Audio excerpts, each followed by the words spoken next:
All right, everybody, I am what you need. You're watching my channel, and we're going to focus mostly on Sergio Martinez, man. He is just a little younger, a couple of days younger than I am. I'm 46 years old. He's 46 years old, and at the tender age of 46, he's still in the pro ranks, he's still at middleweight, and he's still winning pro fights. And he won his last fight against Brian Rose. For those of you who know who Brian Rose is, he faced Demetrius Andre. And, he got some wins in his career. Not a bad fighter, but a decent fighter, an okay fighter. He been a championship contender at super welterweight. So Sergio Martinez, he beat him just recently there. He's been since his loss to Cotto on, I believe, a 4-fight winning streak. So I'm going to congratulate, first of all, Sergio Martinez. The fight happened in Spain. Congratulate him on his win over Brian Rose, who is 36 years of age. So Martinez is a full 10 years older than Brian Rose. Kudos to him, and just another one of those veterans in the sport who keep on fighting and doing well. His legs are holding up. He got, later down the stretch, he got hit with a couple of shots. He did. He got hit with a couple of shots. But by and large, he won the fight. And that happened on the 25th of September last weekend. All right. Now, this is a stream by StreamYard. So if you want to come in on here live, just click that link right there. If you're content with just talking in the chat section and chatting up a storm, that is cool too. What you need is all good with anything you want to do. All right. But we're about to chat up a storm with respect to not just Sergio Martinez, even though I'm going to talk a little bit more about older fighters who are doing well in the sport of boxing in the pros. But I'm also going to talk about some of the upcoming fights that we're going to see. Of course, the closest one being Wilder versus Fury. And your predictions, not my predictions, because this program could be super short if it's just about my predictions, because I already made predictions about some of these fights. So we're gonna talk about that. We're also going to talk about just the consequence of understanding how important it is to have defense for longevity in the sport of boxing. So all of that we're going to do today. Yeah, so running into some other stuff here. Sergio Martinez. So, like I said before, Sergio Martinez, he beat Brian Rose. It was a middleweight fight. It was in Spain. He got the victory. It was a little bit rough for him down the stretch, being that he's an older fighter. And if you guys would have just checked my community section, you would see the fight. So if you guys want to see the fight, you can go ahead and watch it. And also I put up there several other older fighters. 60-year-old man street fighting a young guy. Looks like he's in 20s, maybe early 30s, and beating his ass. Of course, he was a southpaw in impeccable shape, and knocked down the guy twice. A guy much bigger than him. And it just goes to show you, not that age is just a number, but when you treat yourself well, you understand what your age is, right? You can have an Anderson Silva performance instead of an Evander Holyfield performance, right? You treat the sport right, you dedicate yourself to the sport, you treat yourself well, and you can last very, very long in the sport of boxing. I know fighters who went past their 50s in the pros in boxing, and I will talk about some of these throwback fighters who fought almost well into their 60s. Okay. So there's a lot you guys don't know about the sport of boxing, and don't worry, we will share it on what you need. This is what the platform where we give you what you need to know about the sport of boxing, and we try to make it so that mainstream and even the casual fans would know about it eventually in the end. But we got to keep it moving. So we're going to go into other boxing news, but first, I just want to let you guys know once again that what you need, the channel that we are dedicated to trying to provide what you need when it comes to the sport of boxing, but we don't cut no corners. We will say it as it is. We will tell the fans, because we are fans ourselves, when they are screwing up, and we'll also tell any other body or any other person, because we have no affiliation, political affiliation to anyone. We break it just as it is, right? We don't play no political games. We don't play any mind games. We just tell you as it is. And we also try to educate you on things in the sport of boxing, get you to understand the sport of boxing in terms of boxing itself. And I have a nice little video that's really great with Roger Mayweather breaking down boxing. It's beautiful. You guys should check it out, because that's something that you can do if you can just get somebody else, maybe a trainer or so, to help you to practice those things. And these are some of the things and philosophy I also have. I shared from the great Roger Mayweather. All right. So this is what I want to say to, the powers that be, sanctioning bodies, and the athletic commissions, when it comes to your referees and refereeing fights. When it comes to, I know I'm just a fan, but I'm still going to put it out there. When it comes to, how you look at somebody who's qualified to enter a fight, who is older. Well, of course, they're going to have to pass your health test. But besides that, in stopping fights, the time when you should stop a fight is when a fighter is defenseless, meaning you're not supposed to prematurely stop a fight if a fighter's cradling himself and he's in this position. If a fighter's in this position, he's not getting hit, okay? Why are you stopping the fight? Unless you've given him a warning saying, show me something, and he has to fight back. But anytime a fighter is in this sort of posture, or in any kind of defensive posture where he's actually blocking the majority of the shots, just pay attention. Then you shouldn't be stopping the fight. And that's why I say some certain fights I think are prematurely stopped. As soon as a fighter gets rocked, you know when he's defenseless, because his guard will be down. And he's not bobbing and weaving the punches anymore. He's just going with the punches because he's getting punched up. And all you have to do is see him get 2 of those punches in a row, and you know already what's up. Now he's not defending himself. So I don't think it takes a rocket scientist to realize most boxers who are fatally injured in boxing, they are fatally injured because they are defenseless when they get the first punch. You should always be in position as a referee to stop the second punch or the third punch from happening. You got to get the second punch in, okay? A 1-2 is something that has to happen to knock out a fighter, right? But on the way down, shouldn't have a 3 or 4. It shouldn't be a 3 or 4. Once he's knocked out, and you will see it, the 1-2, boop, boop, and that's it, right? If you go and you stop the fight before the 1-2 comes through on a fighter, now it depends, of course, if the fighter's been taking punishment all fight long, but you may wave it off mercilessly before that because he's been taking too much punishment. He's taking too much punishment. That's totally different.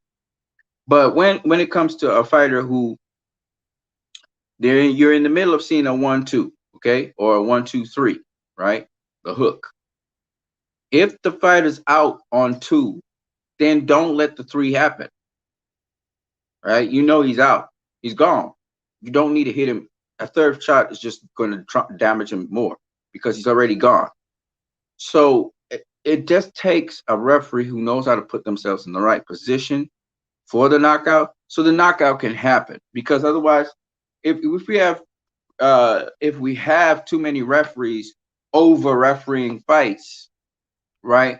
Over refereeing fights, meaning you're involved too much, or you are also taking away from the chances of a fighter to come back in a fight, because the fighter is not in any way, shape, or form out of himself. He's not knocked out.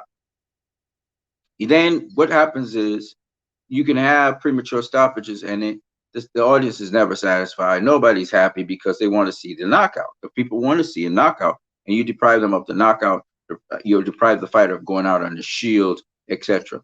Right? Guys like, again, I'll say guys like Evander Holyfield, they're tougher guys than you think. Whether he has CTE or not is irrelevant. He's tougher than you think. And so you have to give the guy a chance because he's already taken the risk. He's already gotten punched. Give the guy a chance to mount his comeback. And that's the one thing that that referee denied Evander Holyfield. And I don't really care what Andre Ward says about this, and I have a lot of respect for Andre Ward. But Andre Ward, there's no way in hell you're telling me that Evander Holyfield wasn't defending himself. He got hit with one shot, which was I think was a right uppercut through the center guard. He covered up and he blocked all the other shots that Vito Belfort threw. So he was getting adjusted to the intensity of Vito Belfort. And I just thought it was unfair, and it robbed him of the opportunity to showcase what he could do. Okay. And Evander Holyfield is known for rocky starts. I mean, even against Mike Tyson, he was wobbled across the ring. That doesn't mean anything. All right. You got to give the guy a chance to get his bearings and let him do his thing, especially where he's already signed this contract on last notice. And people are saying, well, I don't want to see a legend get horribly damaged on my. If you come in with that attitude and you're fearful, you're going to prematurely stop fights. Okay, and what you have to understand and respect is there are older fighters, people who are 60 years old, people, I'm saying it now, people who are 70 years old and in prime shape.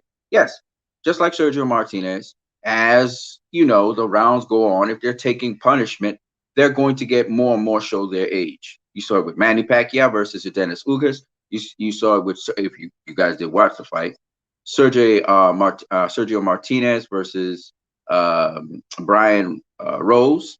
Okay, you're gonna see guys once a fighter he starts to show his age because obviously his body's getting broken down by another fighter, so that will happen.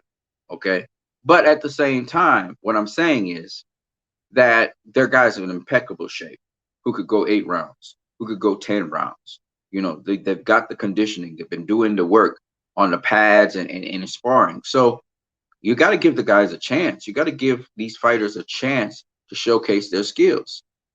But obviously, you need to be in position for a fighter who looks like he's about to get stopped, or in a fighter who you see he's taking too much punishment. And you can't say that for an old fighter. And we're getting a way too politically touchy in this world today. But I really want to be an advocate for the older fighters because I myself am an older fighter. I am going into the pros or into the amateurs as an older fighter. There's no if, buts, or maybe about that. And so this is why I am immediately expressing this on behalf of the older guys, especially older fighters, older, wiser people who are old enough to understand what they're doing in there, and they know the risks that are involved, and they're not just going to try and get themselves exposed to things. But once you get in the ring and you start fighting, you have to decide what you're going to do and how you're going to react to certain things. Okay. So I just think that the commissions also, if you got your stringent regulations on health, make sure that these guys can pass these health tests. If you see some sort of deficiency in the fighter in terms of health tests, then especially for exhibition, you need to report it to the fighter and then let the fighter know, okay, I'm not allowing this or I'm allowing this. Okay. Because those guys got to get CAT scanned. You got to get CAT scanned. So the first, I'm waiting for people to come into the chat. And I'm waiting for people to come in and watch this video. First, we're talking other boxing news. All right. But I'll come back to this topic because Anderson Silva, Sergio Martinez, are 2 pro boxers right now. I believe Anderson Silva is 40 years old, that are up in age, and they're fighting. They're boxing. They're doing their thing, okay, in the pros, okay? And why am I saying this is important for people to understand? Jake Paul and Logan Paul started very late in their careers. I'm going to tell you a couple fighters who started late in their careers, right? I don't know if you guys know this dude, but Trevor Berbick. Trevor Berbick started when he was 26, 27, 28 years old, and he entered the heavyweight division. He became world champion, Trevor Berbick, at the age of, I think it was 40-something years old, okay? Deontay Wilder began in his 20s to box, okay? And he became heavyweight champion of the world. Sergio Maravilla Martinez, he became world champion. He started boxing in his 20s. Okay? My point being this, that boxing is a sport that if you have affinity for it and you listen, you can learn quite a lot about the sport and be able to do very well in the sport. Now, there are exceptional people who can do these things, but nonetheless, if you go through the history of the sport, you'll see that there are guys who started very late and they did very well in the sport. And one of those people right now is Sergio Martinez. He's doing quite well, and he's working his way up the ranks at middleweight. Watch out for Sergio Martinez to make one more try at a title shot. And the way how this guy's preserving his body, he might be able to actually get there. And he might be able to keep on boxing at lower levels, I guess, as long as he wants. Because Sergio Martinez, even though his legs are mostly his defense and he likes to show the face a lot and drop his hands, because he's southpaw, because of his footwork, I think he can keep on boxing for a good minute. All right. All right, enough about that. Let's talk about Fury versus Wilder 3 prediction from you guys. I would like to hear you guys' predictions on that. And on the undercard of that, we also have another rematch, which would be Robert Helenius versus Adam Kaunaki, right? He's supposed to face Kaunaki. And also on the undercard, very interesting undercard we have here, we have Efe Ajagba, and he will be facing Frank Sanchez, two undefeated fighters. Frank Sanchez is from Cuba. Efe Ajagba is from Nigeria. So that would be an interesting matchup I will be looking forward to seeing and see who wins that fight. It's going to be the long-range Ajagba. It's going to be the quick staccato, very, sharp, but not very powerful Frank Sanchez. So we'll see. I don't know. Sanchez likes to throw combinations and stuff. It'll be interesting to see how Ajagba deals with Sanchez. Somebody's always got to go. Also, I want to hear your predictions for Shakur Stevenson versus Jamal Herring. I think most people are going to favor Shakur to win that one. Dillian White versus Otto Wallin. That's an intriguing matchup. Otto Wallin gave Tyson Fury all the problems you ever expect to have, and he's a southpaw versus Dillian White. So let's see how that matchup works out. That's a nice one for Dillian. I don't know if he'll come through with that one. We'll see. Canelo Alvarez versus Caleb Plant. That's a tricky one for me to even call, but I would like to hear what you guys' predictions are on that issue as well.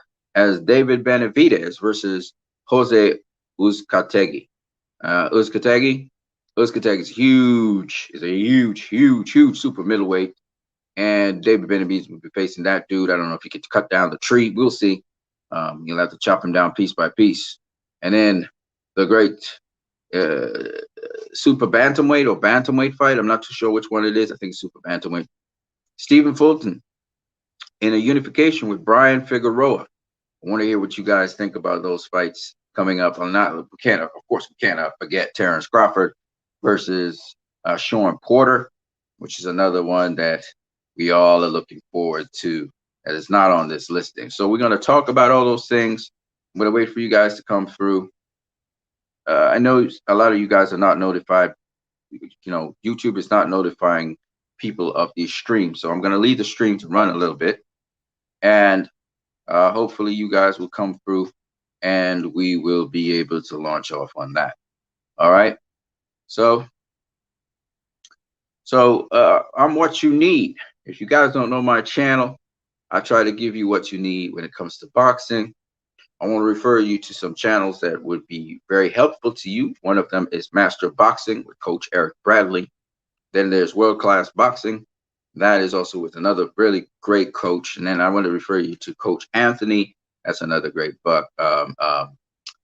great coach and great tips on boxing. I also want to refer you to Precise Striking with another guy who's really great at giving you little tips and stuff for your boxing. So I just give you 3 channels right now that you can always look up and check out when it comes to boxing. Of course, Barry Robinson's Be Great at Boxing. That's what it's called right now. You can check out that YouTube channel as well. So basically, the beauty of boxing, and I also have going on my channel is the ongoing series about great welterweight champions, and you can check it out.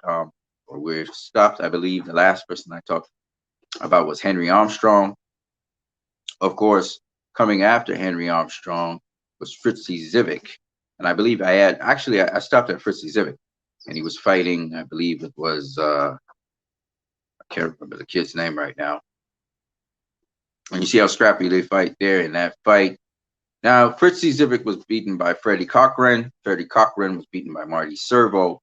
Marty Servo, he vacated his title, and I believe it's Tommy Bell. He fought Sugar Ray Robinson for that vacant title, and Sugar Ray Robinson won it.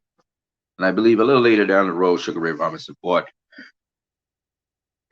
for the additional NABA title, because I think he fought for the NYSAC, and then they became unified. He became undisputed in the successive fight. I think the next fight that he had, so I think it was with Kid Gallahan.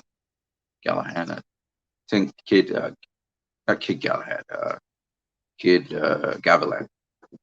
I think so. I'm not sure it was Kid Gavilan. Could be somebody else. But suffice it to say that after Sugar Ray Robinson, we had Johnny, not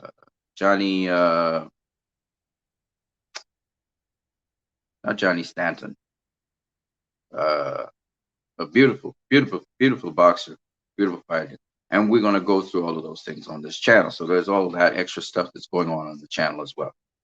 All right, so let's go. Let me hear your predictions, people. Let me hear your predictions on the upcoming Tyson Fury versus Deontay Wilder fight, which is not but a few days away from now.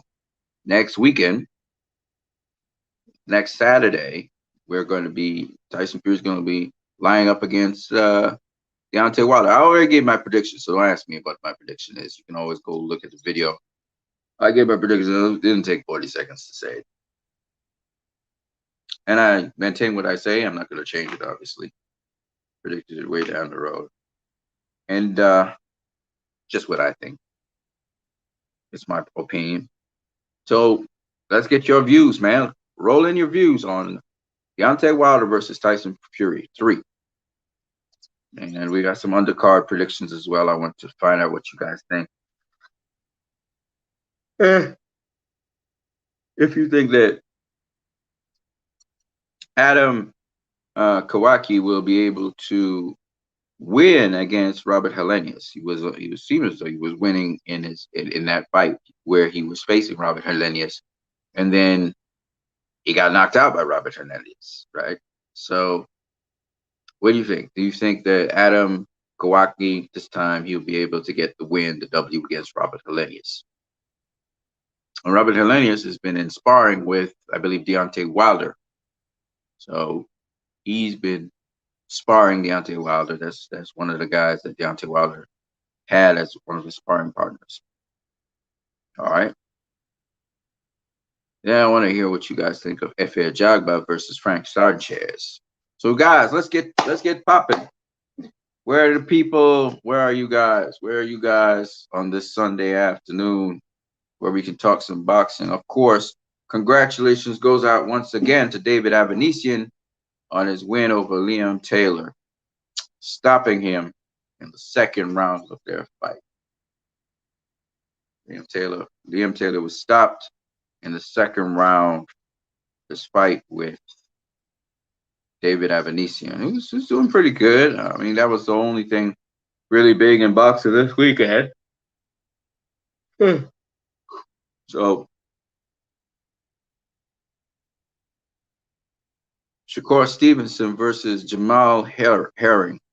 I want to hear what you guys think, who you think is going to win when it comes to Shakur Stevenson versus Jamal Herring, as well as Dillian White versus Arthur Wallen, Canelo Alvarez versus Caleb Plant, David Benavidez versus Jose Uzcategui, and Stephen Fulton versus Brian Figueroa. All great fights for the weekend. I want to hear what you guys have to say about it.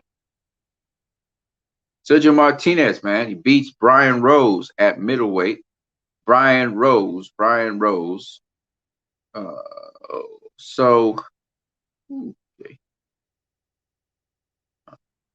there you go. Um,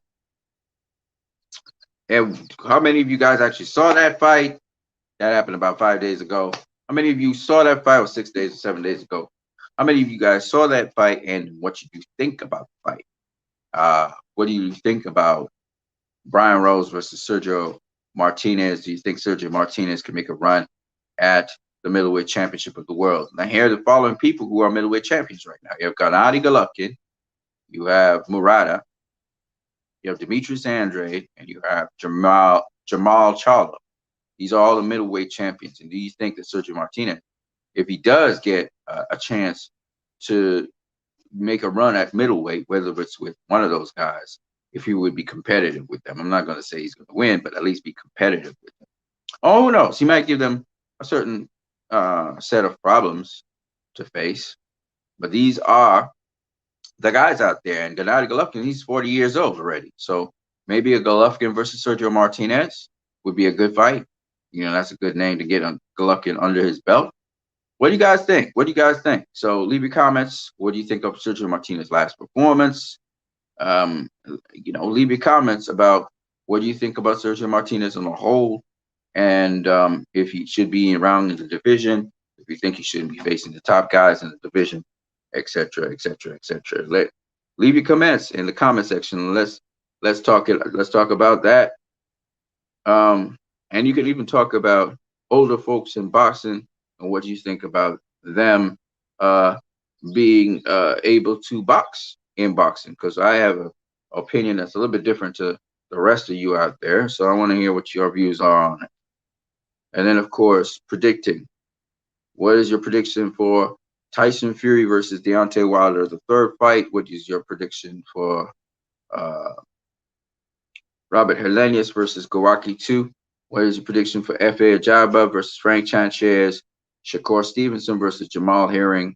Dillian White versus Otto Wallen? Canelo versus Caleb Plant? David Benavidez versus Jose Uzcategui? Stephen Fulton versus Brian Figueroa? And of course, I left this one out and I'm putting it in now. Sean Porter versus Terrence Crawford.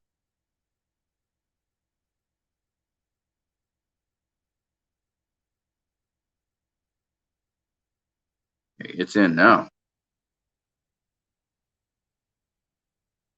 Sean Porter versus Terrence Crawford. Those are all, some of the premier fights this year. So I want to hear what you guys have to say about that as well. Yeah. If you want to, again, if you want to hop on the program right as of now, you can do so as well.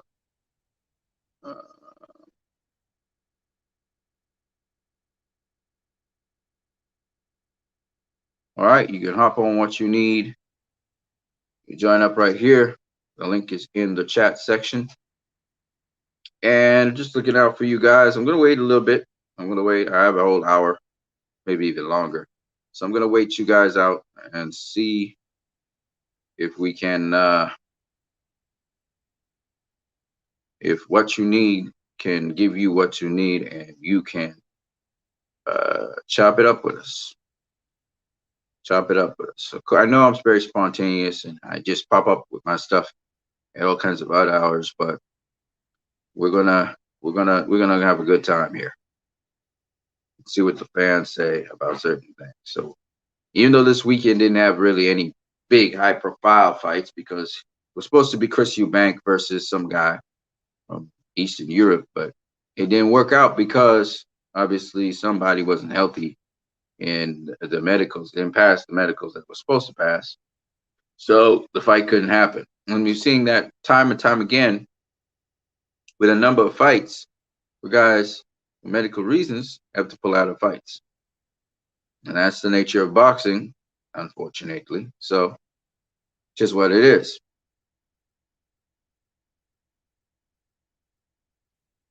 So let me repeat again.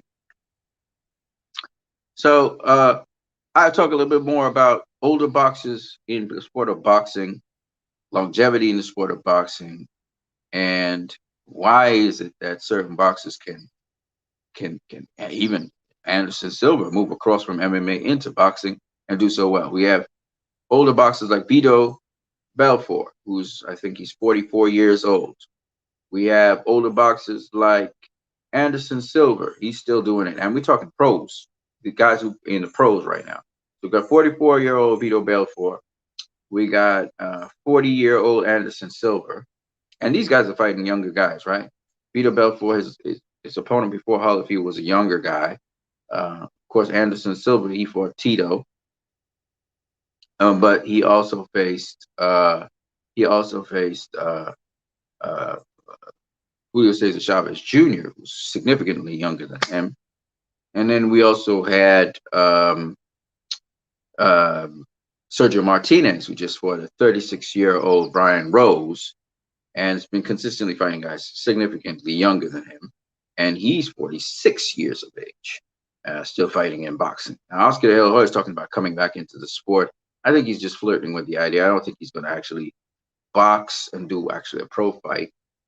But the thing about it is, to see these older boxers still doing their thing in boxing is quite, I find it sort of refreshing. And I'll say this other thing that I think is very important for people to understand. And of course, these guys, they perform at the highest level. Okay. So they put their bodies through a lot of excruciating training camps and a lot of training to do what they're doing. Okay. It's not just fun and games and just like how I'm just old talking with you guys for a good period of time. But what I want to say is that these guys, these boxers that are putting their lives on the line and so on, of which we just spoke about Vito Belfort. They're very serious about the boxing thing. Vito Belfort, Anderson Silva, and Sergio Martinez. You will notice that all three of them, particularly Sergio Martinez, is facing real competition, right? But you will notice that all three of them, while they're in their 40s, are really applying themselves to the sport. And it's amazing that Sergio Martinez even came back from his knee injuries. But it just shows you that holistic medicine and alternative medicine to some degree, and also traditional medicine, you can put a combination together and that fighter can heal back from their injuries. So it's really refreshing to see these guys doing their thing. Of course, what I wanted to say was Mike Tyson sort of sparked it off a little bit in his fight with Roy Jones Jr. And I watched that. I didn't watch the fight. I watched the post-fight afterwards. And Mike Tyson was showing, he wanted to say that he could go, a full 8 rounds, and he was showing he didn't break a sweat, and it was really great with Mike Tyson as well, to see him doing that. Now he had gone in his career a number of, 8 rounds and 10-round fights as well. He wanted to show he had more dimension to his boxing, and he was able to do so. And he's looking forward to his next fight as well. And let me ask you guys this question, because this is a good question.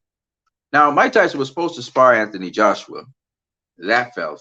I don't know if he's still going to be doing that as a exhibition, because Anthony Joshua lost to Alexander Usyk. Maybe if Anthony Joshua wins his rematch with Alexander Usyk, maybe then he may be ending up in an exhibition. But Mike Tyson's exhibitions and some of his potential exhibitions are just falling through the roof. Vander Holyfield went out there and got beat up. Anthony Joshua lost his fight. So he's got Lennox Lewis. He's talking about probably trying to get an exhibition with Lennox Lewis, which is great. That would be great. Lennox would have to get in shape. I don't know if Lennox would want to do it, but I hope he does, because then that would be good. That would be good. The other guy that was talking about it was Buster Douglas, was talking about getting into shape. Buster Douglas is not in any great shape, but maybe he can get himself into some sort of shape and get in the ring with Mike Tyson. But you got to understand, Mike Tyson go all out. So I hope he's ready for that. Otherwise, you got to take a drum in, and that would not be good. But Mike Tyson opened the door Floyd started the thing with the alternative boxing fights, right? So I call it alternative boxing. I don't think of it as mainstream boxing. I don't think of it as boxing.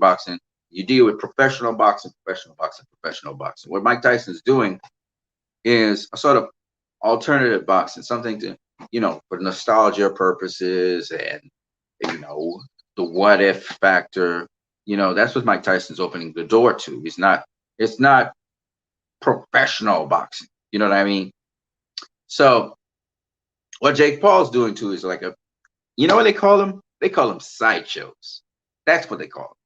So, you know, there's TikToks versus Snapchat, for example. That's a sideshow kind of thing. Celebrity boxing, sideshow boxing.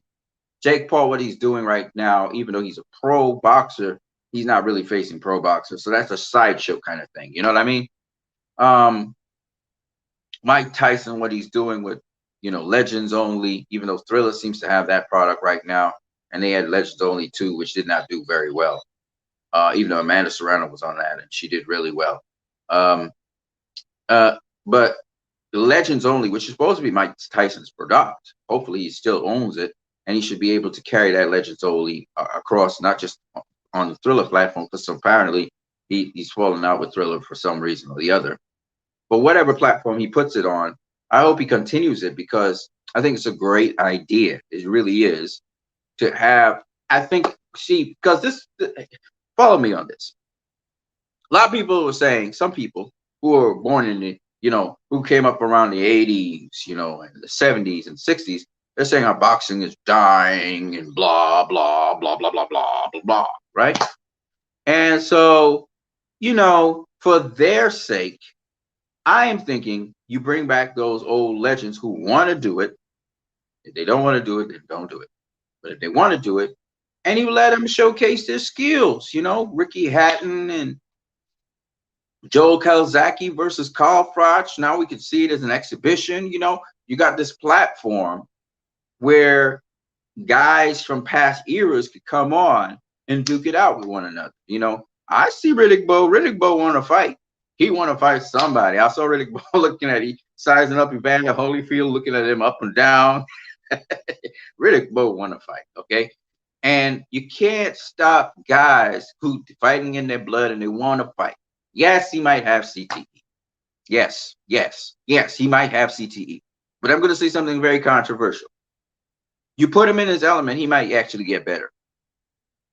Don't let him take punishment, okay? Don't let him take punishment. What I mean by that is he's going to take punishment. It's boxing. You get block punches, whatever. But let him take unnecessary punishment, like too much punishment, right? But the degradation of his brain is going to happen anyway. Which you were. He's a miserable guy. He's not living in his element, but his brain is degraded. Or he's in his element. He gets punched something. Okay? So that's all I'm saying. I'm not saying let the man take punishment. I'm not saying that either. The man needs to know defense. He needs to know how to handle himself. And then let him get in there. It's like, okay. It's like this. It's like this. This will help people understand what I'm saying. Because my opinion is different. No doubt about it. Some people will say controversial. Follow me on this, because I'm an old dude.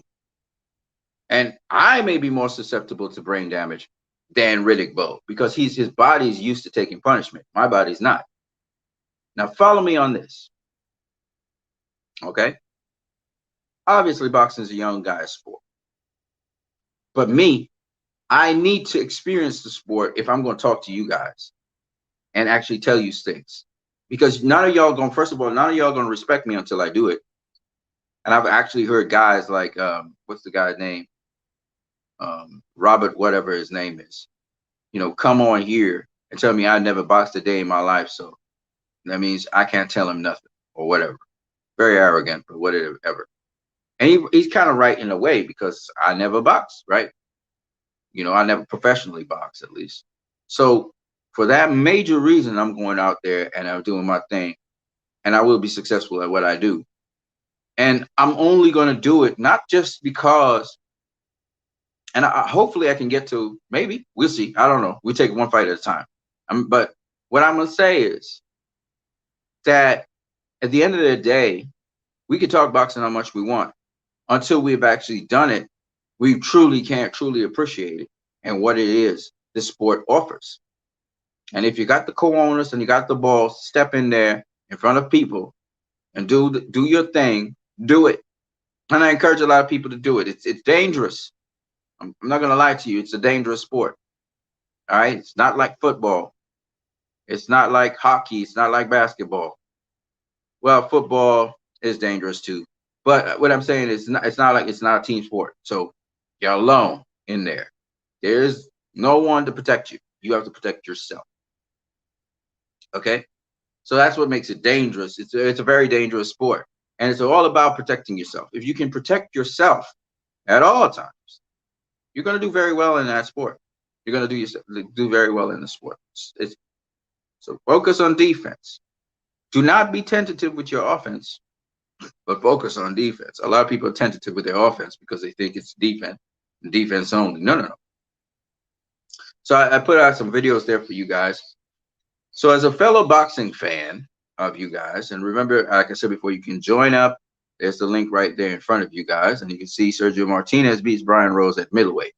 These are all very encouraging things to me because, again, I am an older person. I am 46 years old. I'm an older guy. And this very much encourages me to pick up the gloves. If I'm going to step in the ring, step in the ring. And there I see some reporters and some people stepping into the ring and actually fighting, actually doing actual fights. They go to the boxing gym, they do their thing. You can tell the passion in their eyes. You can see in their face that they box. That's good. Because those people now, whatever they say, carry some weight. It carries some value because you actually experience the sport for yourself. And I always tell people, go out there and experience the thing that you've been watching. And there's too many fucking couch potatoes out here and supposedly bad boys and so many street fighters who never threw a punch in their life. Okay, so let's be real here. Now I'm a fan, just like each one and every one of you guys. I'm a fan out here, but I'm going to disrespect any fan, and I will disrespect you if you step to the plate talking shit and you know you don't know what you're talking about. You know this. I know it, and you know it, and you know you're talking nonsense, right? Boxing, everybody says, especially the decafs out there. Shout out to Dante's Boxing Nation for the term decaf, which means dumb, casual ass fan. To the decafs out there, you know, they think that boxing's all about power, speed. Okay, you hear them talk about power and speed. All right, they always talk about power and speed. Okay, so we're gonna put that to the test. Y'all say, Caleb Plant can't punch. He ain't got enough punching power to make Canelo respect him. All right, and y'all comparing the punching on the pads as if pads could punch back at you, and you're looking at all this punching power. Canelo got punching power. When he hits Caleb Plant, he's gonna fold, right? Age old, you hear this nonsense over and over and over again. Age old, right? And yet, ironically, guys who don't have power, like Lucas Matisse versus what was that kid's name that stopped him? I'm gonna tell you who he is just now in a second. Victor Postol. Lucas Matisse versus Victor Postol. For those of you who don't know, that was a fight that happened somewhere in 2000 and what was it, 10 or 11 or 12 or something like that. Victor Postol won the vacant WBC title by stopping Lucas Matisse. Okay? By stopping Lucas Matisse.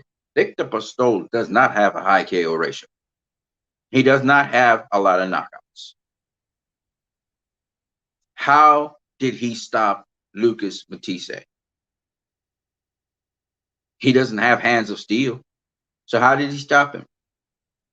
With timing and precision. Timing and precision. Lucas Matisse got cement blocks in both hands. All right? He broke guys' You know, he broke guys' eye orbitals. He's broken guys' chins. He's broken guys' ribs. Lucas Matisse got power up to the wazoo. Okay? But Victor Pistols stopped Lucas Matisse.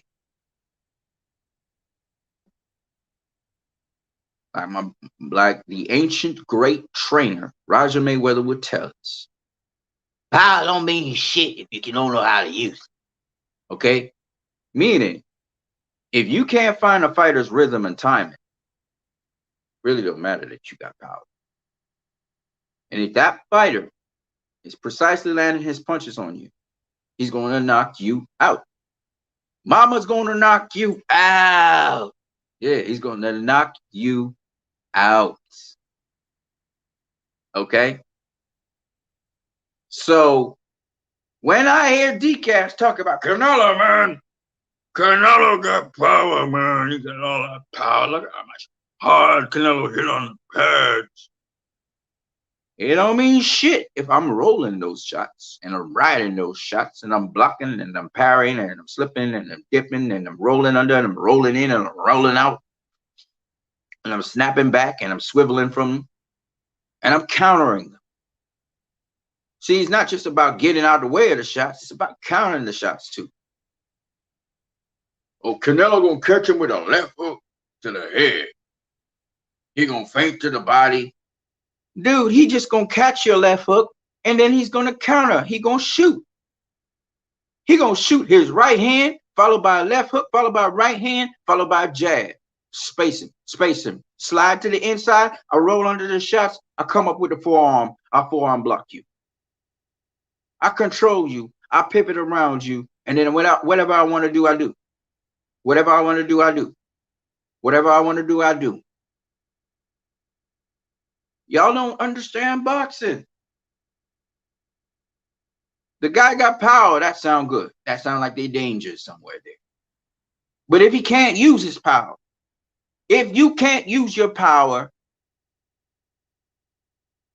then it's useless. I just neutralized your weapon. If all you got to bring to the table is power and speed, I'm going to neutralize you. Tony Tucker versus Mike Tyson in his prime. Go watch the fight. Neutralize Tyson. Tyson could only throw one shot at a time. Neutralized him. Took all the steam off his punches. Never once did Mike Tyson hurt Tony Tucker. Never once. I boxed him. Yeah, I boxed him. Easy. Easy work. I boxed him. Had Mike Tyson confused. Standing up in the ring, just watching, and then getting pot shot with the jab.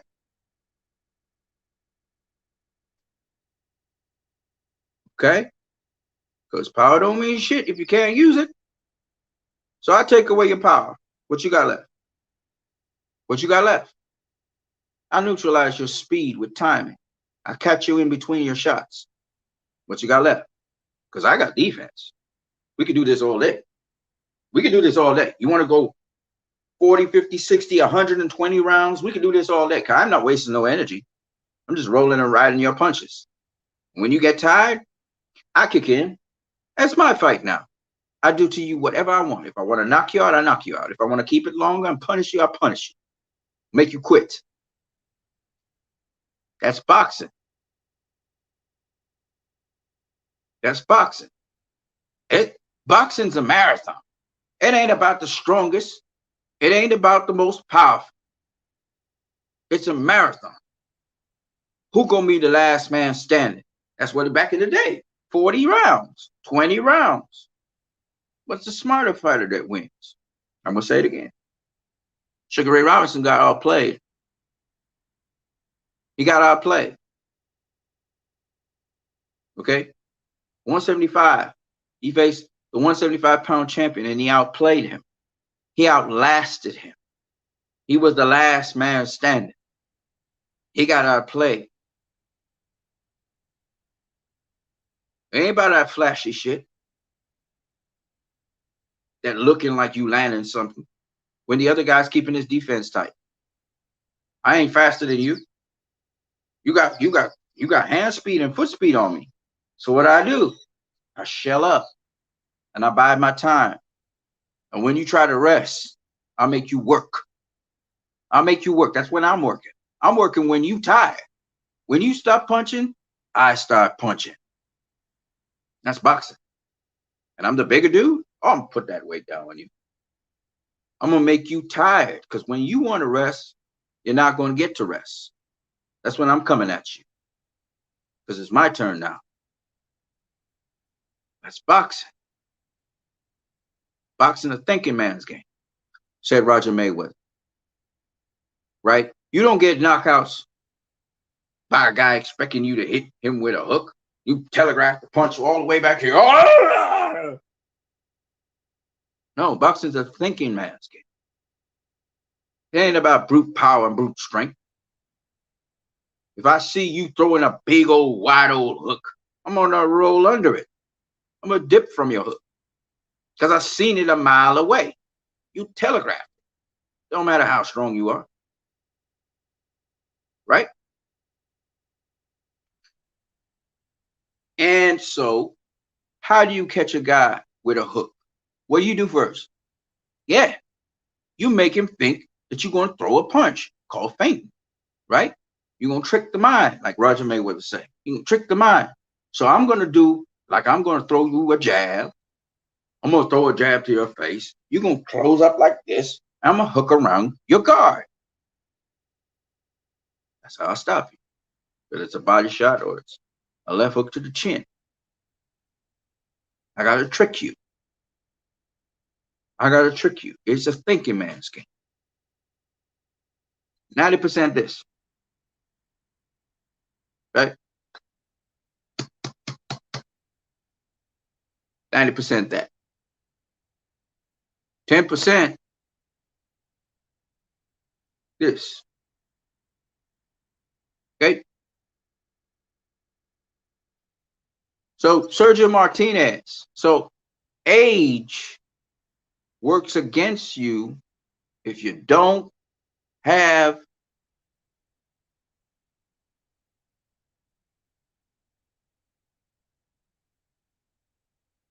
what letter is that? D. Defense. If you don't have defense, you won't last in boxing. If you got defense, you could be 70-something years old. You're not going to get hurt in boxing. Okay?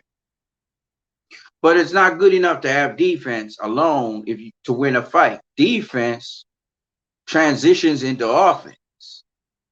Huh? And if you learn the basics of fundamentals of boxing and then the defense and the offensive aspects of boxing, as the great Roger Mayweather break it down for you guys, then you almost got the sport of boxing. The only extra ingredient you'll need is confidence and composure. Confidence and composure. And you're good to go. Now, a smarter fighter than you could trick you into doing something you don't want to do or something that you thought you needed to do, and they could get you that. Because it's all about trickery. It's all about tricking your opponent into getting out of position. But if your opponent won't bite on nothing, he ain't biting on no feints, he's not biting on nothing you're doing, it's going to be a tough fight. Right? Because he's fighting his fight and he don't care about what you're doing. He only care about what he's doing, and you're going to have to react to what he's doing. Look at Miguel Cotto versus Floyd Mayweather, and you see what I'm talking about. But for the most part, that is what boxing is about. It's about outsmarting your opponent, making your opponent think that you're going to do something that you're not going to do.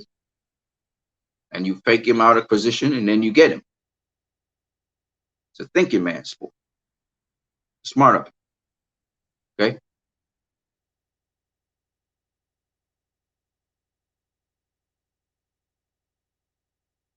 So again, if you want to join, Just click the StreamYard link. Let's go into some other boxing news. So I spent a lot of time on older fighters in the boxing ring, their longevity, and the way how they're able to do what they're doing in the ring. And this is noteworthy for anybody who's older. And don't think it's about walking down fighters and imposing your will on them. You better know how to fight on the back foot. You better know how to get out of the way of punches, out of the way to counter punches when you're on the back foot as well. And you gotta have that composure in the midst of the storm. Once you can do it on the back foot, you can do it on the front foot. Let's go to predictions one more time. Ain't nobody joining in? Oh, this is a strange day, strange afternoon. Nobody's responding to my videos and my stream. So either it's not on YouTube. Is my stream on YouTube? Somebody give me some feedback. Is my stream showing on YouTube? Because this is a little bit weird. Usually people come through onto my channel and we were able to chop up stuff. And it's been about, it's close to an hour now I've been on here. And nobody's been responding to anything. Nobody's been jumping on as a guest. That's unusual for me. This has never happened to me before. Are you guys seeing this stream on YouTube? Because it should have hooked up with YouTube by now. All right. I should have seen a comment in the comment section. I haven't seen nobody saying nothing. So it's very quiet, which is really weird. I don't know what YouTube is doing. That's why I'm asking for feedback right now. So if you guys are out there, let me just type in something in the comment section. See if I can get you guys to.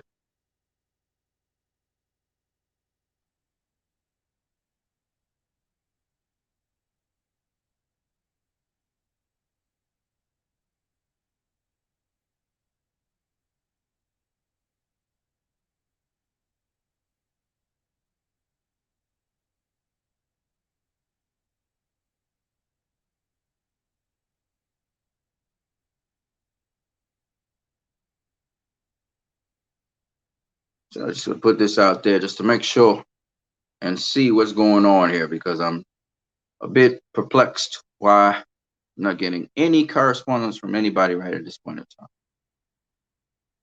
So I'm just asking the question, are you seeing this stream on YouTube? Whoever's passing through, just leave a comment in the chat section. All right, so now let's talk about some other news, right? So I'm not going to talk about Tyson Fury versus Deontay Wilder because I already gave my prediction for that. Told you Fury would win. But what about Robert Helenius versus Adam Kownacki? The rematch. Helenius won that rematch, catching Kownacki with a counter. It was check left hook or something. Stunned him and got him out of there. So do you think that Robert Helenius will be able to repeat that? Or do you think that Adam Kownacki will this time prevail with its voluminous amounts of punching that he has? So that's going to be the $100 million question. So you leave your prediction. Efe Ajaba versus Frank Sanchez. That's a good fight between two undefeated heavyweights. Frank Sanchez coming from Cuba, Efe Ajaba coming from Nigeria. Efe Ajaba was, at least coming up, he was a good puncher. I don't know how he is right now with his different trainers and stuff. And then let's have a prediction on Shakur Stevenson versus Jamel Herring. Now, it's not no surprise if Shakur Stevenson wins. It would be seen as sort of upset if Jamel Herring wins. Jamel Herring is a very consistent, very, very good fighter, southpaw. So it'll be a battle of two southpaws. So I want to hear what you guys think about that. Do you think Jamel Herring could pull off the upset on the young Shakur Stevenson? And then we have Dillian White versus Otto Wallin. That's another upcoming fight. I want to hear what you guys have to say about that. Who do you think would win that fight between those two guys? Of course, the hot topic, Caleb Plant versus Canelo Alvarez. I see a substantial amount of people out there thinking that Canelo Alvarez is going to stop Caleb Plant. I am quite amazed that people think that, but it is what it is. And then you have David Benavidez versus Jose Usutegui. David Benavidez says he's looking to stop Jose Usutegui, which is a big, strong, super middleweight guy. So I don't know. We might be able to drop him. Can he stop him? I don't know. I don't know. I mean, he's a big, strong guy, and he actually stopped. He stopped. What the guy name? What the guy name? I can't remember his name now. It's two brothers, and David Benavidez actually stopped the most successful of the two, which is Anthony. I can't remember his name. Then we have Stephen Fulton versus Brian Figueroa. I want to know which guy do you think is going to win between those two guys. Brian Figueroa is like ever ready bunny, everlast bunny. You know what I'm saying? He just keeps going and going and going. And Stephen Fulton, he's a sharpshooter. Great counterpuncher. All around good fighter. Can fight on the inside, outside, everything. So Philly fighter. So who do you think is going to win between Figueroa and Stephen Fulton? Figueroa likes to go to the body as well. Then you got Sean Porter versus Terrence Crawford. Again, Sean Porter, Energizer Bunny, just ever ready bunny, just keeps going and going and going and going. Could take a shot too. Versus Terrence Crawford, Southpaw Slick. He can change up, he can switch hit, all those other things. So who do you think is going to win in those fights? I mean, these are some fantastic fights. I mean, this is stuff that we wasn't getting in 2014. We was getting this in 2013. Now we're getting this in 1 month or in a series of months before the end of the year. This is just some tremendous stuff. I think this one is November the 20th. This fight comes out. So I want to hear what you guys get to say about these selection of fights. It's been an hour in. I'm going to keep this podcast going until you guys start to chirp away. So we're going to keep this running until you guys start chirping.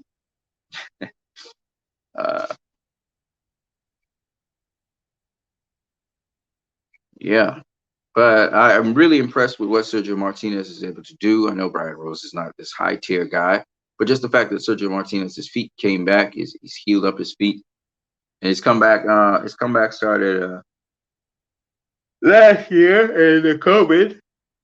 Right, in the COVID, he started boxing again after 6 years away from the sport, and he's doing pretty good. So we'll see how he works his way up. And if he can get a middleweight championship fight with one of those middleweight champions, whether it's Murata, Triple G, Andrade, or even Charlo, I don't know if he'll win any of those fights, but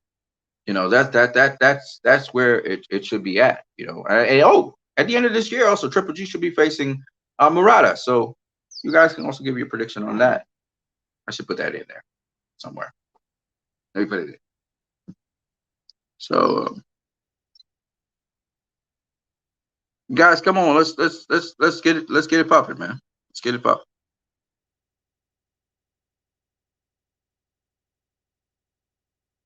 Ryota Murata.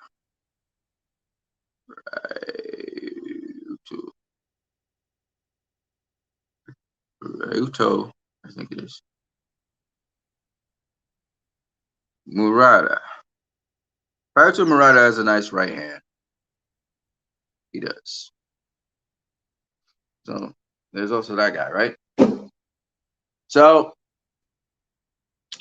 let's get into it. Let's get into the predictions. I talked at length about longevity in boxing and how once you have very solid defense or very good defense, you're not going to take a lot of punishment in boxing, and you can box for a very long time. It was another fighter who boxed for a pretty long time too, Mike McCallum. Mike McCallum boxed for a very long time in boxing. Roy Jones Jr. did too, but he got knocked out a couple of times. So I don't know if that's a good thing for him to, because getting knocked out too many times, that definitely is a candidate for CTE. You're fast tracking your CTE. You know what I mean? So I don't advise getting knocked out too often. In fact, if you can, don't try to get knocked out at all. Not a good idea. Yeah. So I talked at length here, about defense and how important it is for longevity in the sport of boxing. If you have defense, you can do quite a lot of things. You can go quite a number of ways. Of course, you have to take care of your body as well. Your health and well-being is also very important in the sport of boxing. But for guys who like to share the ring and they want to come back and share the ring again, I see Julio Cesar Chavez doing it. He's healthy. He faced Jorge Arce, Hector Camacho Jr.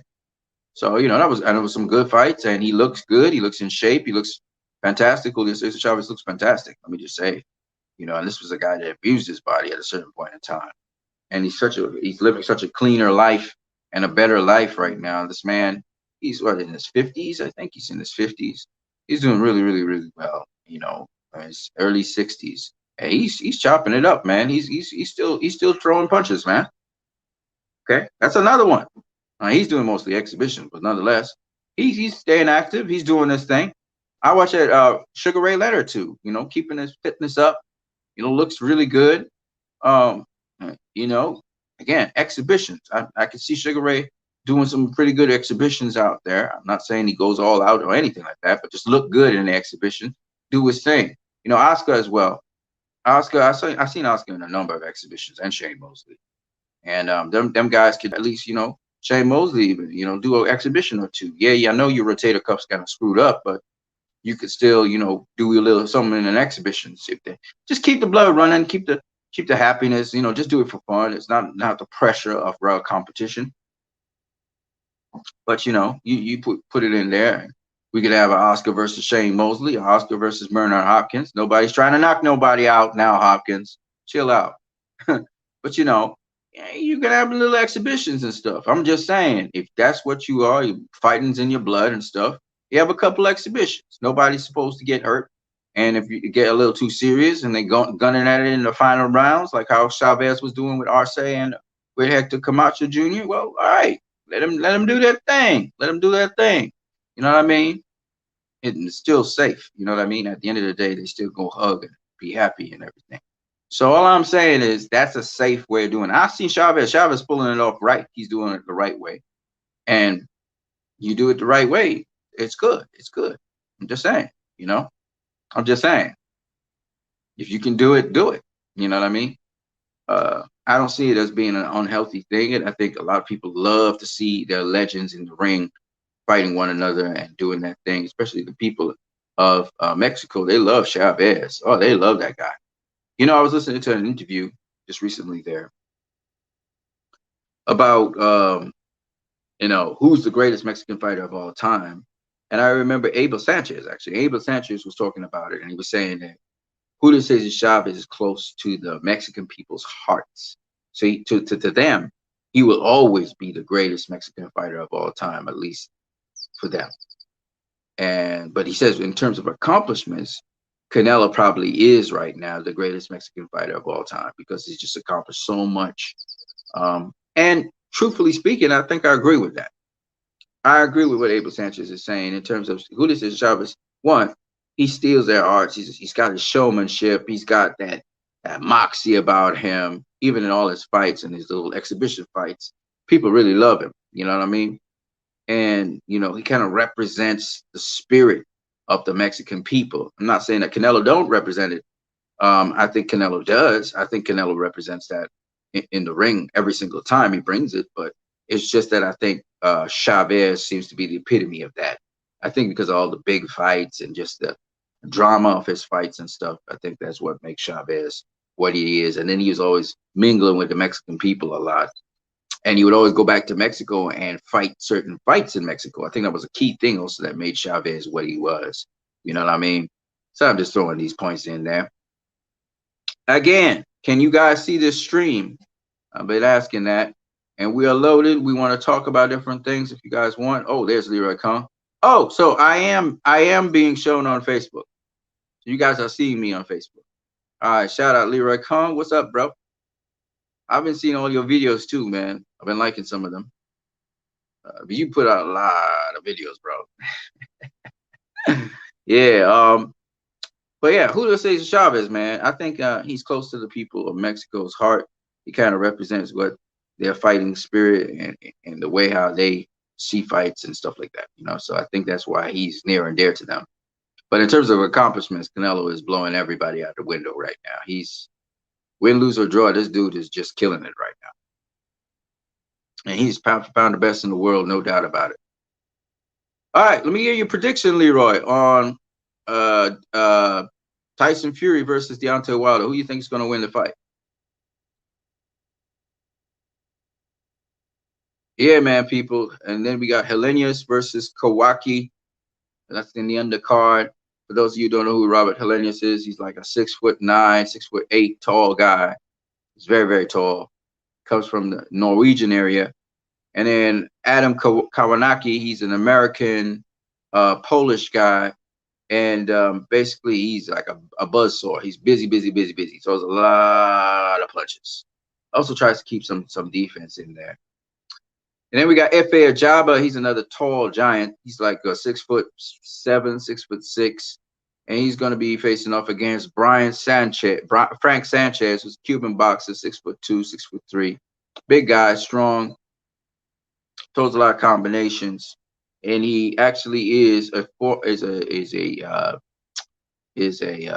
teammate of Canelo Alvarez. Right, he's in the same gym. The Reynoso, the Reynoso gym. Yeah. And Shakur Stevenson versus Jamel Herring. I'd love to see how that shapes up. What's your guys' predictions on that? As well as Dillian White versus Otto Wallen. Canelo versus Caleb Plant. David Benavidez versus Jose Uzcategui. Stephen Fulton versus Brian Figueroa. Sean Porter versus Terrence Crawford. And Triple G versus Ryoto Murata. Guys, let me hear your predictions on these guys, man. So you think Tyson Fury is going to beat Deontay? I can see that happening. Actually, that's my prediction anyway. So I think Tyson Fury, he's too long, he's too big, he's too strong. He can fight on the inside too well. I think he has too many attributes, switch hitting, all that kind of stuff. He has too many attributes he's just so skilled, and he's just looking for a challenge. And Deontay Wilder give him a challenge. And I think the weakest Tyson Fury was the one coming into the first Deontay Wilder fight. Tyson Fury going to be bigger, stronger. He's going to be faster. He's going to be better. So I don't see Deontay Wilder beating him. I mean, I'm just be honest with you guys. It's not nothing to do with how good Deontay Wilder is as a fighter and everything, but and setting up his punches. And I'm sure he's going to probably might do better than he did in the second fight for sure. But I have Tyson Fury beating him. I just have it. And I'll be honest with you guys, right? It's not that Deontay Wilder is a bad fighter or anything like that. It's just that Tyson Fury is that good a fighter. You saw what he did to Vladimir Klitschko. Klitschko was even hesitant to throw a single punch. Okay? That just speaks volumes right there. You know what I mean? The rest, my mouth is sealed, okay, because you don't really know these guys. You don't know anything about these guys. You must know about Triple G, man. Triple G everywhere. Now, you may know who Ryoto Murata is. He's a Japanese fighter who's right now the super champion at middleweight, the WBA super champion at middleweight. He was the regular champion. He had beaten a dude that had beaten him. He fights all the way in Japan. I guess Triple G would have to go to Japan to have that fight. And he has a good right hand, powerful right hand, but I don't think he can do anything to Triple G. I mean, Triple G is old, but he's tough. Triple G is a tough guy. So I don't think Ryoto Murata, you never know. You might beat him. If they studied what Derevyanchenko, and you just got the land body punches. I don't know. Murata generally throws the overhand right. You can go ahead and look him up and stuff.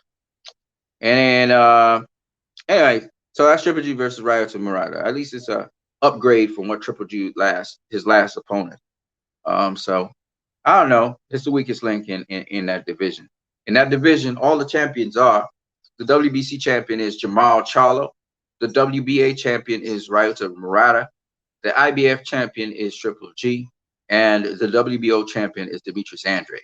And for the life of me, Triple G is not looking to try and face Demetrius Andrade or Jamal Charlo. He's not trying to fight either guy. So he prefer to face Ryoto Murata, who's the weakest link in that division, and face them two guys. He's not trying to face them. He'd get smoked, to be honest with you. But Ryoto Murata, his major weapon, the only thing he really has is a right hand. He don't even set up a jab or nothing. So that should be easy work for Triple G. Sean, well, maybe. We don't know. We'll see. Then you got Sean Porter versus Terrence Crawford. That's a good fight. I call that a 50-50 fight. I really reserve my opinion on that. Stephen Fulton versus Brian Figueroa. That's a good fight. Um, I believe in my boy Stephen Fulton to pull it through, but I really can't tell you because Brian Figueroa, he brings the heat, man. He can take a punch. David Benavidez versus Jose Uzcategui. I expect David Benavidez to come through with the win, seeing that Uzcategui has lost most of his major fights since his loss to Caleb Plant, but we never know. Uzcategui is a big dude, so we never know. Might give David Benavidez a run for his money, so we'll see. Certain styles work in Uzcategui's favor. If you're clashing toe to toe, you know, Canelo Alvarez versus Caleb Plant, I reserve judgment on that one. That's a 50-50. Dillian White versus Otto Wallen, that's a good fight. I don't know who's going to win that one either. Dillian White's shown that he's had some class. Otto Wallen is a southpaw from Sweden. Is it Sweden or Switzerland? One of those places. Denmark. And he's the guy that busted up Tyson Fury's face. So he got power. He's strong, and he's a southpaw. So Dillian White is taking on a pretty. He was undefeated when he faced Tyson Fury. So Dillian White's facing somebody who's pretty good. So we'll see how Dillian White fares with that dude. Shakur Stevenson versus Jamal Herring. I favor Shakur Stevenson all day, every day against every single opponent he ever faces. So that's that for that. Jamal Herring is a solid fighter with a lot of experience. Fought to just get into the position he is. He's not just going to give it up without a fight. I just think Shakur is just too sharp, too smooth, too technical, just too accurate, just too clinical for him to be denied a win against Jamal Herring. But we'll see. I don't know them. I don't want to bring bad luck. Bad luck? No, you can't bring bad luck. Predictions are predictions are predictions. We just fans. That's the fun about being a fan. You can be wrong. It's nothing wrong with being wrong. You gotta be unafraid. You gotta step out there. You gotta make your voice heard. You gotta be unafraid to take backlash for whatever you say. And if the consequences is eating crow, eat crow. There's nothing wrong with that. That's the beautiful thing about boxing, man. It makes you fearless. As a fan, express your mind, express your opinion. Don't cage it up. Don't be afraid to express your opinion on things. So these are all predictions that we want to talk about. Remember, guys, that you can pop on this program at any time. There's the link. You join the StreamYard. You can join as a guest. I know if one guest jumps on here, then more guests will come through. If you got any questions, throw them in the chat section. If you want to stay in the chat and talk, chat up a storm, no problem as well. You know, I'm glad that this stream is actually showing on YouTube. I was worried about that. We're about an hour, 18 minutes into the stream. And we're going to keep this stream running until a certain amount of you come in here and chop it up. And I get one or two guests up in here and we can talk a little bit about what we're talking about. Let's talk a little bit more boxing, man. We can talk some more boxing. So we got some other boxing news out there. One of the things I wanted to talk to you guys about was Ryan Garcia deciding to not face Jojo Diaz. I covered this during this week, but it seems as though he might be facing Jojo Diaz. I hope he is facing Jojo Diaz, because that'd be a good thing. But if he doesn't face Jojo Diaz, that would be, I think it's just terrible. How is it that Jojo Diaz was supposed to make a deal with Devin Haney, and then all of a sudden Ryan Garcia comes into the picture? Oscar De La Hoya is talking about how he's trying to make the fight with Ryan Garcia and Jojo Diaz. I don't know if they saw my video or something, but I was saying Jojo Diaz would chew Brian Garcia to bits and spit him out. Okay, I know Jojo Diaz is no joke. You don't have to tell me. In fact, Jojo Diaz versus Devin Haney would be a very, very, very competitive fight. Much more competitive than Ryan Garcia versus Devin Haney, because Jojo Diaz got tools that, he's really good at infighting. He's really good at boxing on the outside. You know, he's an all-round fighter. So he's a serious problem for anybody in that division. He is a threat. And Errol Spence certifies that. And I myself, I'm observing Jojo Diaz. knowing where he came from and the fights he's had and experience he's had in boxing, he is no joke at all. He is not a joke. So uh, that's the guy that can easily upset the uppercart with any one of them fighters, whether it's Devin Haney, whether it's Teofimo Lopez, whether it's Ryan Garcia, whether it's even Javante Tank Davis. And Tank can really box his ass off. So, when you talk about Jojo Diaz, a lot of people are going to have respect for that name very soon, because Jojo Diaz is not a joke. And if he keeps on training and he keeps himself in shape and he keeps himself on the straight and narrow way with his son, he's going to do exceptionally well. Exceptionally well. He is a serious spoiler in any sort of fight. He could spoil any fight from happening. Jojo Diaz is a lot of guys already. Ryan Garcia is already starting to duck him like the plague, and that's not good. That's not good at all. You know what I mean? Yeah. But Ryan Garcia ducking Jojo Diaz, so maybe Jojo Diaz gets that chance at Devin Haney. Maybe he gets that chance at Devin Haney. We'll see if he'll be facing Devin Haney or if that ain't happening. I'm hoping it does. That would be a hell of a fight. I don't know. We'll see if Devin Haney can prevail through that. That's a tough fight for Devin Haney. These are the kinds of fights that I would love to see as a fight fan. Okay, I don't know if they how feasible they are, but you say Jojo Diaz versus Devin Haney, and I'm looking at you like, really? This fight's going down? He really gonna take on that dude? I'll be like, okay, let's see what happens. Because I think Jojo Diaz is a much better boxer than Teofimo Lopez. That's right, I said it. He's a better boxer than Teofimo Lopez. He's a better boxer than, I know this sounds crazy, but better boxer than Canelo. And he a better boxer than all them other cats, including Devin Haney. He got more experience, see. So if those cats somehow pull off a win over that dog, that's a big win. And he's still in his prime. He's actually peaking. So now, the thing I don't like about boxing is that here comes this dark horse in the race, and all of a sudden everybody's running from the dark horse and waiting for the dark horse to age and shit.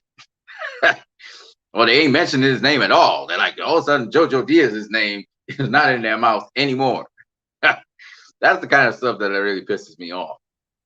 Jojo Diaz versus Lomachenko would be a phenomenal fight. I'm gonna tell you right now, I got Jojo beating Lomachenko. I mean, beating him, like putting a hurting on him. That's the kind of dude I'm talking about. Jojo can switch from orthodox to southpaw. Do you know that? The dude is skilled to the max. The dude really got a lot of skills. And it is a pity, really, because this dude should have really been, he should have been a superstar in boxing, but it is what it is. Again, the same bullshit that we get from these decafs. Oh, he can't punch. He can't do this. He can't do that.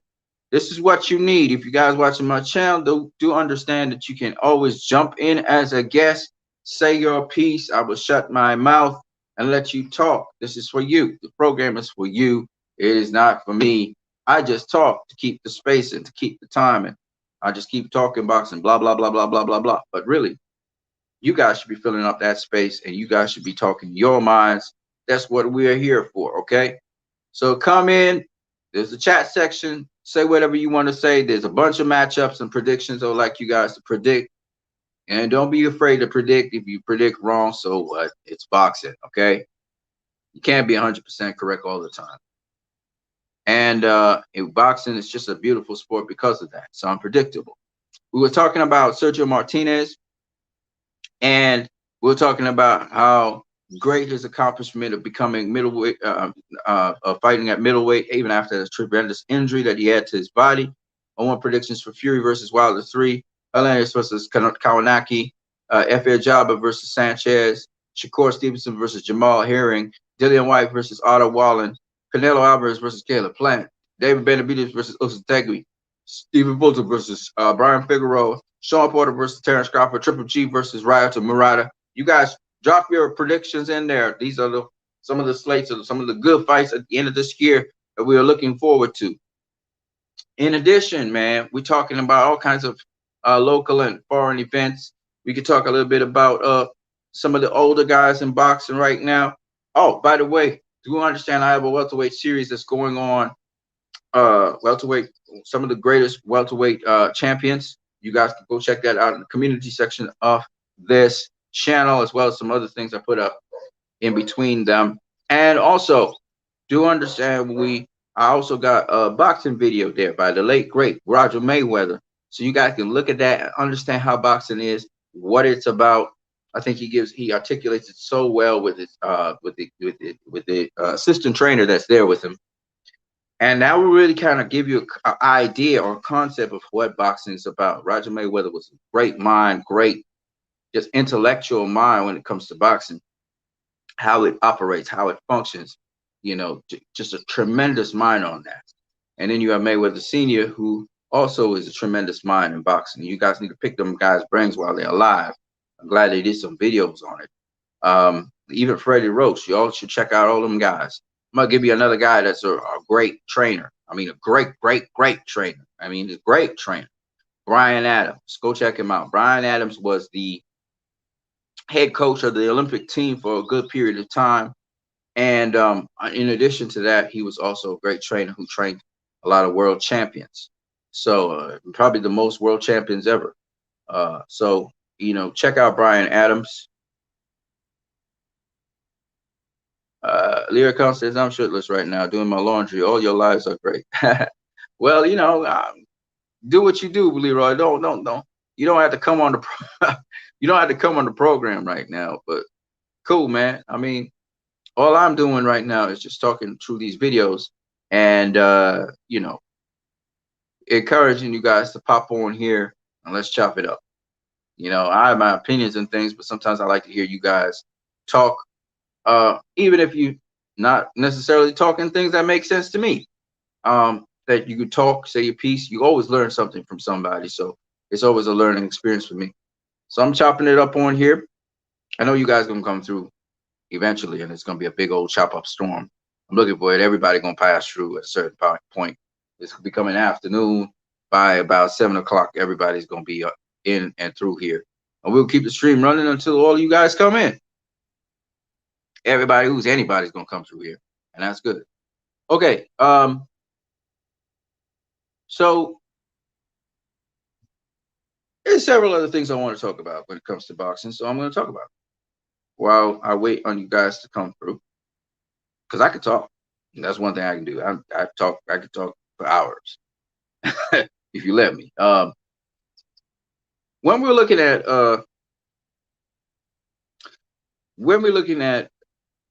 the top guys in whatever weight class, talk about your pound for pound fighters. What do you look for in your so-called pound for pound fighters? First of all, I saw something going out in social media where this question came about, and it said, do heavyweights belong in pound for pound rankings? Well, we already know that Usyk is right now pound for pound number 2 in the world, probably next to Canelo, or maybe he's above Canelo. You can interchange those positions. So he's a heavyweight, and he clearly is in the pound for pound list, right? But some people say, well, I don't put heavyweights in pound for pound lists.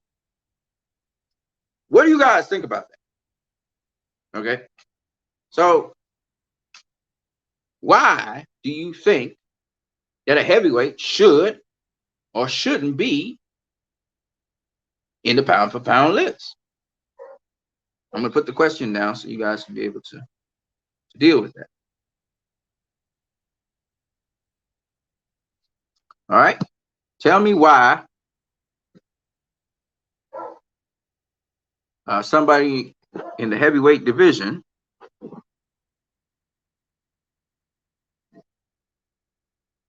should or shouldn't be in the pound for pound list, right?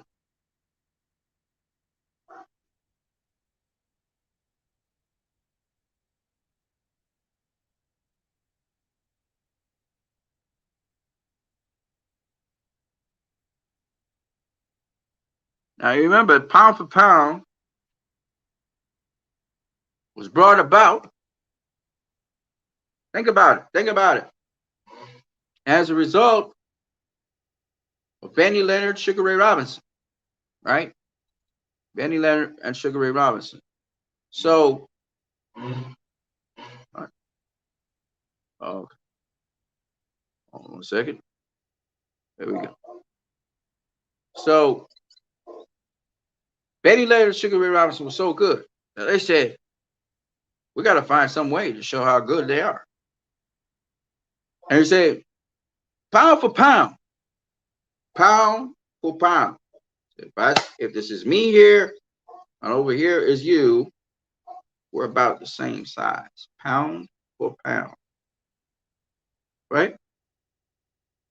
Pound for pound, Sugar Ray Robinson is the best fighter in the world. And pound for pound means. So now that we got that out the way, some people are saying that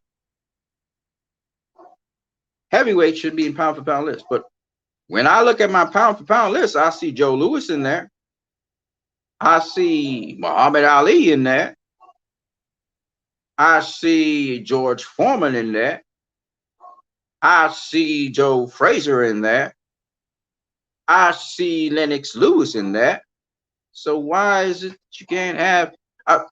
Just recently there, Ring Magazine, in that pound for pound list, right? Tyson Fury's there.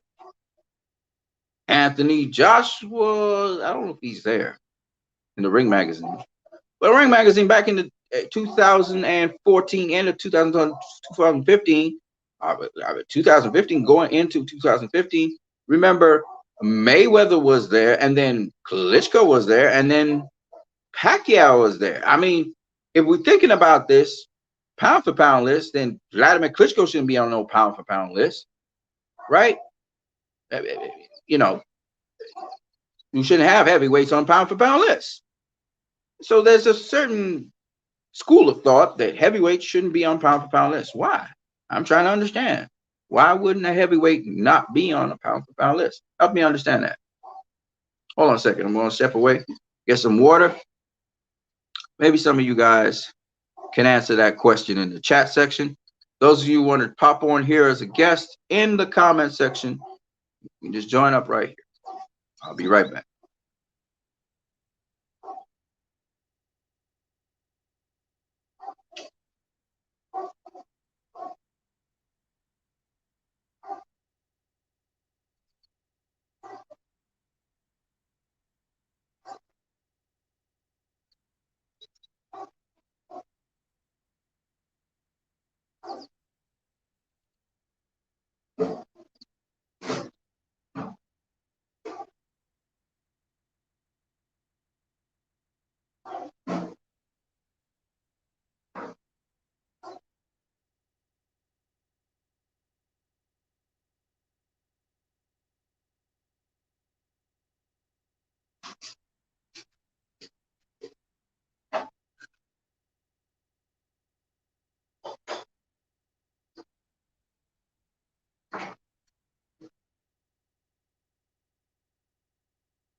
All right.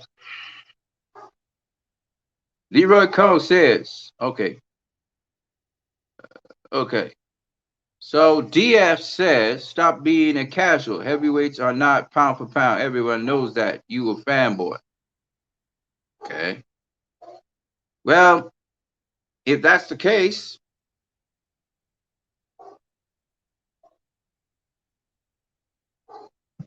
why does the ring, box rec, the Transatlantic National Boxing Board, why do they all have Tyson Fury in top 10 pound for pound lists? Why do they have them? Why does the Boxing Writers Association of America have him in their top pound for pound list? Why is that the case?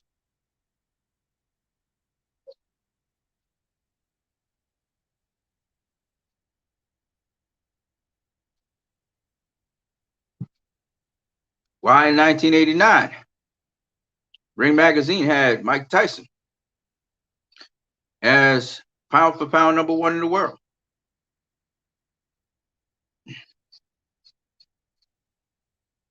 I'm just asking. I know it's a prevailing opinion, but why are bodies that are associated with boxing in the boxing community putting these guys on the pound for pound lists?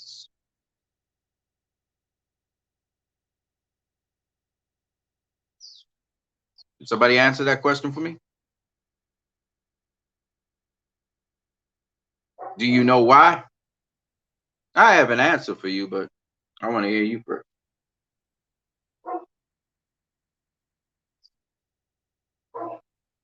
I never quite understood why you think that these maybe you can explain yourself, DF. Pop on the program so you can explain yourself. Why is it that a heavyweight wouldn't be on a pound for pound list? Let me explain pound for pound one more time to you guys. So if it's a hypothetical thing, both fighters were the same size, then pound for pound, the fighter who is #1 would be greater, a better boxer at least, than the fighter who's pound for pound #2. Saying he's a better boxer. So it's a sort of way of grinding everything down to the same size. You see? That's why pound for pound. Leroy Cohn says, because they are good. Mr. X says, ha. It's a way of evening out the playing field to show the skills and the abilities and the level of opposition that a fighter has faced. A way of rating how good they are, as Leroy Cohn so correctly said. Mr. X says, ha, which I don't know what that means. So why is it that heavyweight is exempted from this mythical list of rating fighters to say how good they are? Because you can have a guy with tremendous size, but not as skilled and has not faced the kind of level of opposition that a smaller fighter may have. This is why Benny Leonard, who was a great lightweight, and Sugar Ray Robinson was a great middleweight and welterweight. This is why they made these mythical pound for pound lists for these guys, because Sugar Ray Robinson came around the time of Joe Louis, Ezra Charles, Rocky Marciano, right? It was around that era. And you know, while people rate Joe Louis as a great heavyweight fighter, Sugar Ray Robinson, everybody thinks that Sugar Ray Robinson was a greater fighter than Joe Louis and Rocky Marciano, Ezra Charles, and Jersey Joe Walker. They see him as a greater fighter. So how do they showcase the skills, the ability, the art, the knockouts, the level of competition that Sugar Ray Robinson had? They developed this thing called pound for pound, which is what Canelo speaks about, pound for pound, pound for pound. Sugar Ray Robinson was seen as a much greater fighter than Joe Louis and Rocky Marciano, Jersey Joe Walker, Ezra Charles. Okay. So that's where pound for pound comes from. Same thing with Benny Leonard in his time in the 30s.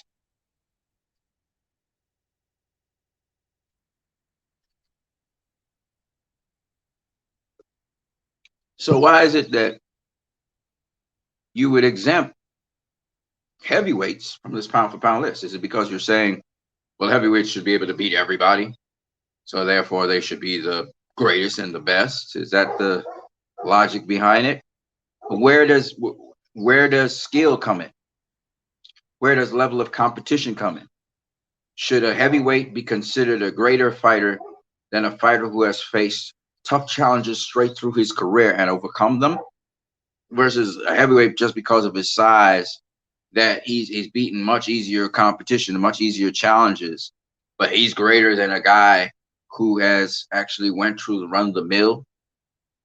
And this is what pound for pound is all about, right? That's why we're able to compare any fighter of any size to another fighter of another size based on their level of opposition they face and the skills they present inside of the ring. As Roger Mayweather, the late great Roger Mayweather, would say, it don't mean shit. It's about who you fought, who you beat. Right? He will say that over and over again. Why? Because it's all about how good is your skills and abilities that we see in the ring. And that can be put to test by the level of opposition that you face. It's really not that rocket science. And that you can use for anybody in any era compared to the competition of their era. And we're not going to compare our cross eras. We're going to go who you face in your era. And then what kinds of skills you presented in the ring. That's why footage is so important, in my opinion, when you're talking about fighters. I want to see them. I want to see what they did well. Because if I got a fighter 50 years into the future and I see what he does there, and I look at a fighter 50 years in the past and I see what he's done there, I can compare and say, oh, okay, this fighter would have beaten that fighter because X, Y, Z. Look this fighter do, look what this fighter don't do. So, see what I'm saying? But ultimately, in the end, who do you face in your era that was like the top tycoons of your era? All right, let's just look at them. Okay, let me see how the skill sets look like. So I watch at them, and okay, they ain't all that, but boxing did evolve. So okay, fine. That's the sort of thing that you got to understand and put in a context when we talk about pound for pound, the greatest fighters of all time. People don't do that, but that's what I do.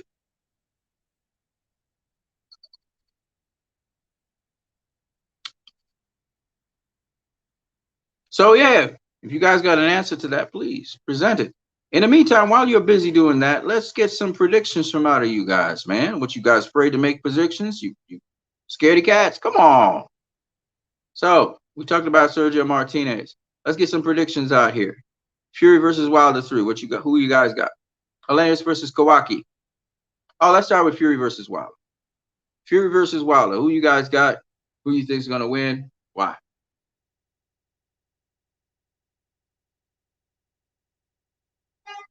Now, don't tell me who you want to win.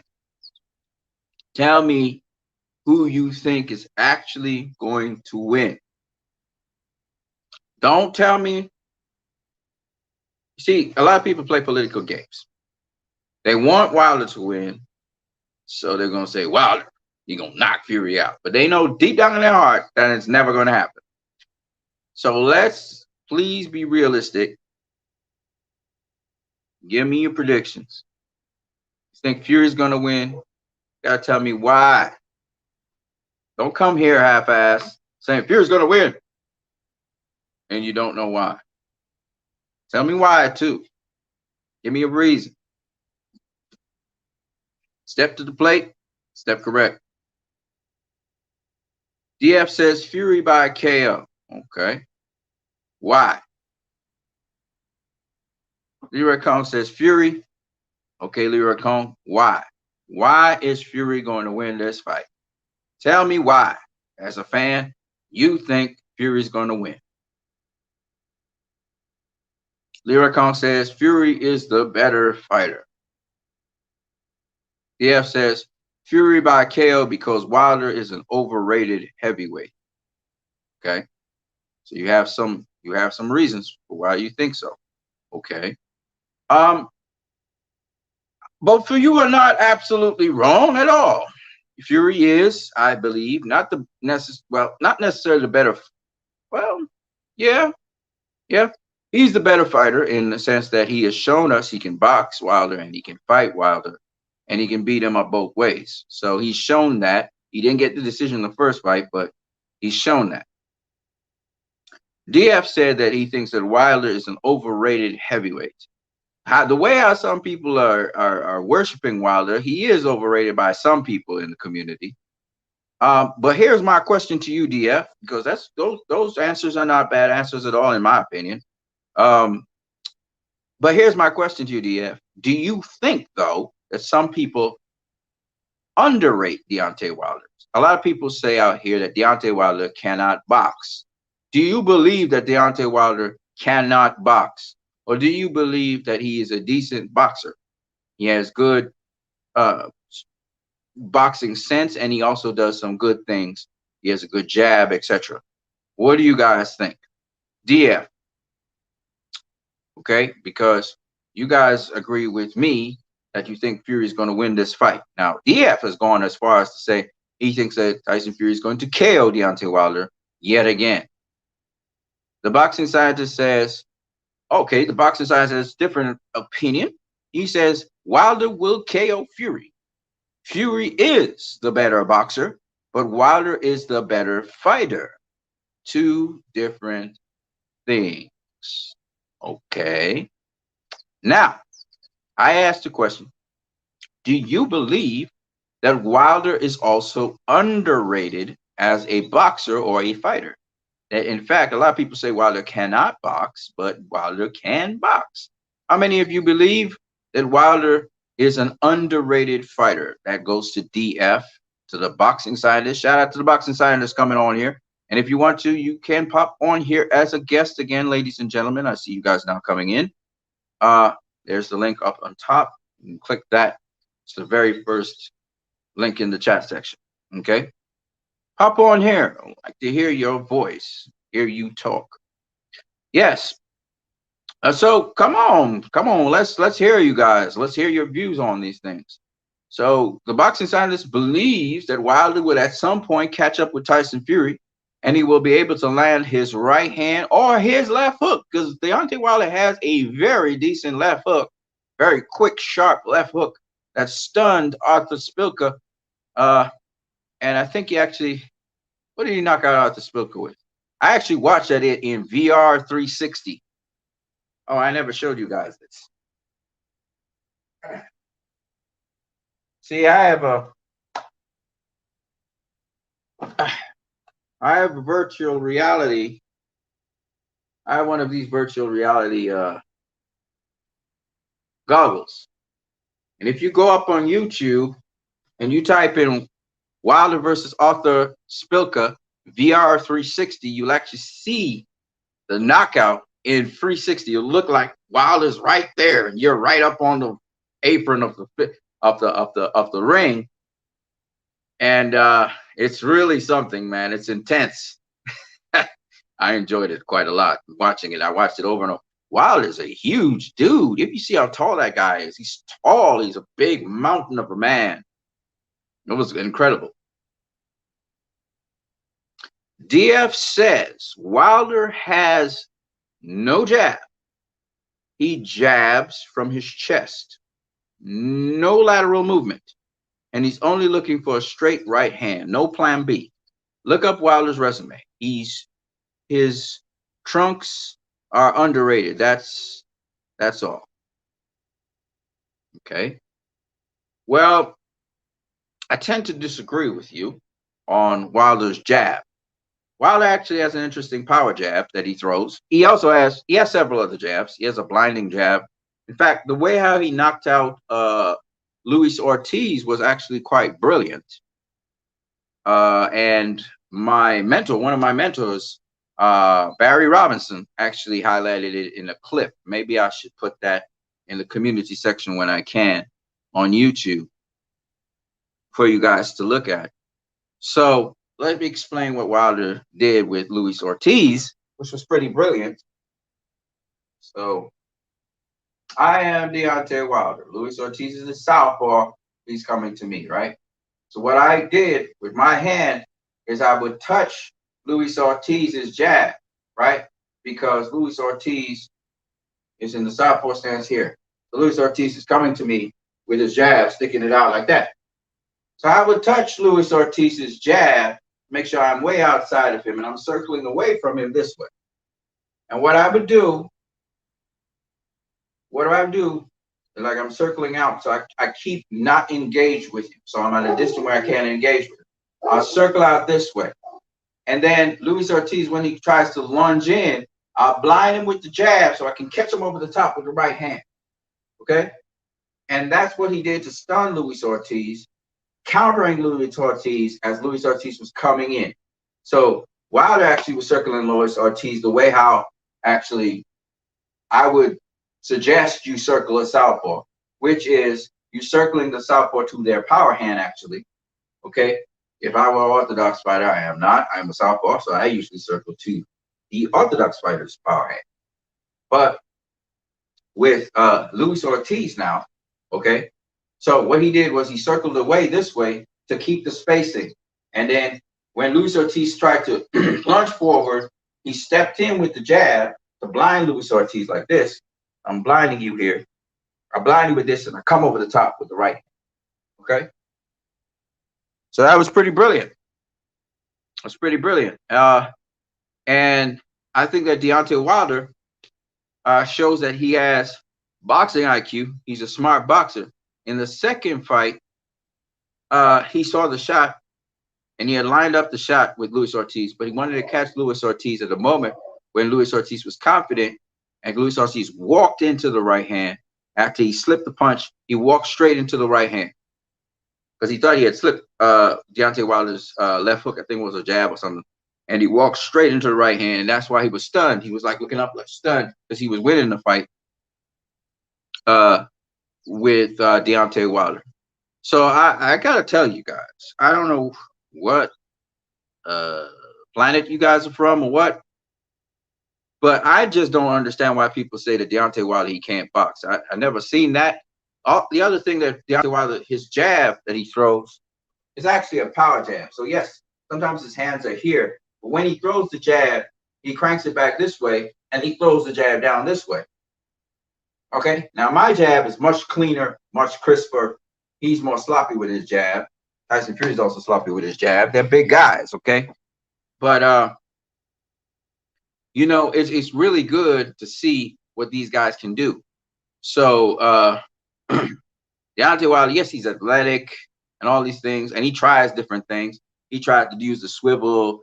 He tries to, you know, change his angle so he could throw the spear jab at times. Hold on a second. Okay, he throws the spear jab at times. He tries to experiment with different things also in the boxing ring. And a perfect example of him using the jab, and he used it pretty well, was against Bermane Stiverne.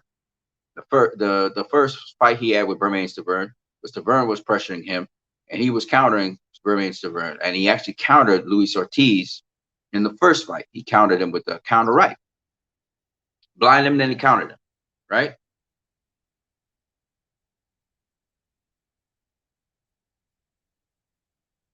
Now, what to me is very funny is hearing people say that Deontay Wilder, he only have a right hand. It's funny because he does have a left hook.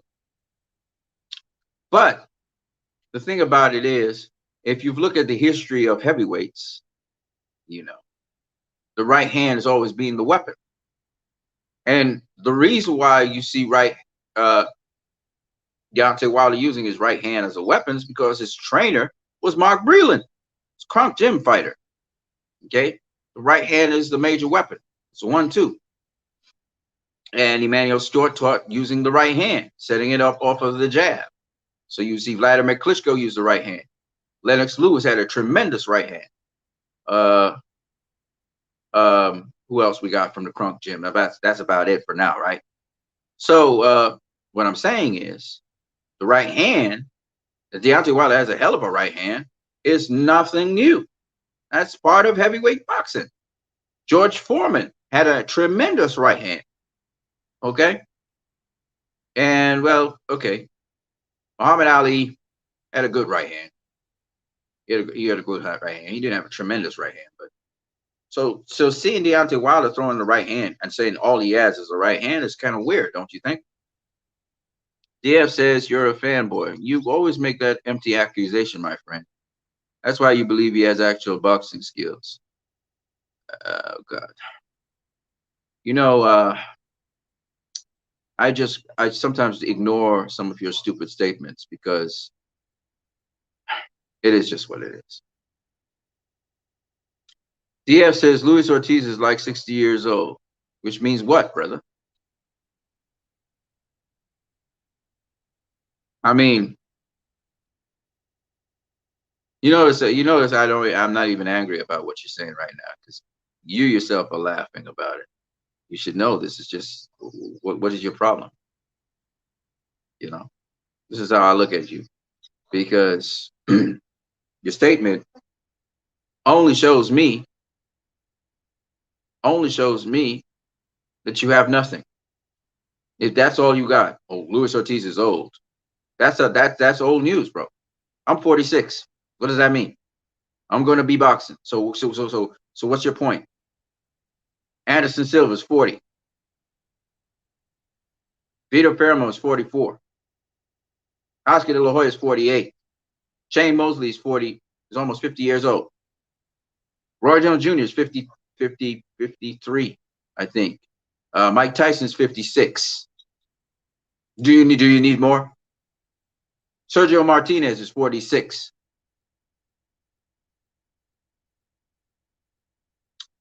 Anderson Silva's 40. I said that already, didn't I? These are old guys. So what? If you can box, you can box.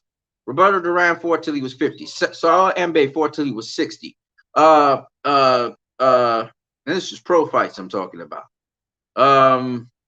Mike McCallum fought till he was 48, 49, something like that. Okay. Manny Pacquiao he fought till he was 44. What are you really saying, brother?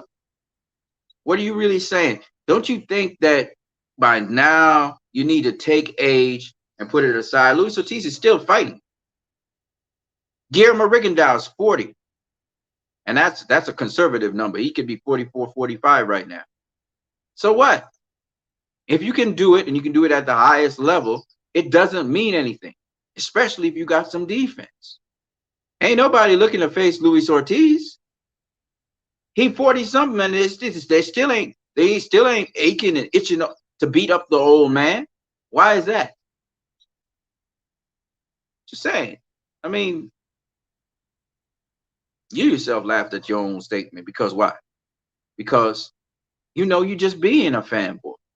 You know you just being flaky. You know you just being a troll. Right? We all know this. We know you trolling. That's why I'm not even aggravated by it.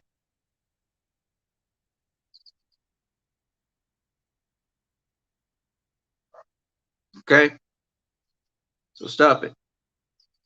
Deontay Wilder can box. You don't go to the Olympics and win a bronze medal in the Olympics and you can't box. And he started late. But so did Trevor Burbick. So did Maravilla. So did Bernard Hopkins.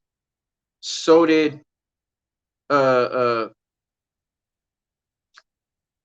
Vito Belfort, Anderson Silva. That doesn't mean that you can't get the fundamentals down. You may abandon the fundamentals. You may not focus enough on the fundamentals. But it does not mean that you don't know them.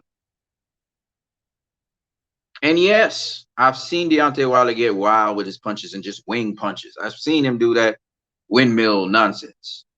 But he does it after he has gotten his opponent in trouble and is about to go down. Then he starts behaving like his namesake, Wilder. He behaves wilder and wilder. Okay? Yes, I've seen that. He looks like Grover from Sesame Street.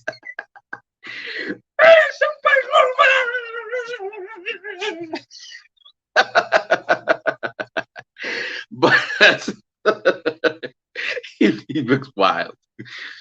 But before that happens, he's landing straight rights. He's landing, straight punches before he starts looping these wild ass punches, right? I see you guys mocking him about the windmill stuff. I get it. But he can box. Okay, he can box. He can box. He's got good skills. And he's athletic and he's quick and he's explosive. All right. So we mustn't take away from one fighter. Oh, you're a Wilder fanboy. Because I'm telling the truth. I told you I don't think he's going to win against Tyson Fury. But I'm a fanboy because I'm saying the truth about a guy. Come on, stop that nonsense. And Anthony Joshua can box. Boy can box. Is he a little bit suspect? Is he a little bit suspect in the chin? Possibly. Possibly. We don't know. He takes a punch. He takes a good punch. He ain't trying to get hit on his chin. He ain't trying to get hit on his head now. He a smart guy. Cover up. All right.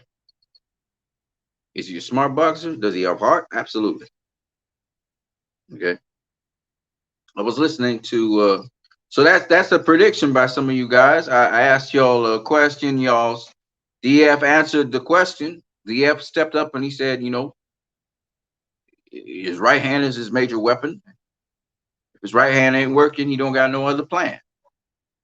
That's basically what he's saying about Deontay Wilder. But he does have another plan. He does have other tools. He does have the left hook. He does throw his jab. He tries to throw it, mix it up to the head, to the body. He does do those things.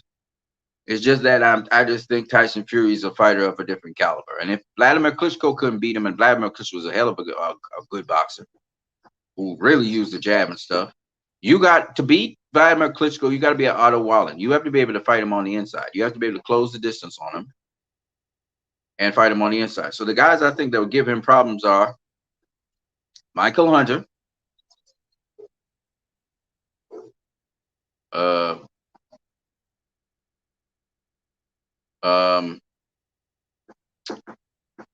Jarrell Miller, if he ain't using drugs. Possible. It is possible that Andy Ruiz could give him trouble if Andy Ruiz can close the distance. He has to be able to close the distance. Tyson Fury starts boxing him, it's going to be a problem. Alexander Usyk could give him problems if Alexander Usyk can close the distance. It's about closing the distance on him. So you have to be able to close the distance. If he doesn't allow you to close the distance, you have a problem. And then, even if you do close the distance, Tyson Fury can fight on the inside. So you do have a problem with Tyson Fury. He is a problematic boxer in all kinds of ways. So, okay. So you guys gave me Fury versus Wilder 3 prediction. Cool. Helenius versus Adam Kawaki. What's your predictions on that one? Those of you who know who Robert Helenius is, uh, and you know, and those who know who Adam Kawanaki is, Kawanaki, he's rising up the ranks, and Helenius, was seen as a great wonder. He was knocking out everybody until he faced, who was it that stopped him? I think it was actually Gerald Washington. Gerald Washington, who got washed by Deontay Wilder, was outboxing Deontay Wilder at a certain point, and then he got washed by Deontay Wilder because of stamina. Gerald Washington actually stopped Robert Helenius. I think that was the first loss Robert Helenius had. Yeah. So, anyways, and since then, Robert Helenius lost to Dillian White, and I believe he also lost to. Well, I guess he was on his way to losing to Robert Kawaki before he stopped Robert Kawaki. So there you go. So you guys, give me a prediction for this fight. Give me a prediction for this. Got a lot of fights coming around the corner, and I'm going to be around here for a little bit. It's now 2 hours, 7 minutes. We've been in here talking with you guys, and we're going to talk for as long as it takes. We're going to talk boxing. Boxing is a beautiful sport. And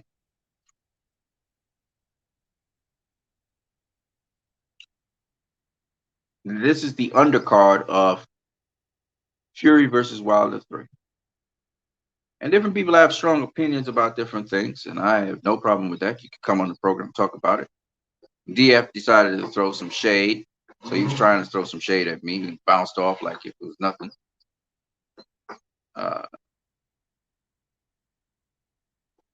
But Robert Helenius versus Adam Kawanaki. I forgot to put Kawanaki. I just have Kawaki or Kanawaki. Should be Kawanaki, I believe is his name. And anyway, if you guys don't know who Robert Helenius is and Adam Kawanaki, Kawanaki is a rising star, Polish fighter. Robert Helenius is a big, tall fighter from, I think, Switzerland or Denmark, one of those places, Sweden. I can't remember. He's tall. I think he's 6'8" or something like that. He can box his socks off, but even so, unfortunately for him, he's been defeated twice. Robert Kawanaki was on his way to defeating Robert Helenius, and then Robert Helenius caught him, I think, with a hook or something, a left hook, stunned him and got him out of there. So they're going to rematch each other, hopefully, so that Robert Kawanaki can get his win. He feels he was winning the fight against Robert Helenius. So we'll see. I don't know. What is your prediction for that fight? By the way, I just want to say, and when we talk about pound for pound, my understanding of it is it does not matter what weight class you are. What matters is that we hypothetically are scrunching you down to the same size. The people who say that heavyweight shouldn't be pound for pound fighters are arguing that heavyweights are actually people who are bigger than all the other fighters, and therefore they would beat all the fighters that are there. Now, that's not necessarily true, as we see with Alexander Usyk beating Anthony Joshua after Alexander Usyk put on some weight. So that's why we have pound for pound. You understand? Of course, actuality versus hypothetical situations is a totally different thing. But nonetheless, we've got guys that came up from welterweight, like Mickey Walker, jumped all the way up to heavyweight and, was fighting with heavyweights, right? The Toy Bulldog. We had guys jumping all the way up from lightweight, like Sam Langford, and becoming heavyweight fighters. Pound for pound, these guys were bad motherfuckers, period. And the point behind it is that just because you're at heavyweight doesn't mean you beat everybody underneath you. And we actually had literal situations where guys have jumped up from light heavyweight, guys have jumped up from middleweight and beaten heavyweights. Okay, so we have James Toney, Roy Jones Jr., Bob Fitzsimmons, Philadelphia Jack O'Brien. We got Michael Spinks, Leon Spinks, uh, uh, Evander Holyfield, Michael Moore, uh, uh, what's his name? Uh, he jumped up from cruiserweight, David Haye. Okay, so we've had a plethora of fighters who have come up from lower weight classes and beaten heavyweights, and they're not authentic heavyweights. They didn't start off at heavyweight. Okay, and so that shows us that the mythical pound for pound that we talk about, while it is mythical, some guys have made it reality and showed us that they literally can live that lifestyle. You see Canelo Alvarez coming all the way up from 154 as a 154-pound champion, having conquered 154. He jumps up, conquers 160. Now he's looking to conquer 168 undisputably. And then he's looking to conquer 175. He's partially conquered 175. He hasn't conquered it yet. He has to face Bidabiev and Bivol, right? Showing he's pound for pound that great a fighter. You see? So that's why pound for pound is in existence. It's to show you this guy can beat the best in this weight class, the best in that weight class. I could jump up to heavyweight and beat the best in that weight class. That's what pound for pound is. It's hypothetical. But there are guys that actually lived that hypothetical and proved it. So to come out there and say, oh, heavyweights, oh, they beat everybody because they're the biggest dudes, is kind of stupid. And it doesn't really show, doesn't mean that you're a better fighter than a guy who's smaller than you.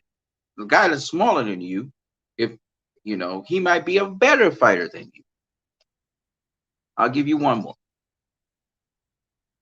So street fights are interesting.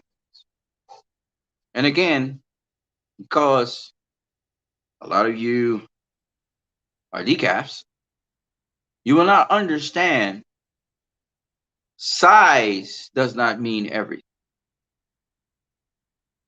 So I have in the community section a 60-year-old southpaw fighter who's a street fighter facing a guy who the 60-year-old southpaw street fighter looks like he's a middleweight. And the guy that he's facing is a heavyweight. The guy's an orthodox fighter. He's much younger than him. He's probably in his 30s, 20s. And he's street fighting him. And the southpaw knocks down the guy 2 times. Size doesn't mean anything. Knowledge is more important. I try to share that with you guys all the time. Why was that middleweight able to drop the heavyweight twice in the street fight? Because he knew what he was doing as a southpaw. He knew the angles he needed to get on the guy, and he was repeatedly landing the left hand. You can catch him with the right hand sometimes, and then he hit him with the left hand. And he dropped it. Okay? Now, throwback fights. Ted Kid Lewis repeatedly faced, and he was a welterweight, jumped all the way up to light heavyweight, and then went all the way up to heavyweight and fought heavyweights. Okay? Mickey Walker, the toy bulldog, did the same. You know, and several other guys. Sam Langford won the colored heavyweight championship of the world, and he came all the way up from lightweight. My point being that, and we're not talking about no joke guys, by the way, that this dude faced. He faced, you know, fighters that, you know, probably would have beaten some of these white fighters. You know, it was a division, it was a color line, it was a color fighters and it was white fighters. Langford never got a shot at the heavyweight championship of the world, even when Jack Johnson. And the point behind it is that just because a guy looks smaller than you in dimension, you understand Sam Langford was only 5'6" with a 72-inch reach. Okay, short dude. Wasn't a guy who was busy on his feet like Pacquiao, moving all around the ring, but he was quick, he was sharp. But he walk you down, he walk off angles, and he walk you down. But he was solid, broad. He had a broad chest, like the toy bulldog. He was a big, he was big chested, big dude, strong, big frame. But the thing about Sam Langford is this: stature-wise, dude's short little twat on the ground. Yeah, he had long arms, but he was a short little twat on the ground. He was a short little dude. You know who Sam Langford? He had the dimensions of K9 Bunridge. K9 Bunridge is a short little dude, but he got long arms. Shout out to K9 Bunridge, by the way. I watch your channel all the time. I love the Detroit fights. And my point being, the size, and they'll tell you this, yes, there are weight classes for a reason, but size ain't got nothing to do with winning a fight unless you're using it to your advantage. They don't have nothing to do with it. Skills pay the bills. That's why you look at a little guy like Floyd. He's a small dude, 5'7" maybe. He say he's 5'8", probably with heels. But he a small dude. Small, compact, skinny, strong. But he's punching Logan Paul all about the ring. Logan Paul's a heavyweight. All right? 200 plus pounds. And he's knocking Logan Paul all around the ring. He's the bully. He's walking down Logan Paul. Now, how can a little guy like that, 155 pounds, be walking down a 200 plus pound guy? Skills. Skills. Skills. Skills pay the bills. His knowledge of the sport, because it's 90% mental, 10% physical, his knowledge of the sport allows him to do what he do. So a little guy, if I was to spar a flyweight, a guy that's only 105 pounds, men nothing. If I was to get in the ring and spar him right now, he'd kick my ass. Probably knock me out too. Why? This is a tremendous gap in knowledge between him and me. There's a tremendous gap in knowledge, my friend.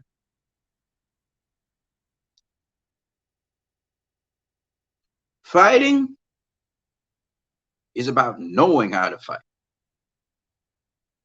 You might have the instinct to fight. You might have the desire to fight. You might have good instincts in fighting, but it don't beat skills. It just don't beat skills. Skills is something that you hone. Skills is something that you practice.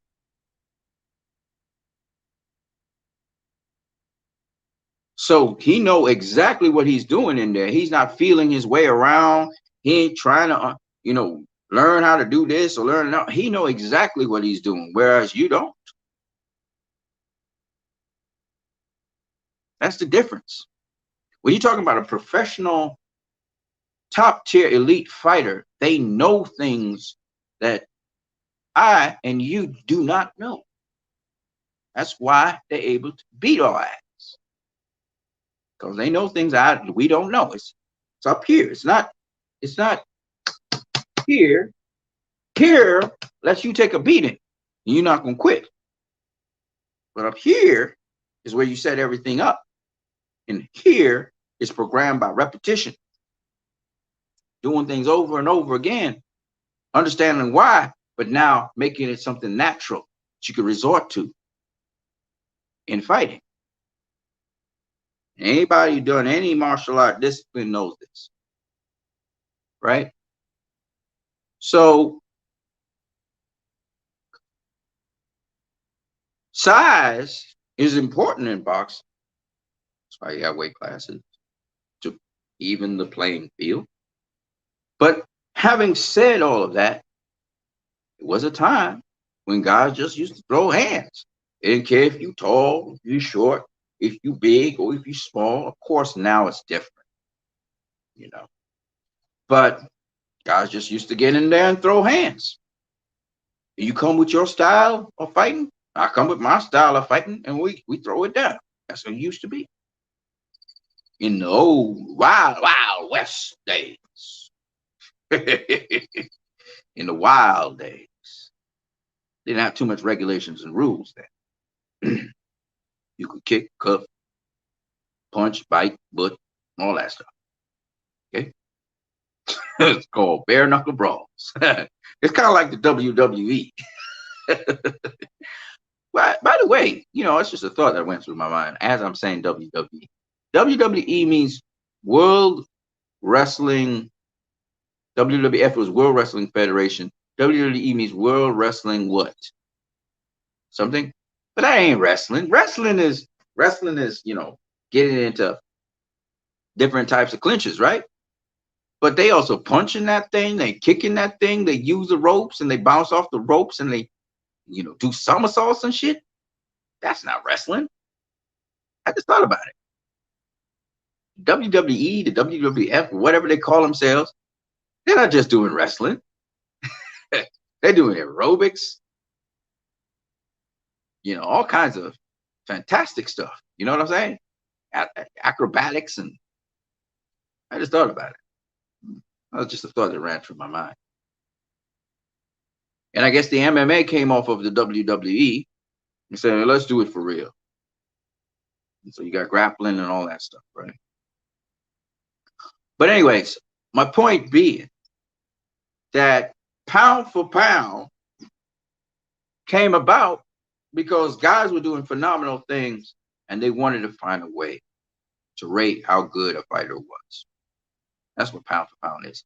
It's somewhat mythical, but if a fighter repeatedly proves himself by going up in weight class and beating guys, that's why he rises up the pound for pound list, because pound for pound, he's proven that pound for pound, he really is that dude, right? As he goes up in weight, he's still beating the top guys. So yeah, pound for pound, I'm showing you I am pound for pound the best, right? That's what pound for pound is. So that's why heavyweights are involved in pound for pound, because it's about who's the best. It's not about who can beat everybody necessarily. It's about who's the best. And even then, we don't really know if a heavyweight could really beat a middleweight guy who's really, really good. You never know. You might be surprised. The middleweight goes in there and beats the heavyweight's ass, as Usyk proved with respect to beating Anthony Joshua. He was a cruiserweight. Yes, I know. But he was a cruiserweight, a dominated cruiserweight. Didn't look so great against the last two heavyweights that he faced. And then he went in there and he beat Anthony Joshua. He made him fight his fight, and he made him lose, follow what he was doing. He set him up, made him do certain things, and got the win over. That's how good Usyk is. And I have Usyk against anybody. I see his chances are good against any fighter, even Tyson Fury. Right? Pound for pound. He's up there on the pound for pound list. He proved himself. Pound for pound, he's showing. Yeah. So that's what I mean by pound for pound.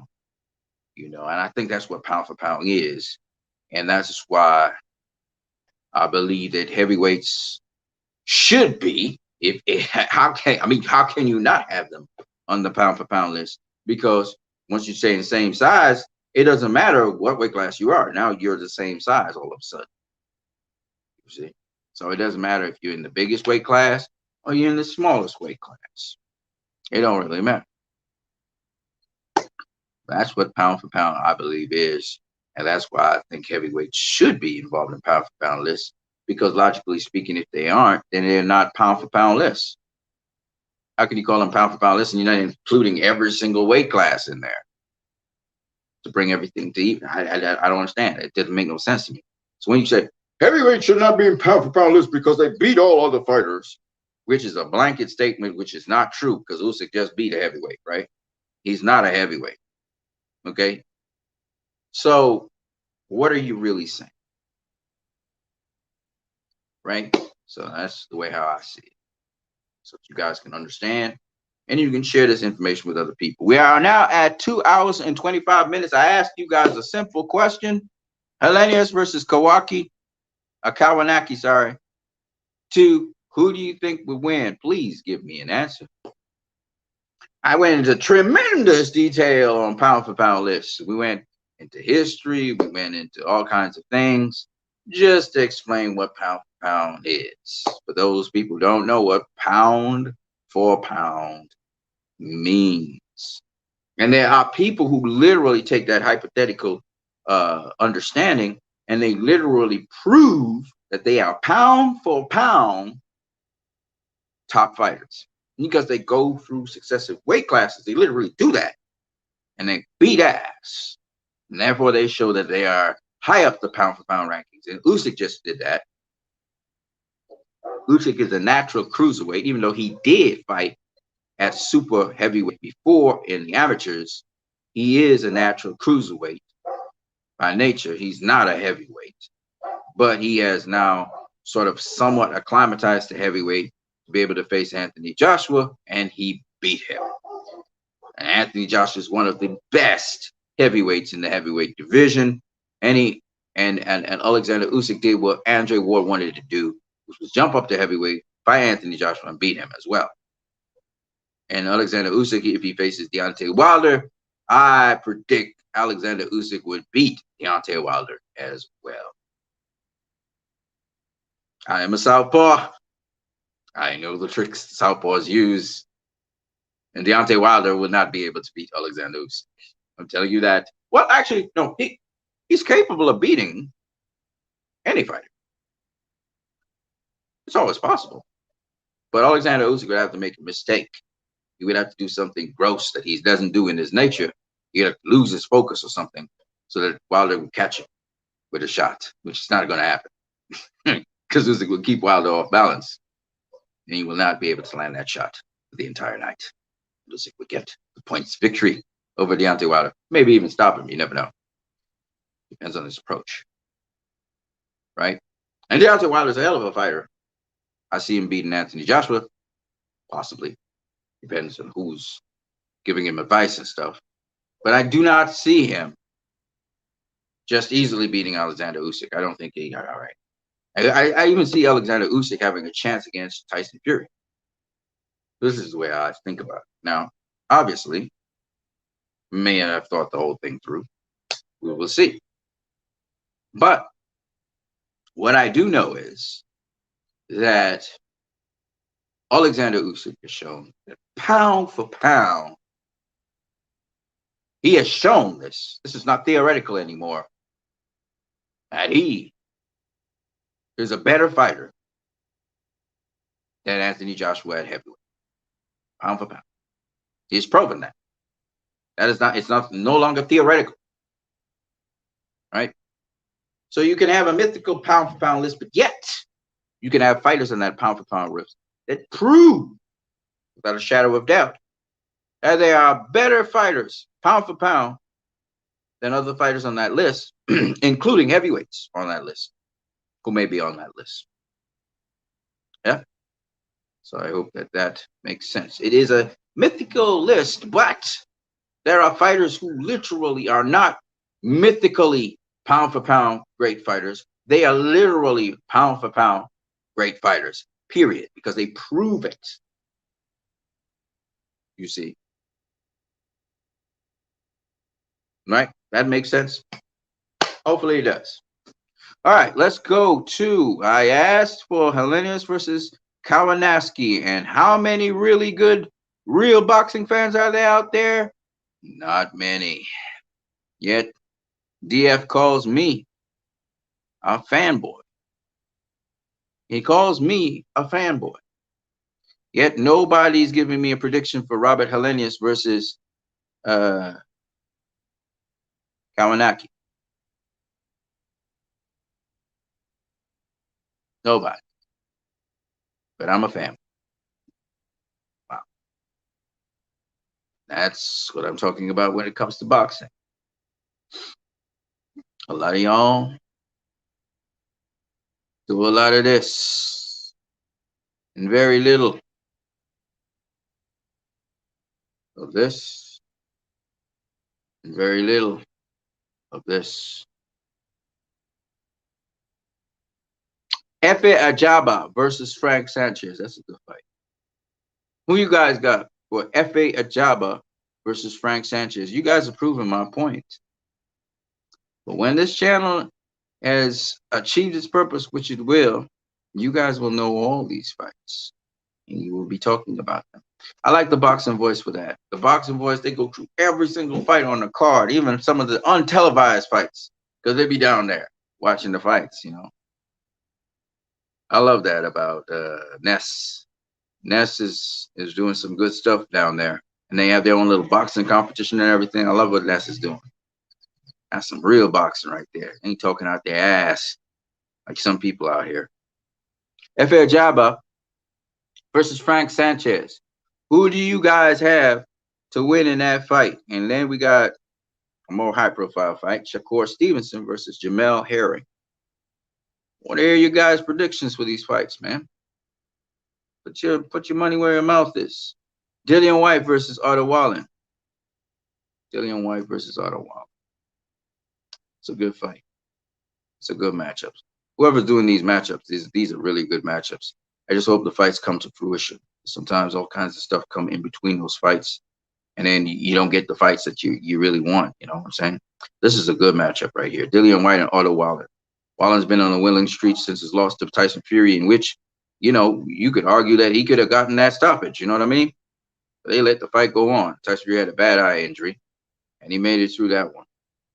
But Dillian White versus Otto Wallen. Who you guys got? Otto Wallen is a pretty good southpaw, man. We're gonna see what's up. See, Dillian White can manage that. I want to hear what you guys have to say about that. Is a big one. You guys are gonna chime in on this one, I'm sure. Canelo Alvarez versus Caleb Plant. Canelo Alvarez versus Caleb Plant for the first ever undisputed super middleweight championship of the world. Who is going to take that in the 4-belt era and any belt era? He'll be the first super middleweight champion of the world. Of course, the first super middleweight champion was Sugar Ray Leonard, who beat, at the time, the WBC. I believe it was the WBC. Was he the WBA? Can't remember. WBC light heavyweight champion, who was at the time Donnie Lalonde. Donnie Lalonde comes from the era of Leslie Tiger Stewart, Marvin Johnson. Michael Spinks. Yeah, Michael Spinks was I think Michael Spinks was a heavyweight at the time. And I think Muhammad, what's his name? Muhammad, something Muhammad. Can't remember his name. Them was the guys up in there, you know. Billy something. I forgot what his name is too. But he had a bunch of really good fighters. Virgil Hill was in there. You know, Thomas the Hitman Hearns was in that division. The light heavyweight division was alive and bumping. And Leslie Tiger Stewart, was one of the champions. He actually comes from my country, Trinidad and Tobago. Dope dude. I need to find him. I need to talk with him. Very smart, very wise guy. Learned a lot from boxing. Put our country on the map. Good fighter, man. Good fighter. He also fought Michael Moore. Leslie Tiger Stewart, he fought Michael Moore. Yep. Let's see. David Benavidez versus Jose Uzcategui. It's a good fight. It's a good fight. I think David Benavidez might come out on top. He's the A side. Jose Uzcategui, he's going to give him a good run, though. I think he's going to give him a good run for his money. If Uzcategui don't need to throw more hands, and he needs to be more conscious of his defense. But his time is pretty good. If he can get his speed and quickness to match David Benavidez. David Benavidez got really fast hands. Got really fast hands. Not so fast feet, but he got fast hands. Stephen Fulton versus Brian Figueroa. That's a good fight. That's a good fight. That's a really good fight. That's super bantamweight. But, I think it'll be unification. That's a very good fight. That's a very good fight. We got Sean Porter versus Terrence Crawford, another very good fight. Terrence Crawford's WBO title. Um, Southpaw versus Orthodox fighter, sort of. Sean can switch it, so see what's up with that. That should be a good fight. Both fighters gonna bring their best. Sean's gonna push Terrence to the max. I was just watching recently Aaron Pryor, man. Aaron Pryor, man, that beast. They had a little homage to him on right here on YouTube. You can always check him out. And Aaron Pryor was a beast, man. Sean Porter, Sean Porter reminds me so much of Aaron Pryor. So much of Aaron Pryor. So I mean, it's gonna be interesting. That's all I'm gonna say. Triple G versus Ryota Murata. Yeah, I favor Triple G on that one, but we'll see. I don't know. So that's what we got. You guys are gonna come through at some point in time, and we're gonna talk some more. We're gonna talk some more. I know some of you guys are watching, but my live feed is not picking you guys up. I guess it doesn't link up properly with YouTube. I'm gonna take a little break. I'm gonna come back at you guys. What you need in the building. Just take a little break. I need to go use the bathroom, and I'm gonna come right back. We're gonna talk some more boxing. We're gonna talk some more boxing. A lot of you guys out here, a lot of you guys out here, man, y'all brainwashed into thinking boxing is one way. Once upon a time I said, how can you like one guy, he said, Harry Kreb is my favorite boxer. I was like, how the fuck could Gary Kreb be your favorite boxer and you've never seen him box? How does that happen? And I remember some other guy, he tried to answer me back from some other channel. I think it was it 60 something TV. But the only way he could answer me back was to use derogatory statements. So he's going nonstop with his derogatory rants, getting all emotional and shit. I forgot what the channel's name was. He was getting all emotional and shit about it. And I'm just laughing on the other end because I know it's easy to reply to that dude. So he's like, why can't a guy like a dude who he never seen? Don't you know about reading and stuff? And I'm like, well, motherfucker, it's really simple. How does he throw his jab? How does he throw his right hand? What's his activity rate? What's his pacing? I don't know none of that shit. So for me, I got to see a boxer to like them and to like what they do in the ring. You could read about a boxer. Apparently, we can read about boxing to box. That's what we do. We just read about boxing, and therefore we know all about boxing. Yeah, watching him throw that jab, I'm gonna just read about it. Boxing's a doing sport. Roger Mayweather even said that. It's a doing sport. You don't learn no fucking boxing by reading it. You don't learn boxing by reading motherfucking boxing. You learn boxing by doing the motherfucking shit. Okay? You ain't know shit about boxing. And I think the guy used to pose a lot, so he had all his little trinkets and stuff, and he'd be training. But motherfucker ain't going in no ring to box. Motherfucker ain't going in no ring to box. You know what I'm saying? He just posing. So he's saying I'm a poser because I said about a couple years back that I was going to get in the ring and actually do it. And I am, because at the end of the day, just what his accusation is, oh, you just talk and blah, and you just talk and you just talk. His accusation, and you know why I can call back these things? Because I want y'all to see how true and genuine I was all along. All these motherfuckers trying to get brownie points, but when time pulls back and when everything rolls over, y'all realize what you need was talking the truth. And what you need don't need to toot his horn. You know what he was saying. What you need knew what he was saying all along. And all these motherfuckers, they just disappeared. They're no longer around, right? These motherfuckers was there for Mayweather and Lomachenko and all them kind of guys. And then they suddenly just disappear off the scene. You're not seeing those motherfuckers anymore. You're not seeing these motherfuckers anymore. Right? Because They wasn't telling you the truth, right? I was a genuine person. I was a genuine fan. I wasn't playing mind games. I wasn't playing none of that shit. I was telling y'all from where I come from. And I told y'all will appreciate what you need over time. Here comes Boxing Learner.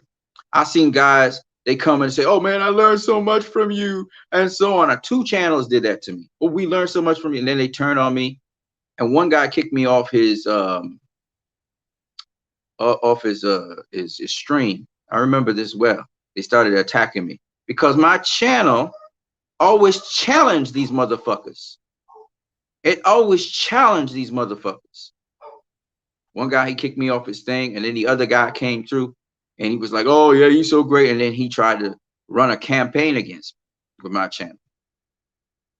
But I'm still here, and I'm still breaking knowledge. And I see people using what I say on my channel as knowledge. I see it because I got eyes, I got ears. I'm a really sneaky motherfucker. Y'all have no idea. I'll be paying attention to everything. Don't look like I am, but I am. Just like every other motherfucker out there who be coming watching my channel, watching to see what I'm saying, and then they sneak off. I see y'all motherfuckers. Y'all think what y'all think I'm born yesterday? You can't destroy me, and you cannot get rid of me. I've been kicked out of every single group, every single place, and I'm still here, and I still come back on groups, and I still come back in places, and people still respect my opinion when I start talking, because I talk things that other guys don't talk. Y'all motherfuckers come on I seen motherfuckers come and show hate, show shade. They roll up on my page, or they roll up on my place, or they roll up in my group, and they throw shade. And then I see those same motherfuckers saying the same thing I've been saying on their channels. Why? Because they got information from me. Because the channel is making a difference. I don't need you to be my friend. I don't give a fuck about you. I'm interested in the growth of boxing. I have no political allegiances, and I don't care to have. And I can roll solo. I can roll in a group. I can roll with different people. I like talking boxing with people. I do. So when people think that they can squash what you need, it can't squash me, man. It doesn't work like that. When you're doing something for the love of it, you can't squash a person, man. I've been through Pactards and all these other guys. Boxing Learner says, congratulations, Sergio. On what? On you appearing as a guest on my thing? I'm privileged to have you on me, so congratulations to me. You ain't telling me shit, ninja. You got to understand something. There's something bigger than what you think I'm here for. And I'm doing it piece by piece, restructuring some of you motherfuckers' minds, and you don't even realize it. I know what I'm doing on here, and I know why I'm here. I've already challenged the establishment, and I fucking changed and flipped the script on a lot of things. I see commentators now, and they're commentating a lot more sensibly. And I know why. And it's not just me. I've seen the other channels who have been doing the good work as well. Because we're asking them to do more. It's not just fucking power and speed and bullshit like that. The days of Jim Lampley and what the guy like Larry Merchant have ended. And the sport will be respected. What the sport was before them, I know they're still bias reporting. I've seen it all the way back. I was watching Larry Holmes versus Trevor Burbank. Go watch it whenever you guys can. And I remember Larry Holmes was expected to get rid of Trevor Burbank within 6 rounds, right? That was the anticipation. So the commentary was in line with that. Trevor Burbick was landing body punch after body punch after body punch. Trevor Burbick was going to the body like a mother, and they wasn't acknowledging him for 6 rounds. They wouldn't acknowledge him. Politics. They expecting Larry Holmes to knock him out. That strong right hand, you know, the right hand, you know, the same one that y'all saying Deontay Wilder always throw. Okay. So he was throwing that strong right hand off of his jab, the 1-2. But Trevor Burbick was riding it. He was riding the punch. He wasn't doing shit to Trevor Burbick. And in the meantime, Trevor Burbick is just going like a mother to Larry Holmes' body. So now the fight has gone past 7 rounds, and they're saying Trevor Burbick, he doesn't have no chance of winning. But it's surprising that he's gone 7 rounds.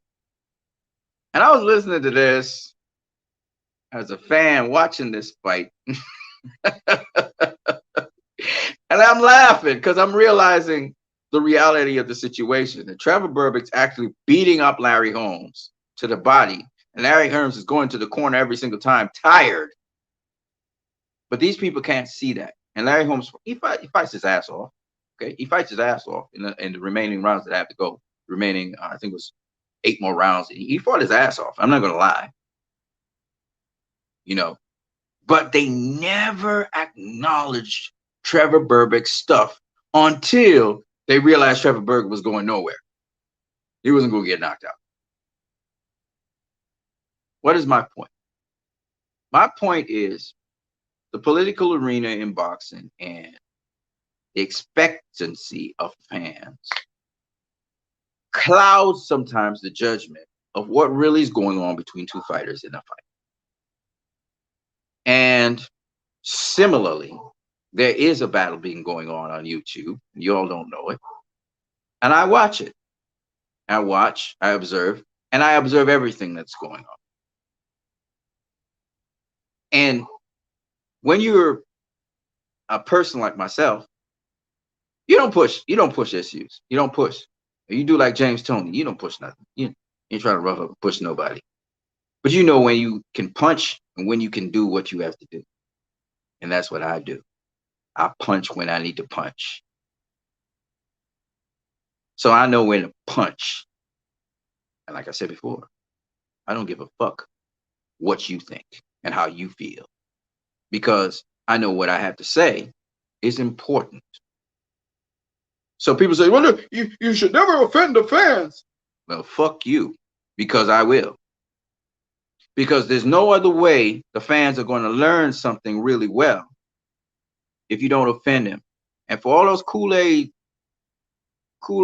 guys who like to butter you guys up, fuck him. Fuck them too.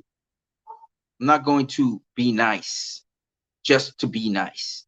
I am going to let you know with no uncertain terms. This is my role in this boxing community.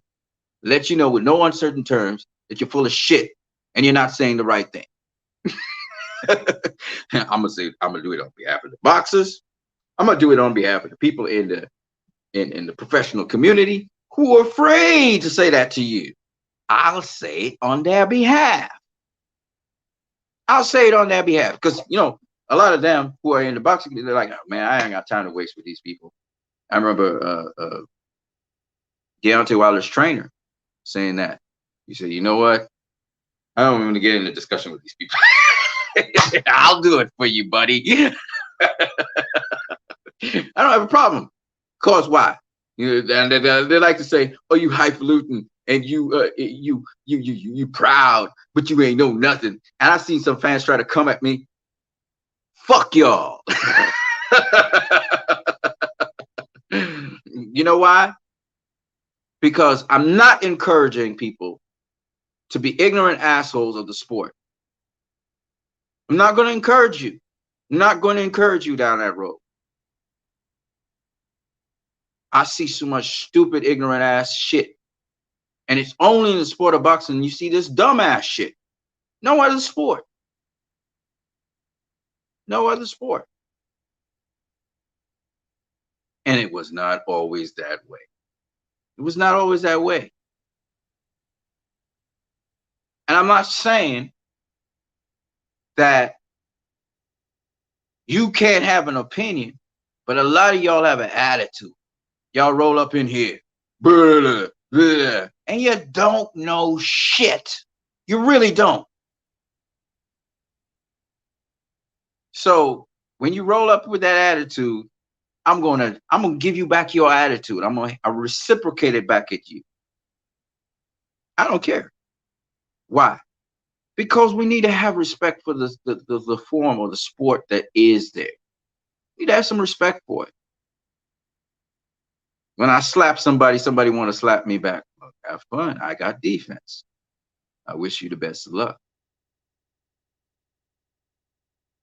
It's a fighting man sport, no doubt about it. But what we got to do is we got to elevate it.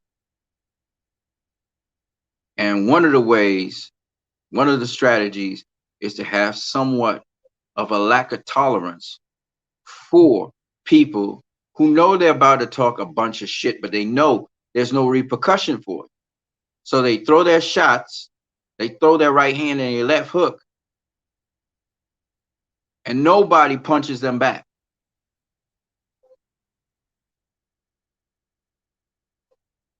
Okay?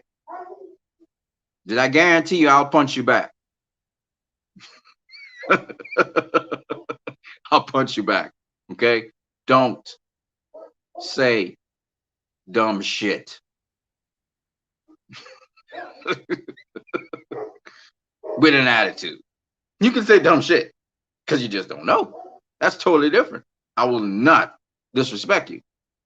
But when you say dumb shit because, and you have an attitude with it and you don't know, I'm going to come back with an attitude at you. Yes, I will.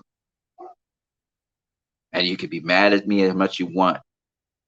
You know you can't answer me, so you're going to have to back down.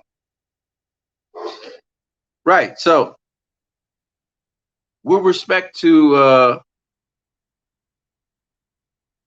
these predictions of fights, with respect to the predictions of fights, Shakur Stevens versus Jamel Herring. Oh, I enjoy life. It's so great. Shakur Stevenson versus Jamel Herring. What do you guys say? What do you think about that? And Dillian White versus Otto Wallen. I do think that when I think about some of these fights that are coming up and predicting fights, and I know some guys are meticulous in terms of how they actually research fights and stuff. I was looking at a certain guy, man, he breaking down every single detail here on YouTube. Man, the dude's channel is crazy. I really love it. How he tried to look at every single aspect he possibly could as a fight fan. I like guys like that who really meticulous. But even if you're not, and even if you got a simple reason for why you say what you say, which is, again, once you have a reason, that's good. And a reason could be as simple as, I like this guy, man. I like this fighter. This fighter, hey, man, this fighter is dope. I really like this fighter. It gives a simple reason like that. Ain't nothing wrong. Man, I'm just riding with this dude. That's all. I'm going to ride with him. I'm riding with this dude. Win, lose, or draw. I'm riding with him. Do that too. Stephen Fulton versus Brian Figueroa. I think that fight is going to be interesting in the sense that, is Brian Figueroa known for his defense? No, he's not really known for his defense. He's tough. He's a tough kid. He's got some defense. Don't get me wrong. He's got some defense. He's not known for his defense. Stephen Fulton supposedly is more slippery.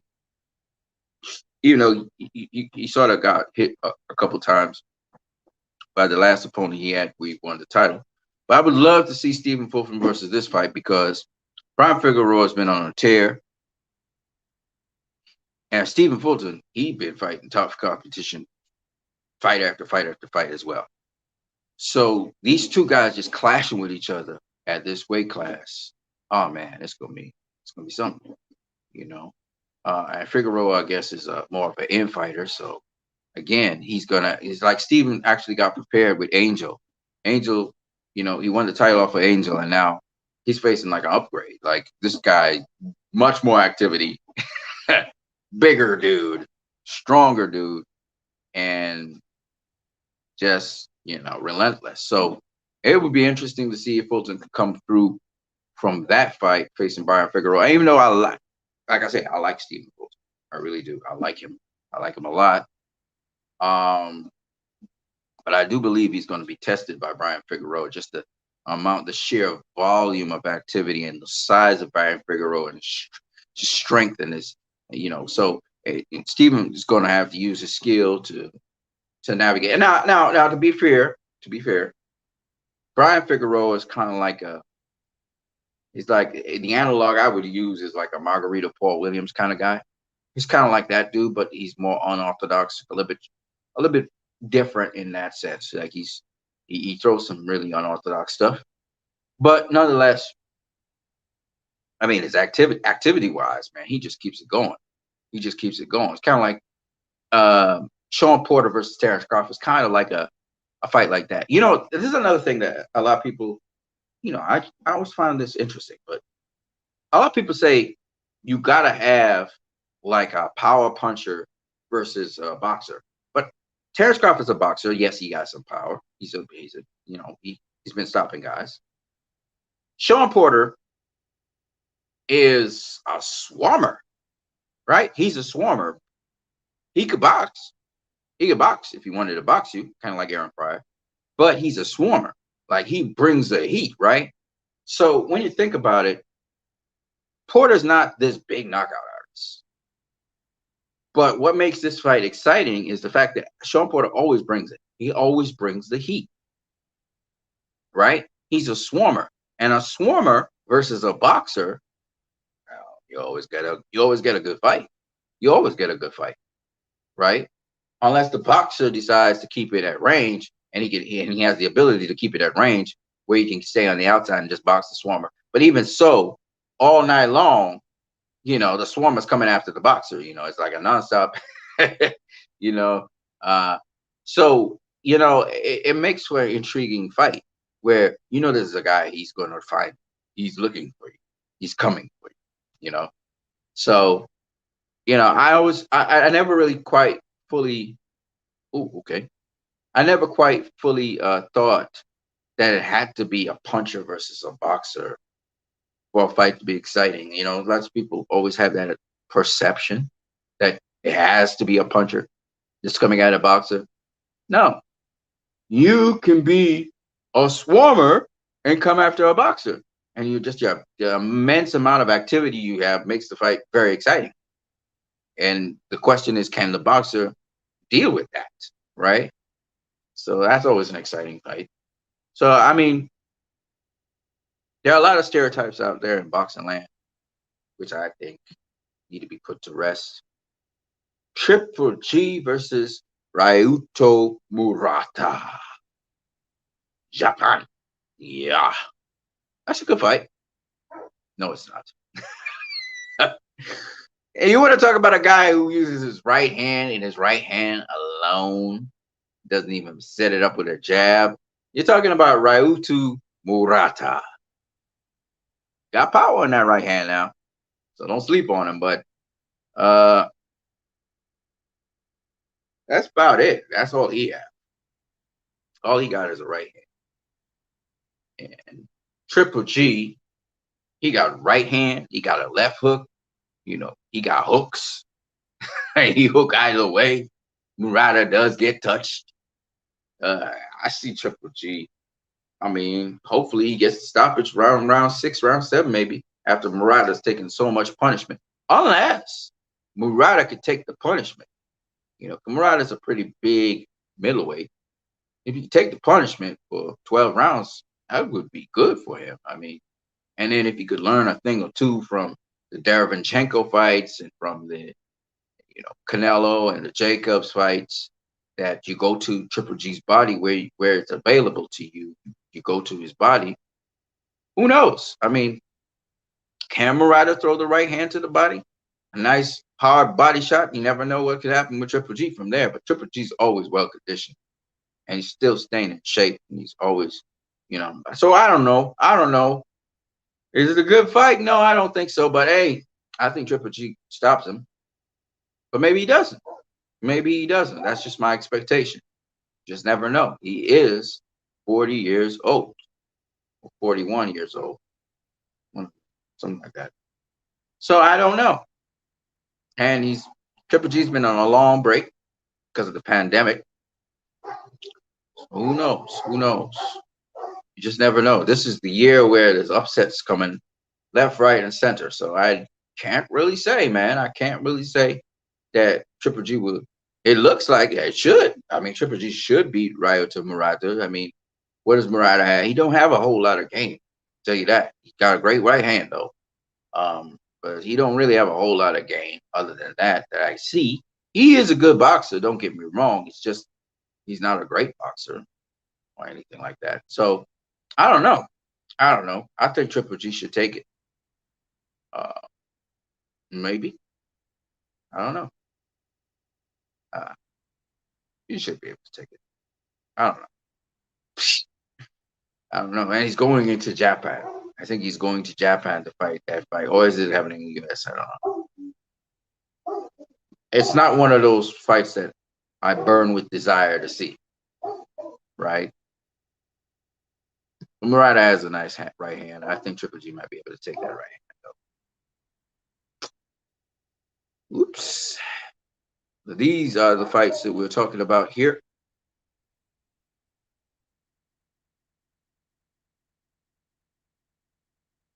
See here. Keeping it moving onwards here.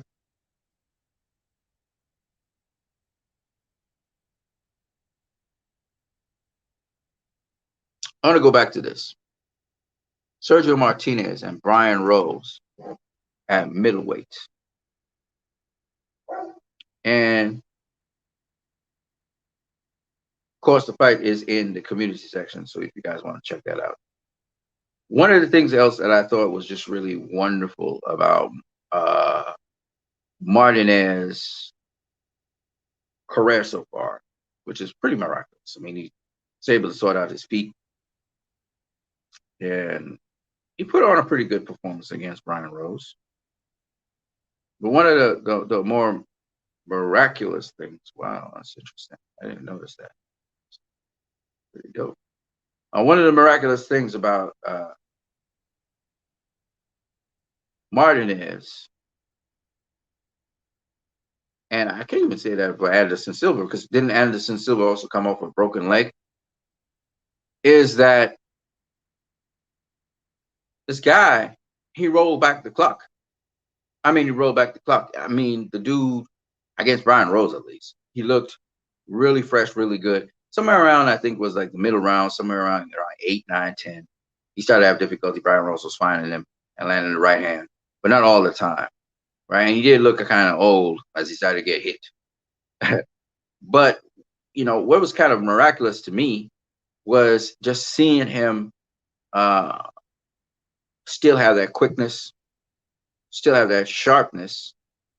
And I guess it's because he wasn't getting hit that much. Okay. And all the way to the 12th round, he was still fresh. He was still fresh. He was still mugging. He was still showing the face. He was still grinning, and banging Brian Rose. His conditioning was pretty good. So I was somewhat pleasantly surprised by that a guy that old, who's had some wear and tear on his body, was able to do that to Brian Rose. And he really does have a fighter's heart, man. Sergio Martinez. I mean, I look forward to finding out about his next fight, what other plans he has. Obviously, he's trying to look maybe at some stiffer competition, or maybe he retired, I don't know which one. But maybe he step up the competition again a little bit more in his quest to win a middleweight title. I believe he's going to try to win the middleweight title one more time. So kudos to Sergio Martinez. I'm trying to work his way back up into contender status. We'll see how far he gets, and if he gets to contend for the middleweight championship of the world, and who will he be facing? You never know. You never know how life and situations can open doors for you to get an opportunity. But maybe currently there's Demetrius Andrade and Triple G and Murata and Charlo, but you never know. It may be a situation may open up where a vacant title is available, and Sergio Martinez might be able to fight for that vacant title against somebody else. You never know. Life is an interesting thing that changes and oscillates different ways, right? So it would be interesting to see what transpires with that, and if Triple G would be able to, not Triple G, sorry, Sergio Martinez, if he would actually be able to regain one of those middleweight championships. I'm very interested in seeing how things transpire with that. Okay. Yeah. So who knows? And well, I don't know how long it'll take, but if he can stay in shape and his legs can stay pretty much mobile so that he can stay out of trouble somewhat and do his southpaw magic, maybe we may be looking at one of those oldest, maybe the oldest middleweight champion of the world. Who knows? Who knows? He may make history when it comes to that. So, I mean, we can hope. We'll have to see how his body holds up, and he will, and the right situation can present itself to him. At present, I don't think he can take those middleweights that are presently there. But who knows? Who knows? The only way we really know for sure is when he actually faces one of them. So who knows? That would be a good fight, though. Sergio Martinez, man, an old folk, and I'm about. Uh, he's the 21st, I think, of February. There's a lot of Februarians, by the way, that I see at top boxers. Um, he is the 21st of February. Oscar is the what is he? Oscar is the 20.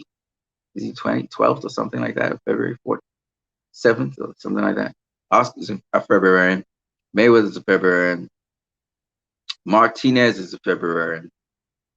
It's interesting. Sergio Martinez, man, still doing his thing. And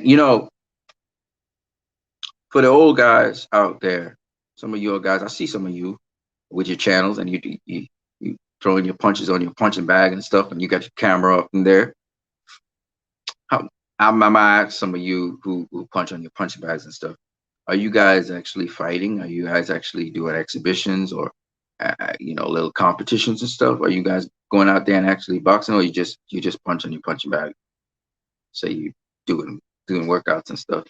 Man, if you're doing workouts, why don't you go in the gym or wherever and spar and stuff and put in some work? Yes, I'm encouraging you guys to go out there and put in some work, man. Put in some work.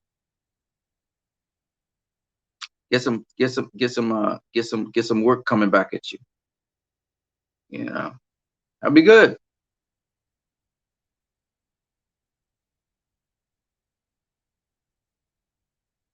I'm gonna encourage as many people as possible to get into this boxing thing. I see a lot more people, you know, I know people go to the boxing gym and stuff like that, but I mean, I see more people wanting to actually participate in competitions and stuff, and that's what we want. We want more people involved in boxing, more people actually doing it, more people doing it.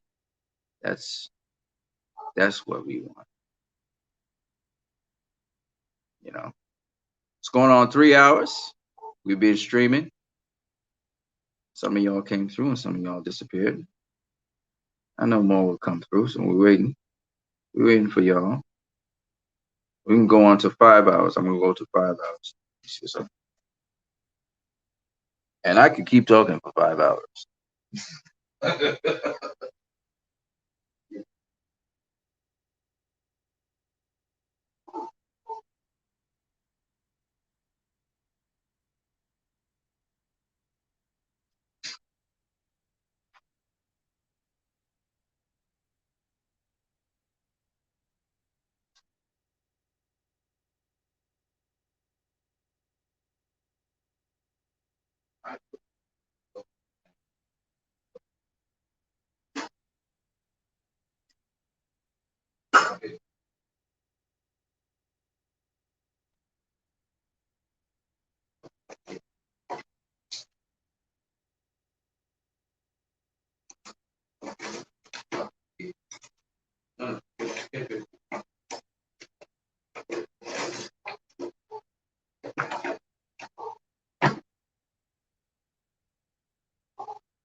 Yes, we're going to talk some other topics on here as well. So one of the things that in boxing we realize that a lot of people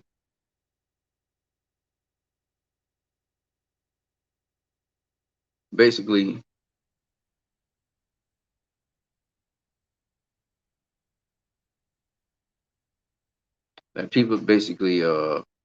ignore in boxing is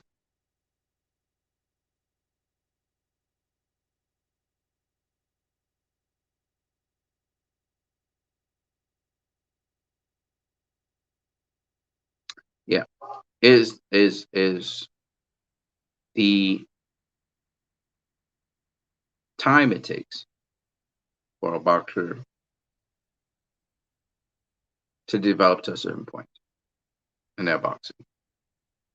You know, some boxers we want some fighters to fight each other immediately and take on the tough challenges. And when a fighter does do that and he shows that he's not ready for that level, we ignore that and we castigate it. Anthony Joshua took on Alexander Usyk. Anthony Joshua was being brought up and being matched tough for the experience he has and the knowledge he has. And arguably, he faced the very best boxer in the heavyweight division, Alexander Usyk, arguably. Now he lost that fight. But we as fans, even though we saw Usyk coming on the wings and he was asking for that fight, we as fans weren't really thinking about that fight. We were thinking about Anthony Joshua versus Tyson Fury, Anthony Joshua versus Deontay Wilder, or the winner of Fury Wilder. But we're not thinking about Usyk on the wings because, and Usyk pulled that sleeper on us, his performance against Derek Chisora and his performance against Chad Witherspoon, I think it is, right? So we completely did not think of Usyk. It was like, if they're bigger heavyweights face Usyk, they're going to squash him, right? So we weren't really thinking of it like that. We ignored the skills of Usyk. And why that's interesting to me is because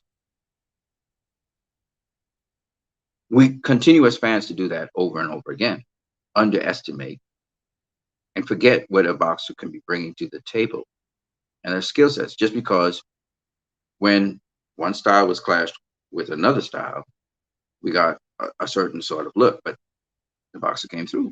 He didn't look great, but he came through. You know what I'm saying? And so, for some reason, we keep on believing that fighters who go through a certain procedure, a certain set of uh, challenges as they're developing in boxing, that we can make them skip a whole set of beats or certain challenges that they need to face to better themselves and just face the end point. Why am I saying this? I'm saying this because when we look at a Ryan Garcia, when we look at a Teofimo Lopez, when we look at Devin Haney, when we look at Gervonta Tank Davis, we see them as completed fighters, but they're not. They are in various ways still growing as fighters. But for casual fans and for the average fan out there, they see them as completed fighters. Oh, why don't they face one another? You know, Thomas Hearns and Sugar Ray Leonard, they faced each other. Well, Thomas Hearns faced Pipino Cuevas, right? Sugar Ray Leonard faced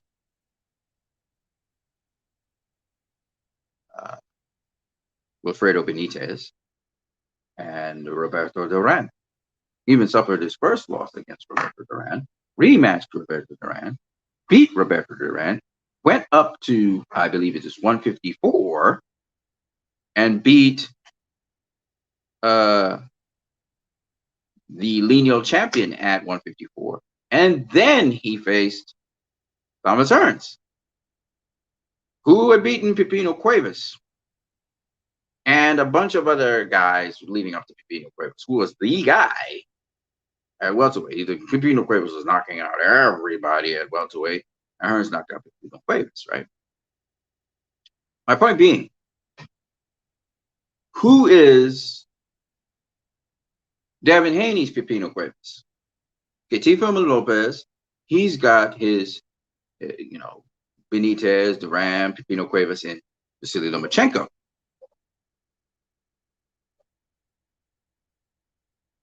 And he even got, the kid who was the IBF champion, right? He actually faced a world champion, beat a world champion.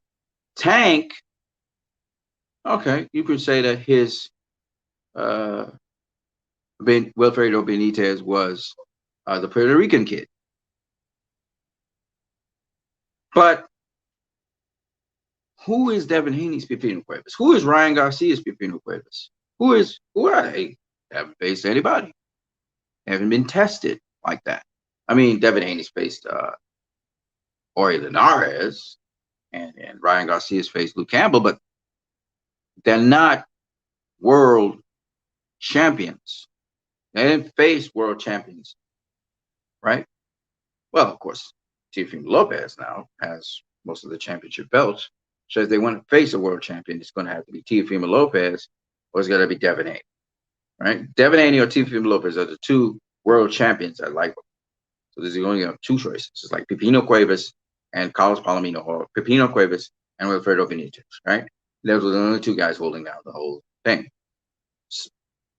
Hearns beat Pipino Cuevas, and Leonard beat Wilfredo Benitez. Those were the only two champions out there, and both of them were beaten. So now they could come together. Now the question is, with Devin Haney and with Teofimo Lopez, you would think maybe Devin Haney could face Teofimo Lopez, right? Because those two are the guys who are the champions right now. The thing about it is Teofimo Lopez has beaten Vasily Lomachenko to get where he's at, and also Richard Comey. That's the guy I was trying to think of, Richard Comey.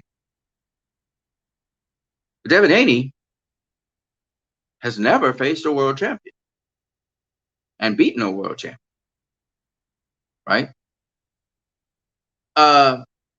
Ryan has never faced a world champion and beaten a world champion. Tank has. He's done it 2 times. Leo Santa Cruz and Jose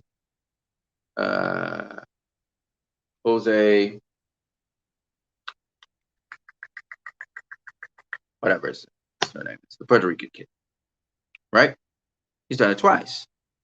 Now, the second time around, when he faced the champion, which was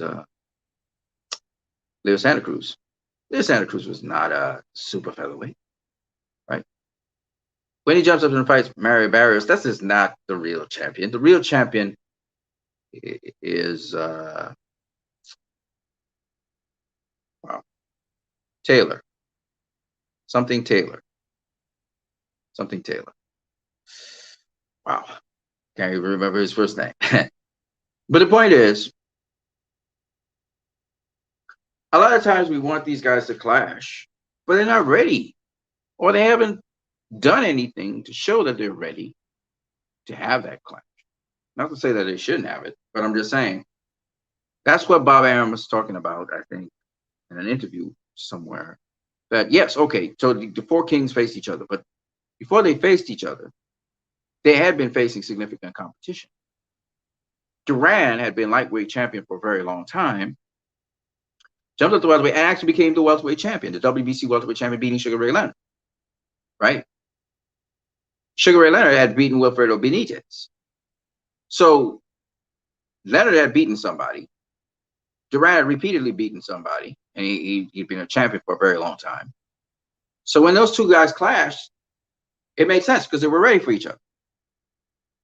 When Leonard faced Hearns, Leonard had beaten Duran and Benitez. Hearns had beaten Pipino Cuevas. They had beaten world champions. They were ready to face each other. So what I'm trying to say is that there is a process by which these fighters should be developing. Now, in this case, you have to face the champion, which in this case would be Teofimo Lopez. That there are only 2 champions in that division, which is Devin Haney and Teofimo Lopez. But the question is Ryan Garcia ready to face that? Does he have full, is his game kind of fully developed? And if his game is fully developed, I have a little reflux problem, I guess. If his game is fully developed, is Devin Haney's game fully developed for him to be able to face that guy? And a guy who's been a former world champion like Jojo Diaz, he can help to sort that problem out. Ryan Garcia facing Yurkus Gamboa after Devin Haney's facing Yurkus Gamboa, after Tank is facing Yurkus Gamboa, Ryan facing Yurkus Gamboa, it's not a bad thing. But here's the problem.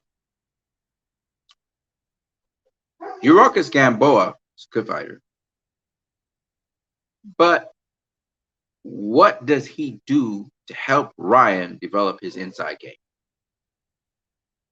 Which Ryan doesn't have much of a great inside game, right? So how do you get a fighter that can develop that? With Jojo Diaz brings that to the table. So you have some adversity on the inside.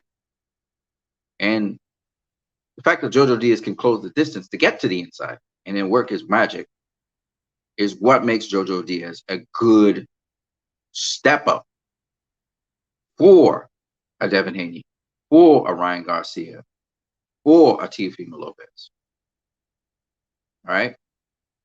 And Jojo Diaz has been new to the division. I just think that whatever fighter goes up against whatever fighter, they need to go through crucibles. and they need to be tested every step of the way. And I think the next test should be an in his prime fighter who has been a world champion, who has not lost as a world champion, and who has been tested by the fire, and should be a fiery test for whatever opponent. Just like how Sean Porter is now facing Terrence Crawford, and that's a fiery test for Terrence Crawford. The time is now for Crawford to face a fighter like Sean Porter. See what I'm saying? I think that's the thing. With Anthony Joshua, he was not ready for Usyk. He clearly wasn't ready for Usyk. And in retrospect, playing Monday night quarterback or Monday morning quarterback or whatever. But he jumped for the test, feeling he was ready because he outboxed Andy Ruiz. But as Michael Hunter said, his strategy, his game plan, and everything was the wrong one for fighting Alexander Usyk. And Michael Hunter would know because Michael Hunter is a boxer or a fighter of kind of mindset as an Alexander Usyk. And I saw that interview with Michael Hunter. Who showcased that interview? I think, it was on Three Kings Boxing. Shout out to Three Kings Boxing. And they interviewed him, and really, I think he gave some insight into why Anthony Joshua was nowhere in his depth against Alexander Usyk. And I respect Michael Hunter a lot because he's that kind of fighter. And it's not easy for him to get fights because of his style of fighting. And he said something that was, I thought, very informative, which is that when fighting a fight, a guy like Alexander Usyk is not necessarily looking for the kill. What he's looking to do is compile points on you and I'll box you. Not necessarily looking for the kill. And by keeping a certain rhythm and a certain pace going, he was able to control Joshua. And I truly believe that he's saying that Usyk fights sort of like Floyd in that he fights within himself. He stays balanced. He's only going to do so much as is necessary to win the fight. He's looking to win the fight. He's looking to keep you off balance and win the fight. And true to form.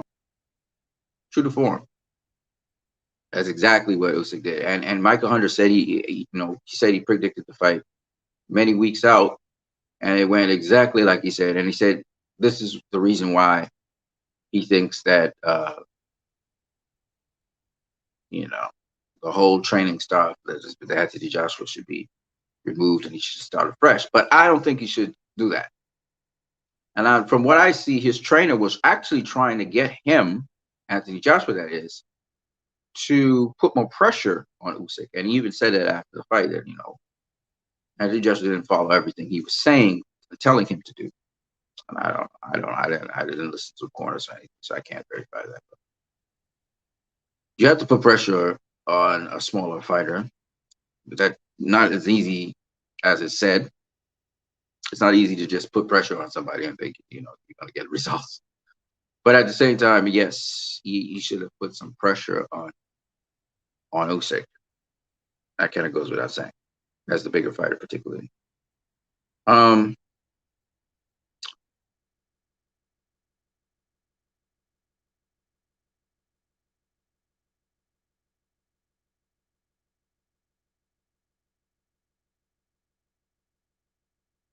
So I just think that what is this?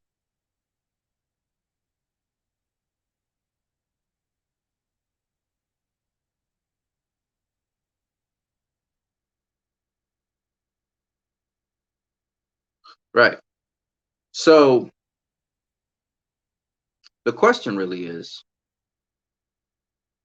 when is a fighter ready to go to the next level?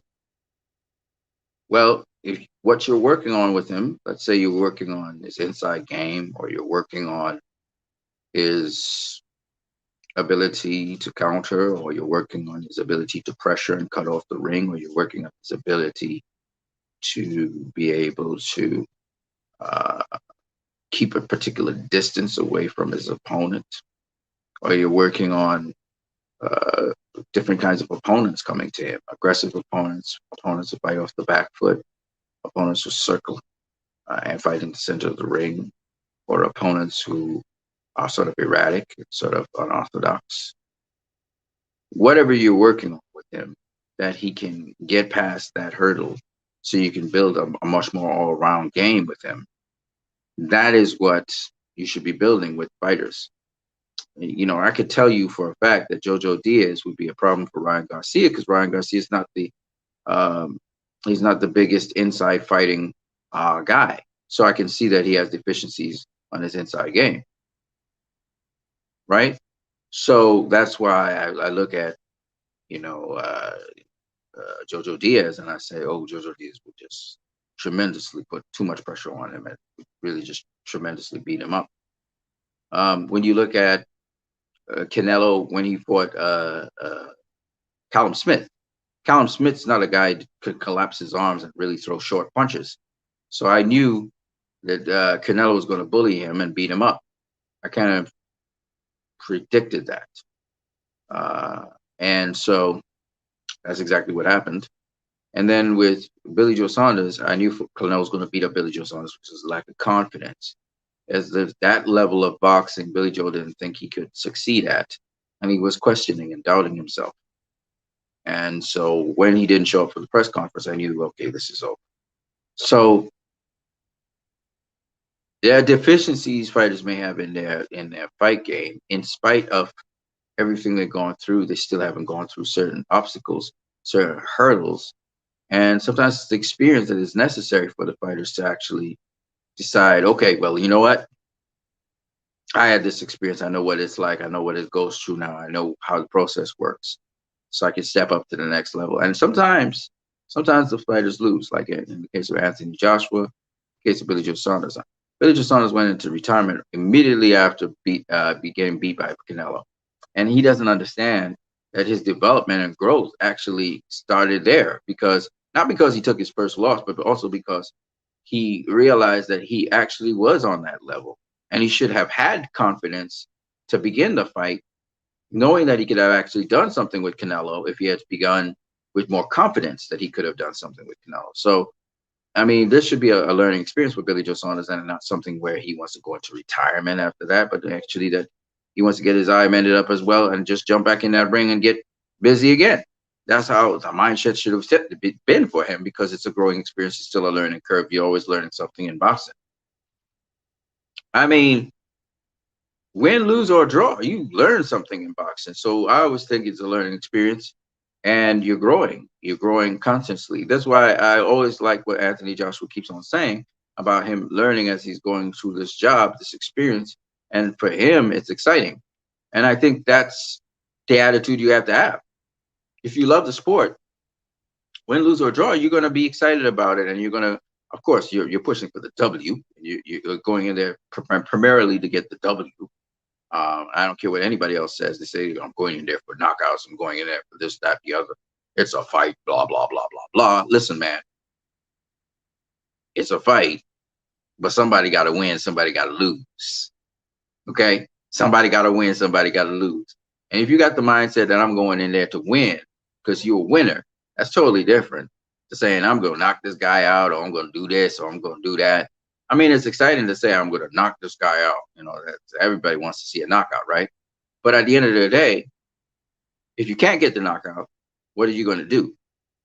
What are you going to do? Because if you don't get the knockout, what, you sold out for the knockout? You wasn't trying to win the fight otherwise? You didn't have a plan B, you know? So that's all I'm saying. So fighters, you know, you grow with every experience. And even if you do get knocked out, you can grow from that experience as well. Figure out what knocked you out, why you got set up for the knockout, etc. You know,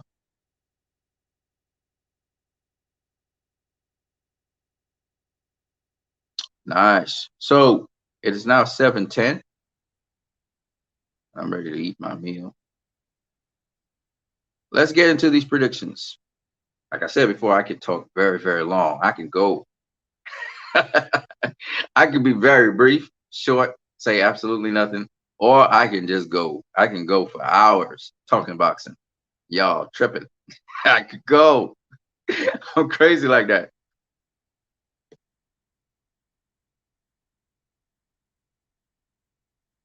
I just realized this is a typo. Tyson Fury versus Wilder 3 prediction. So I just think that, there's a process by which fighters actually develop themselves and grow. And one of the things that you learn from, obviously, is when you face an opponent. Every time you face an opponent, you learn something new from facing different styles and different opponents. So I'm pretty sure Anthony Joshua's learned a lot from facing Alexander Usyk, no doubt about that. But the question is, what you're going to take with it? What are you going to do with that information? Do you understand what just happened with you? And I'm sure, he's going to have to sit down with some people who actually know what they're talking about, not just his little core group, but also people who actually know how to effectively face southpaws, etc. Hopefully, gets advice from all the way up to Mayweather and all these guys. Sit down with a team effort and put together a proper game plan, whereby you don't give Usyk so much room to take control of the fight like that. You should be, as a bigger guy, you should find a way, because you have to find the way. It's not just go in there and impose your weight and size, but find a way to, as the bigger guy, impose yourself on the smaller guy. You got reach advantage, height advantage, and you got a size advantage, right? So with that, use those things effectively against a smaller guy. And one of the things I noticed was they weren't clinching up much. Anthony Joshua wasn't clinching up with Alexander Usyk much, which means Alexander was doing things to make sure he wasn't involved in a clinch as a smaller guy. What were those things he was doing? Anthony Joshua needs to ask himself, what was it he did to me to prevent me from clinching him? What did he do to me to keep me at a certain distance? What was he doing? And what now I need to anticipate also other things he might do to counter me because he's a counterpuncher. So I need to be ready for that and still be able to impose myself on it. So it's all those little questions he should be asking himself at this point in time. Ooh, I didn't realize I said your fury. That's funny.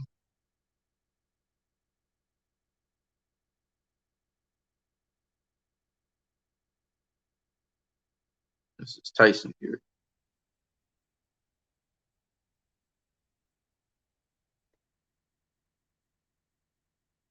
There you go. Not sure why it says your fury. Yes.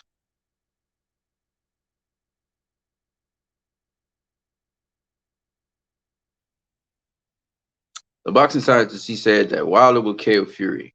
Here's a better Wilder's a better fighter. Okay, so we've been talking about fighting and boxing.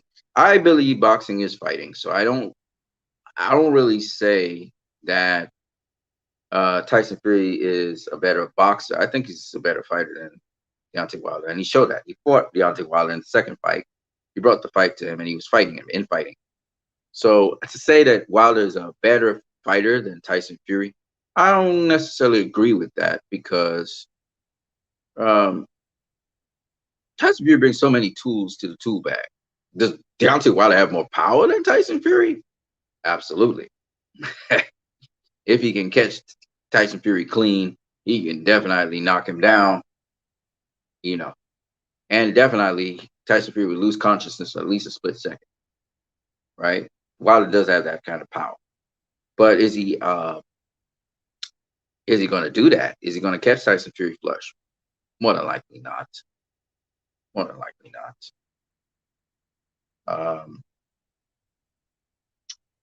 it's an uphill battle for Deontay Wilder because he's punching upwards, right? He's punching upwards. But we'll see what he brings to the table. There is a tool that would be very useful for him, but I'm not going to talk about it. I want to see what he will do, what he would bring to the table. And that's a good question. I would like to put out there to all you guys out there. If you have a longer, quicker fighter than you, what is a weapon you can use against that fighter? Sort of neutralize the height and the length and the speed and quickness of that fighter. And that's a great little question for you to think about. But there are things you can do, of course.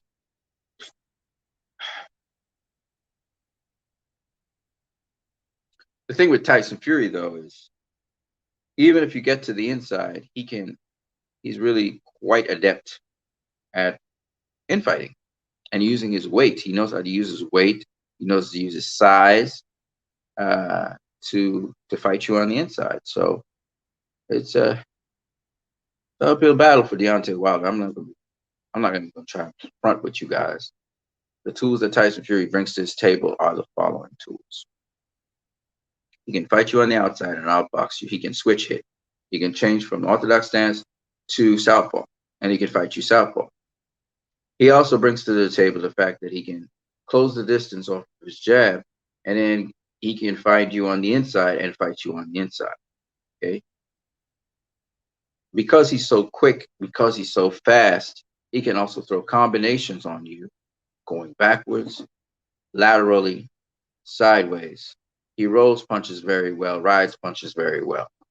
He doesn't always use the high guard, so that is a deficiency on his part. And if you can attack him from the southpaw stance, you can give him a new look that could really get him in trouble. So those are the things he brings to the table. And there are some vulnerabilities he has, and I just kind of spoke of one or two of them. There's several others, but even so, he has quite a chin, even though he's been decked a couple times. So Deontay Wilder, he brings to the table. He can also do a little bit of infighting, but against Tyson Fury, it's going to be difficult because Tyson Fury will be so much bigger.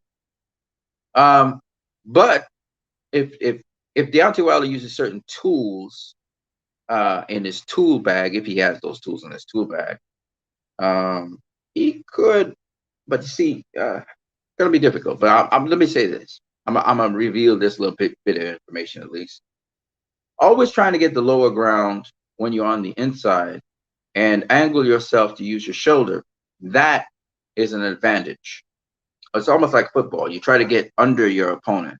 So similarly, Deontay should try to get under Tyson Fury. And since he's the shorter guy, he should try to get low when he's fighting Tyson Fury. So if you try to stay high, you're going to be in problems. But if you're shooting punches, you're definitely going to have an advantage over Tyson Fury. So if you want to, that's the little secret I'll give Deontay Wilder. I don't know what they're practicing or what they're doing, but you try to stay small. If you're the smaller guy, you try to stay small. And on the inside, you try to stay small. You try to get under Tyson Fury. So he's going to have to put his weight down on you. That's the only way he's going to be able to. He can't do nothing with you. So that's the trick. The other thing Deontay needs to do is, so I'm going to leave it that. I'm going to leave that as it is. I gave Deontay Wilder 2 tips. Yeah. But being small, trying to make yourself small, taking the low, shooting from low to high.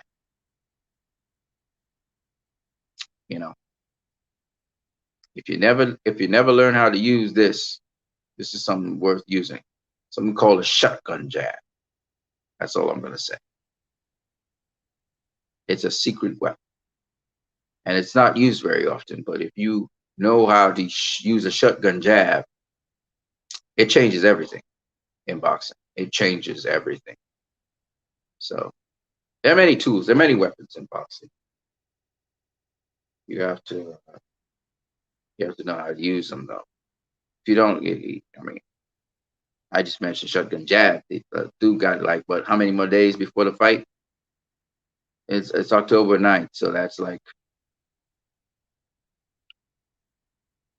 the second. So you got like 7 to 5 days before the fight. So me saying use a shotgun jab, if you don't know how to use a shotgun jab, it doesn't really matter, man, because you're not gonna learn it. You're not gonna learn it in such a short time. But it's a very important weapon because you can close the distance and definitely you can surprise your opponent with a shotgun jab. It's like I said, it's a shotgun jab.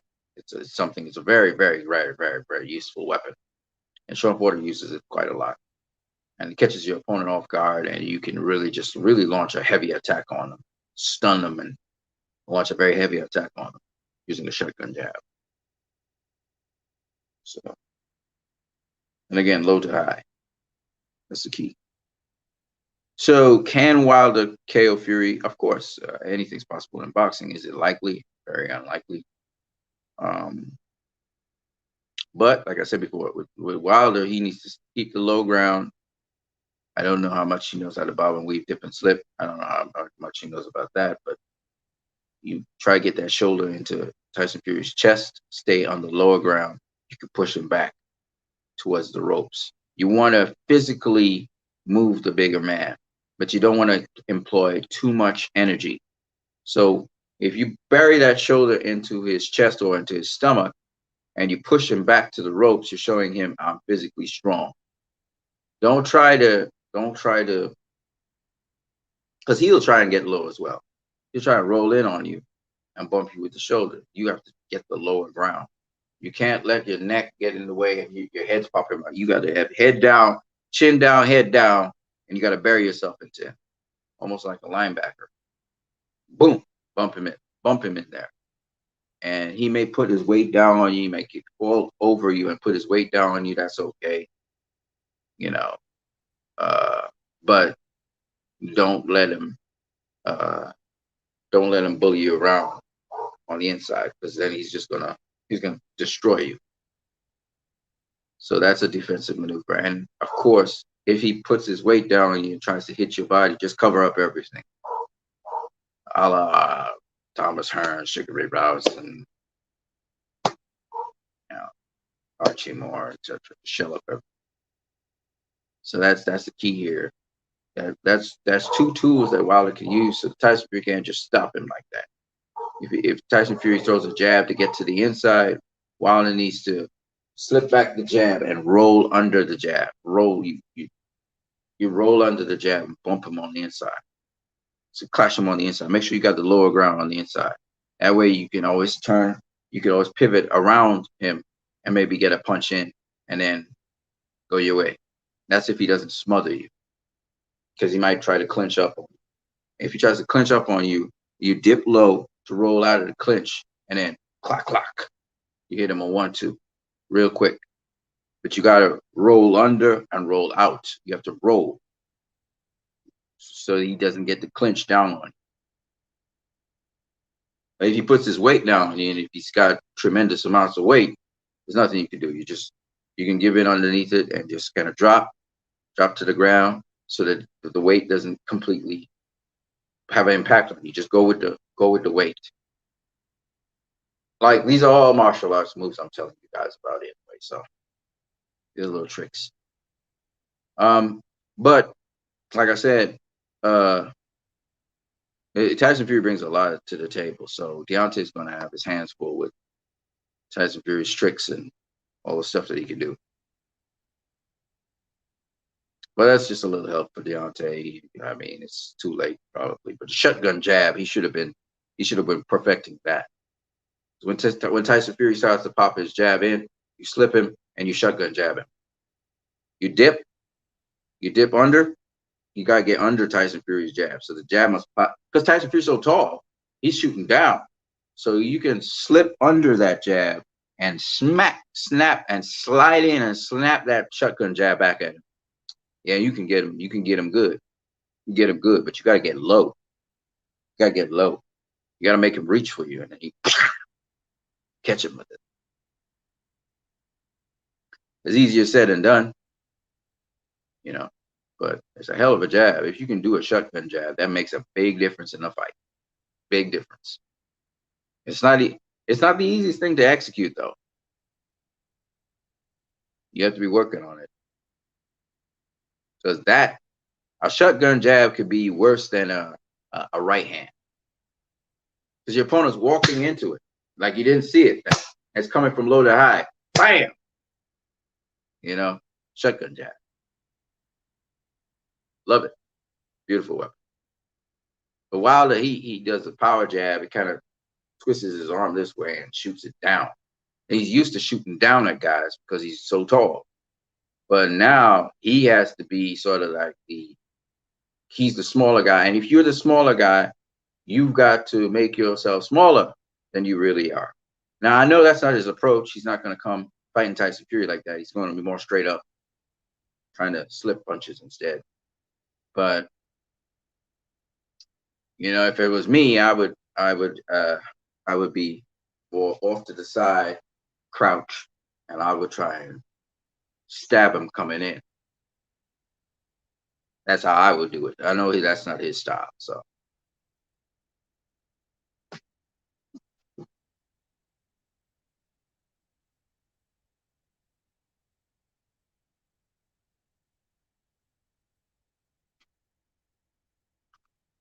Right. So Tyson versus Fury versus Wilder. The prediction: Boxing Sciences thinks Wilder will KO Fury. It's kind of hard to. It's hard to KO an opponent just like that. You have to bring certain tools to the table to try to KO Tyson Fury. That's a big challenge to do because you're going to be dealing with a guy that's bigger than you. So he's going to be able to take your punch better than when he first met you because he was weak that time. So Wilder was able to drop Fury twice because the Tyson Fury that came in was a guy that was losing weight and all of that. He didn't drop him in the second fight. In fact, Tyson Fury got caught with a flush right hand that he just kind of rolled, and that was that. So Fury's going to be coming in the bigger, stronger guy on fight night. You know, and Wilder's training and all of that, but you know, just I mean, the laws of inertia and momentum tells me that if it's a bigger mass, it's going to, you know, run things. So Tyson Fury is going to be bigger than Wilder by quite a margin, and he's still going to have his speed, his quickness, his sharpness. So it's going to be tough. Really, it's going to be tough. It's hard to beat Tyson Fury because he's so big. People say, well, if he was smaller, you know, guys would beat him, but that's not. He's not Tyson Fury. Is not smaller, so it doesn't really matter. He's a big guy and he can move his body very well for a big guy. He's a little sloppy, but he moves for a big guy quite well. So it's going to be very difficult to beat somebody that big and that long. And then on top of that, even if you do close the distance on him, you know, he's still a guy that he can handle himself on the inside. He can collapse his big arms and needle those body shots on the inside. And then he can rough you up also on the inside. And then he can put his body weight on. So it's very difficult to beat a guy like that. And then Wilder, I mean, he does throw short shots, and he can get some power off of short shots as well, tricky short shots. And you know, but Wilder generally, you know, he really gets most of his power throwing longer shots. So he throws longer shots. But of course, there are all kinds of tricks of the trade that he could use, you know, to get your jab to your opponent. And one of the tricks that Floyd used and Lennox Lewis, right? I'm a southpaw, so I'm gonna go for southpaw stance. This is my jab. Okay. So one of the tricks you're taught to throw your jab from here, from your chin all the way out, right? This. But see, guys like Lennox Lewis and Floyd, they actually keep their hand closer to their opponent. So they're doing all that stuff with the lead hand, and then they just throw the jab right there. Right? So they cut the distance of which the jab has to travel. Another guy who did that, Sergio Martinez. That's true. Sometimes he's Sergio in the orthodox stance, right? So I'm in the orthodox stance. It's my right hand here. It's my left hand here, right? So Sergio Martinez would be off to the side, kind of like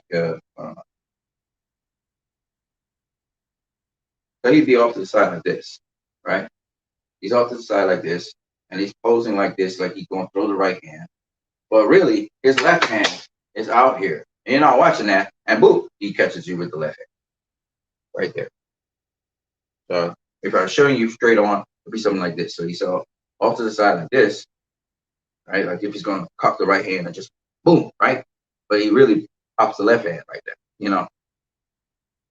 So it's tricky because he's off center line and everything, you know. And that kind of fighting is really clever because your hand's actually closer to your opponent, so it's easy to catch the guy with the shot.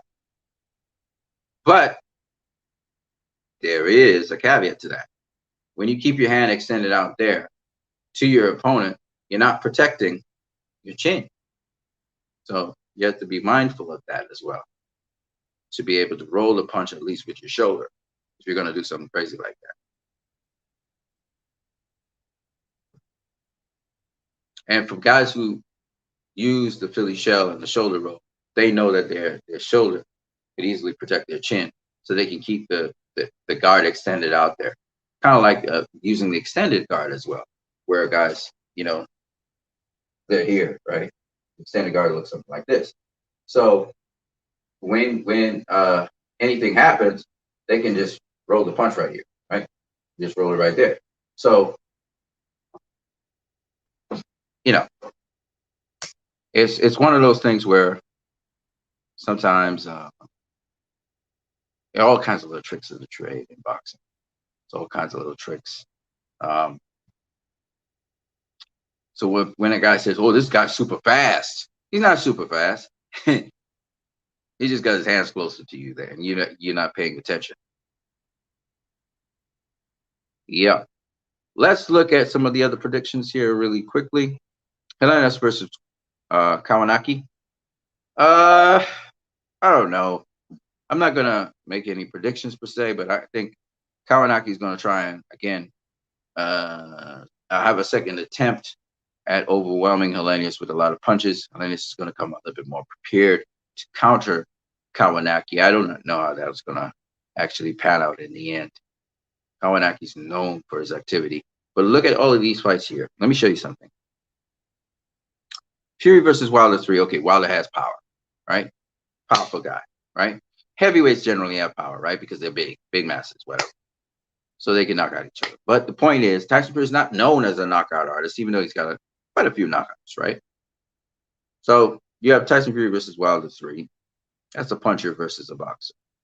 Hellenius versus Kawanaki is two guys, but you got none of them are really punchers. Hellenius is a boxer, a classical boxer. Kawanaki is a swarmer. So a swarmer versus a boxer, it can be very interesting. It can be very intriguing. It was a lot of punches were thrown. Again, this combination works. Efe Ajaba is more of a sharpshooter. He's a boxer. He's a power punching boxer. At least that's what we think he is. And Frank Sanchez is more of a busy fighter. He's a boxer, but he's a busy boxer. He throws combinations. He throws a lot of combinations. So as a result, this is going to be exciting because this boxer puncher is facing a busy boxer. And that leads for a very exciting fight. The whole idea behind it is most fans like a lot of activity. So if you're seeing a lot of activity in a fight, guys throwing a lot of punches, obviously fans going to be, especially casual fans, they're going to be very interested in a fight like that. Now, of course, you can have a lot of activity, a lot of punches thrown, but not much effective punches thrown. And again, back in the day, how I knew boxing was that if you had a lot of activity, but you're doing more of the same things, you were boring. That's what I thought was boring boxing. I thought interesting boxing was when you actually had some style with it. Like, it's not just about beating a guy, but looking good beating a guy. That's what we knew back in the day, especially for slick boxers. So you want to look good. You want to actually, you're not showboating, but at the same time, you're going to be flashy with it. So you're about to hit this guy with a right hand, but you actually gonna kind of slide off to the side and really, really crank it, whop, and really hit him with the right hand and make it look stylish. Okay, you're gonna style on him a bit, not discard your fundamentals, but like put a little style into it. Like when Caleb Plant dropped Ustategi, he did a little wiggle, you know what I'm saying? And he walked off to the corner, to say, I got some style, bro. That's the thing why they call him Sweet Hands Plant. You want to look good. You want to look good when you're beating guys up. And you don't just want to beat them up and just look, like, you want to have some style, an attitude with it as well. Take, for instance, Terrence Crawford when he knocked out Kell Brook, right? How he check hooked him, right? After he check hooked him, you see what he did? See what he did? And it's just having style. It's just having a certain timing, flair. Otherwise you kind of look kind of weird and wacky. Like I hate to say it, but Joe Kazaki, after he he was beating Roy Jones Jr., he tried to do a shimmy or something that Roy was doing, and he just looked weird. Okay, that's not flashy. Okay, that's not looking flashy. That's not looking good beating a guy. It just looked weird, right? But then Kawasaki, not a guy to really shimmy and all that kind of thing with his body. But hey, hand it to him though. He whooped it. He beat Floyd. He beat Roy, and it was good. I mean, it is what it is. But he didn't look. You wanna look good. You want to look good beating guys. You know what I mean? Not just look vicious, but look good. And that's what they mean by pretty boy this, or Sugar Shane this, or Sweet Hands Plant. You look good while you're beating ass. You got style. You got flair. You flashy. Like how Canelo sometimes land those flashy shots on our guys. Bam, bam, bam, bam, bam, those combinations, and you look flashy. That's what I'm talking about. You got the swag. You got some swag in the shit. You know what I'm saying? That's boxing for me. For me, that's I like to see that. I like to see guys do their thing. You don't have to be slick, but you got to be flashy. You know what I'm saying? You take out the guy and you just kind of walk back off. You know what I'm saying? That to me, I mean, that's where I come from, a sort of more of an old school kind of thing. Sugar Ray Leonard used to do that shit too. You're like, when Sugar Ray Leonard beat up a guy, he throw a bunch of shoe shine and he really hit him with the shot. Bah, bah, bah. Flash. Then he put up the hands in the air, you know what I mean? Who else used to do something like that? But he used to knock out fools. Julian Jackson. Julian Jackson would knock your ass out, right? And he's watching you falling. And he would do the timber slide. He would stand at attention and do like this.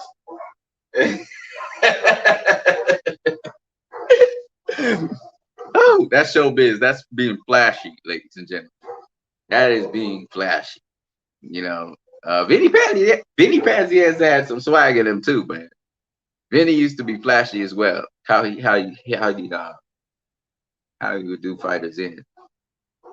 And that's part of the showbiz. Roy was flashy for years. Like Roy was one of the most flashiest. I mean, he used to do the shimmy, he used to dance, he used to do all kinds of shit, and then just beat your ass up. Roy was flashy as hell. You know what I mean? He was dripping flashy. You know what I mean? People don't know, man. Roy was flashy for days. He looked good beating ass. You know what I mean? And Pernell Whitaker had his thing too. You know what I mean? And that's part of boxing. You don't really see it as much today as you used to. In a way, that's what's lacking a little bit in boxing, the personalities. Like Adrian Broner had to dial it down a bit. Adrian Broner used to really bring the entertainment to boxing, and boxing's an entertaining sport. And even shit talking. I mean, shit talking. If you could back it up, it's great. It's part of the cool thing about guys like Hector Camacho, Ricardo Mayorga, uh, Vinny Panzienza, James Toney. James Toney used to talk heap of shit. He coming in the ring talking shit nonstop, even if he's sparring. He talks shit, but the boy was flashy. The man used to. He used to pivot off. Man, he pivot a guy's head off his head. he pivot. He pivot everything. I mean, damn it, man. James Toney would pivot the hell out of you. He was beautiful. He was just beautiful to watch, and that's what I'm talking about. That's the sugar. See, boxing's about is not just a technical thing where it's just all about technique and technical. It's also an art. It's also a dance. It's also that it's supposed to be fun. And so like for me, that's the fun in boxing. I like to see guys who they're flashy. They do things. I mean, I like to see guys fight too. I like to see guys fighting, and watch them have heart and get dropped and get back up. And I mean, I don't have a problem with that, but I'm just saying there's something to painting a perfect picture. You know what I mean? There's something I just like that. I like people with a certain degree of swag in their boxing. Like you beating this guy ass up and you laughing while you beating their ass. I go all the way back to the great Jack Johnson. He used to be beating ass and laughing while he's beating ass. That's swag for years. And for me, that's what I like about it's not necessary. Okay, so it's not necessary that you beating. I'm talking about you beating. You got to be beating one of them bad motherfuckers. Like I'm talking about the bad boys. You beating one of them bad boys, and you making it look so easy. I love to see that. I love to see that in boxing. Now, I love competitive fights. I love competitive fights. I love to see guys, compete with one another and so on. Don't get it twisted. But the key about guys who just on another plane with their boxing is they're not just beating guys mechanically. They're beating guys with swag. And so you have the young what's his name? What's that young kid name? It'll come I'll come to me. But there's a young kid and he said, you can't just beat guys. You gotta look good beating them. And it's true. You gotta look good beating fighters. Now, Sugar Ray Leonard always like to say you need to close the show strong. And close the show strong. Just because you have it in the bag don't mean you have to end on a whimper. These are some of the things that that they used to do back in the day. And always, I think some of the aspects of boxing that still, now you can't be so entertaining that you don't have the fundamentals. So some guys they're entertaining, but the fundamentals they don't have the fundamentals. See what I'm saying? So they're very entertaining, but besides being entertaining, they don't have those key fundamentals. So they get beat up and all kinds of things happen. You know what I'm saying? But for the guys who they got their fundamentals and they're entertaining, it's really cool. I mean, that's the fun in boxing, man. That's the fun in boxing. So Efe Ajagba versus Frank Sanchez again. Power puncher this time versus a busy boxer. Shakur Stevenson versus Jamal Herring. Now both guys they're not really knockout artists. Jamal Herring's a very good boxer, hard worker. Shakur Stevenson, very sharp boxer on the rise. This is boxer versus boxer. Now, you think this is going to be a boring fight? Boxer versus boxers? Hell no. This is not a boring fight because there's such a name as Shakur Stevenson in this fight. And it's two southpaws. And so this is going to be an interesting, intriguing fight. Yes, it's going to be tactical somewhat, but it's going to be explosive at certain points. And we're looking forward to that fight. I definitely want to see it. Dillian White versus Otto Wallen. Again, these are not two punchers. These are two boxers. One's a southpaw, one's orthodox. And it's going to be an intriguing fight as well.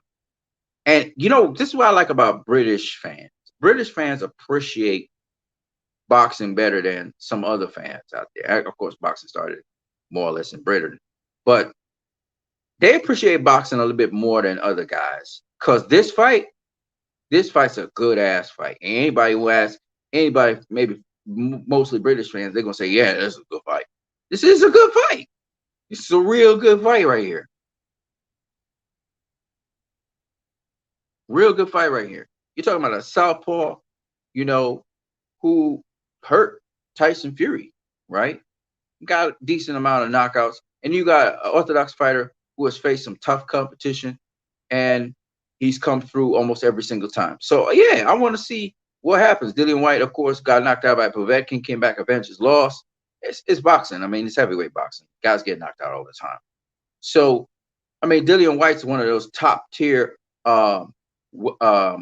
heavyweight fighters. And Otto Wallen, he's on the up and up. So I want to see how that fight turns out. I don't know, man. That's a very good fight. And again, we're looking at two boxers. Them guys, both guys box. That's what they are. They're a little bit more all around, both of them. And it should be interesting. All right. Okay, now we have a boxer puncher, Canelo Alvarez versus Caleb Plant, who's mostly known as a boxer, but he can crack. Both of them, it should be a good fight. Caleb is very pinpoint accurate with his shots.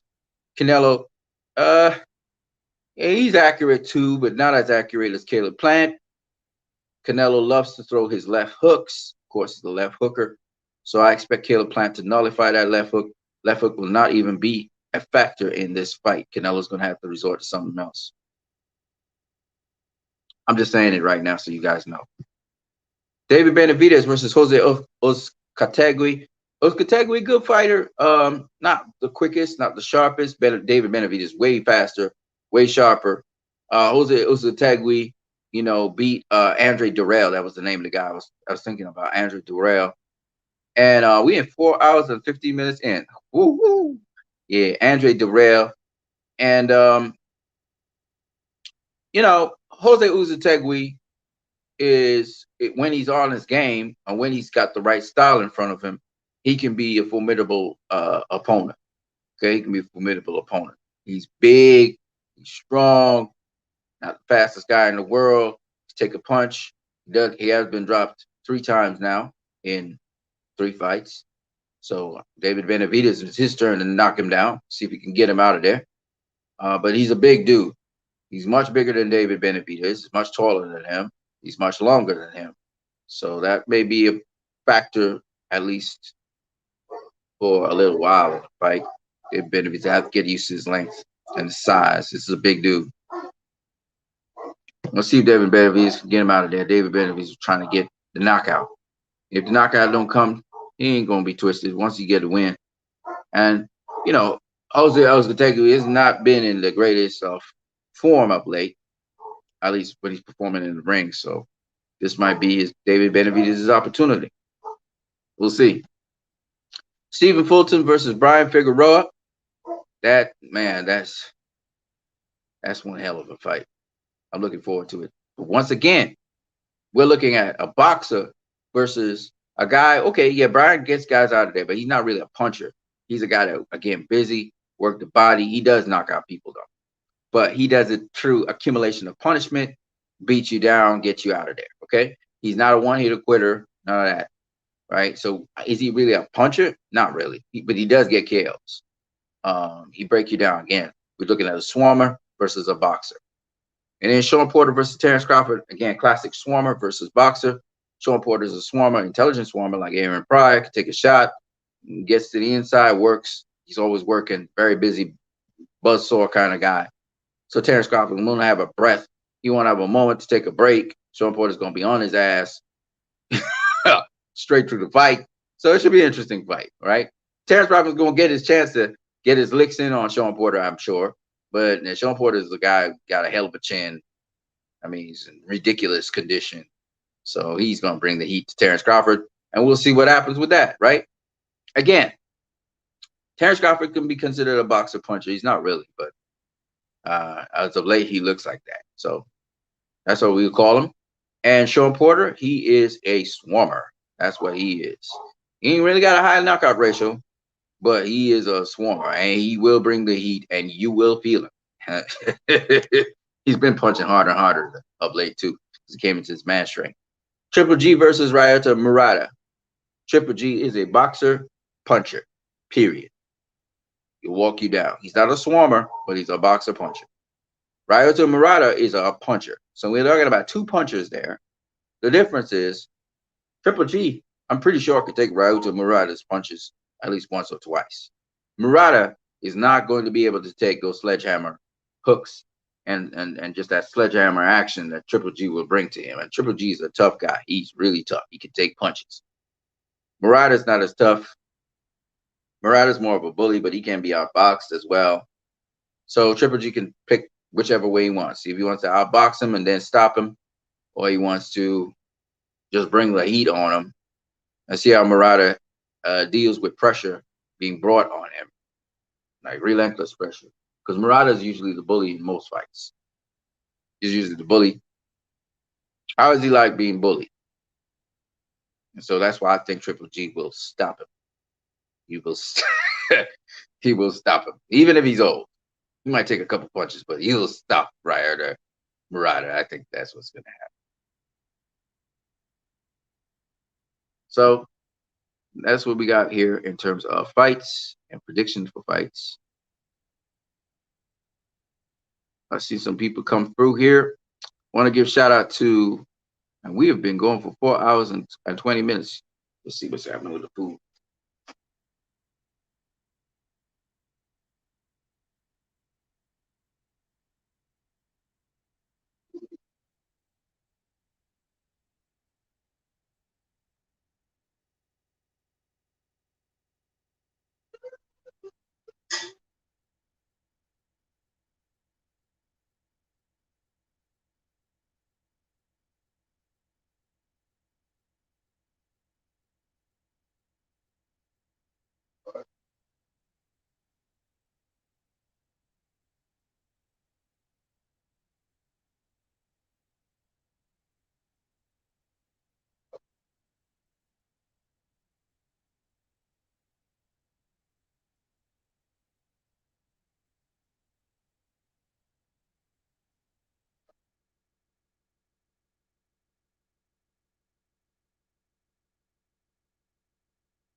Mm-hmm.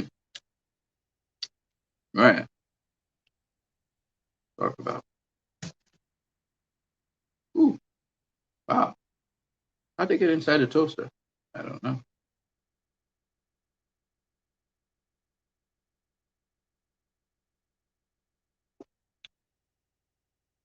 Mm-hmm. Yeah.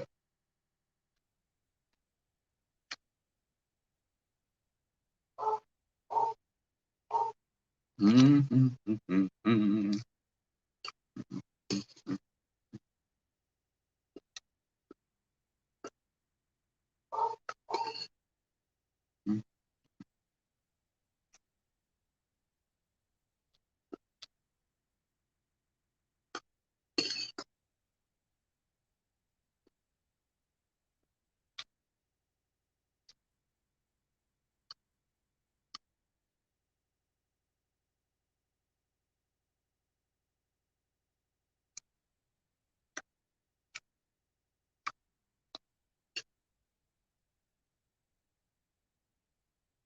You have to ask yourself the question: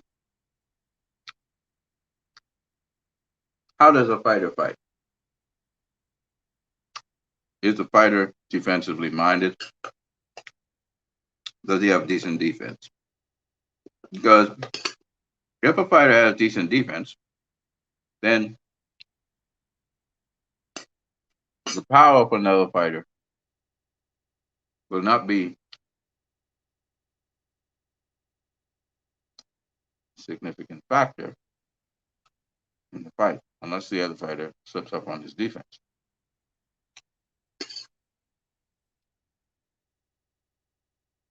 So with Murata versus Triple G, Murata doesn't have the greatest defense in the world. He doesn't roll punches. He doesn't ride punches. In fact, he walks into punches. And in a tough man contest, you're not going to beat Triple G. So, hmm, hmm.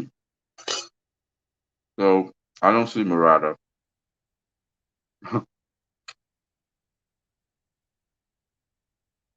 standing up to Triple G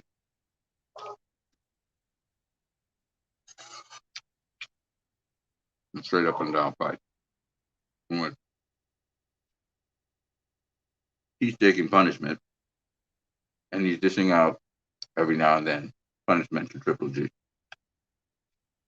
And Triple G is just a better boxer all around than Murata. So that's a tough fight for Murata.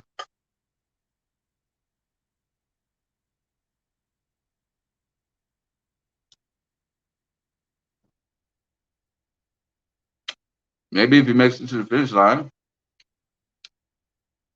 he survives Triple G. He may get some home cooking in Japan and get a decision. Hmm.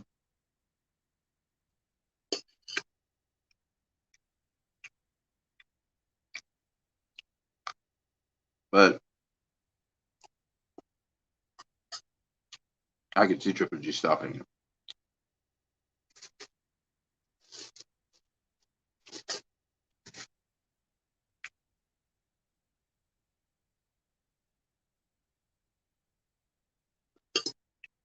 You don't have the defense, man. You need to at least have defense.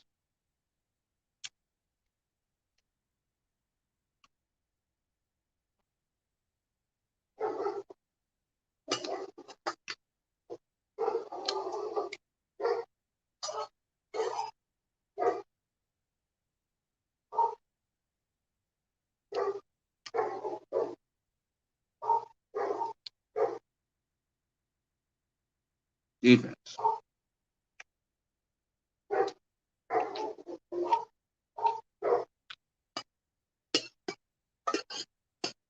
You want to win a fight, or you want to have a chance in a fight,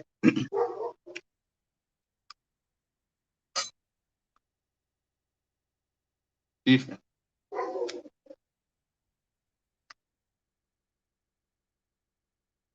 You need defense.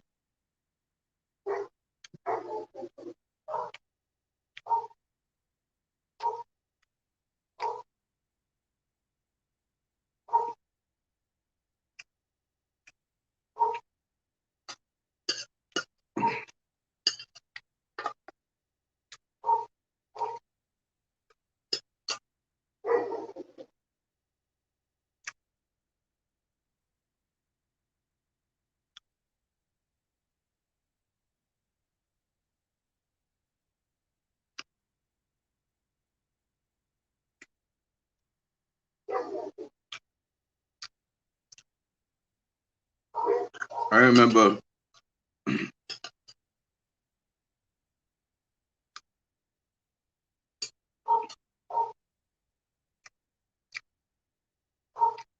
Hector Lopez.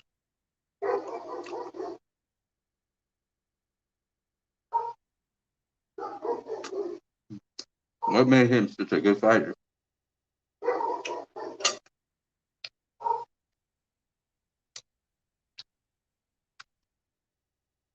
He had heart and all that. The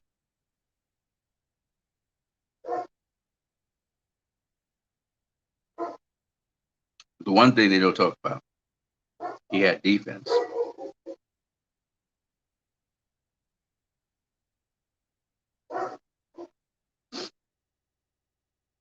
He had defense. Ah, gotta go drink some water.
I was listening to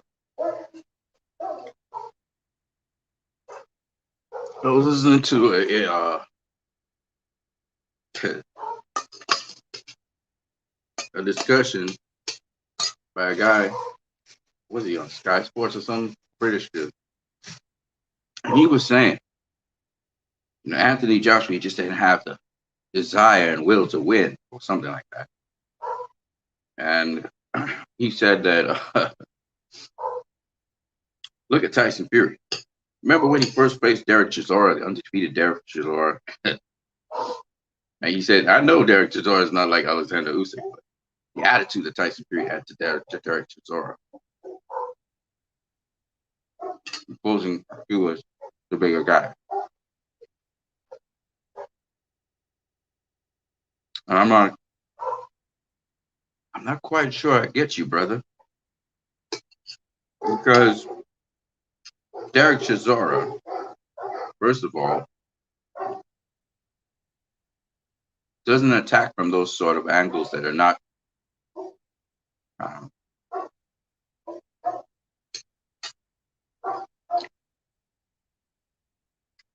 not really something that orthodox fighters feel every day. It's mostly attacking from angles that you're seeing every day.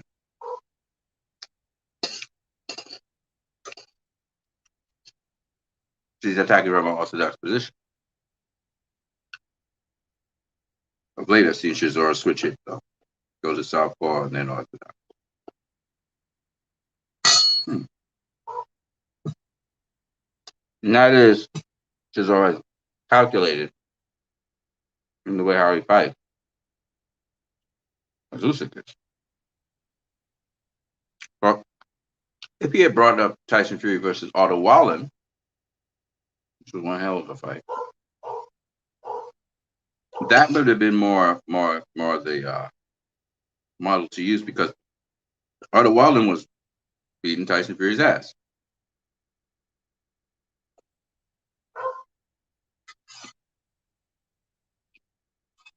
And Tyson Fury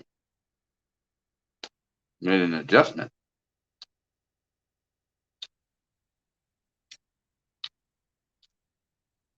began closing the distance on Otto Wallen, using his weight and size to bully him on the inside and to smother him. And that's something Anthony Joshua can take to heart.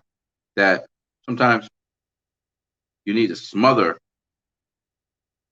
the quicker guy. But again, that's easy to do against somebody like Otto Wallen.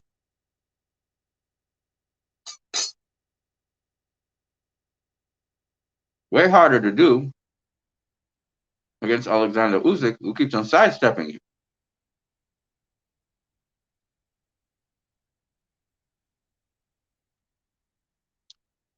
Right?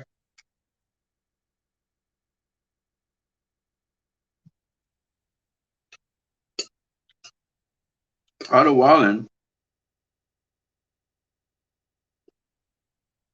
doesn't move laterally like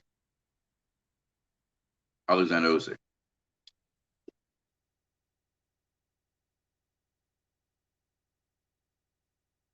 Doesn't have the cardio of Alexander Usyk. Doesn't fight at the pace that Alexander Usyk can fight at. Usyk was constantly moving, so Joshua couldn't set to do anything.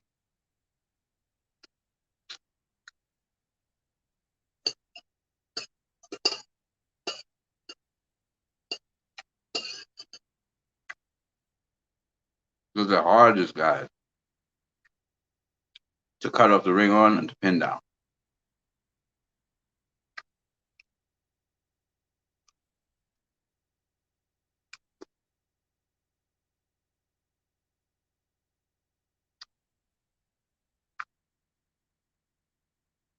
And the thing about it is, the moment Usyk gets his left hand in on you, is the moment the fight's over because he's controlling the fight from there on in. You never take control of the fight because he knows he can land his left hand.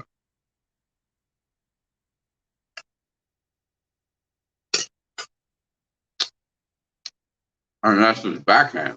You know,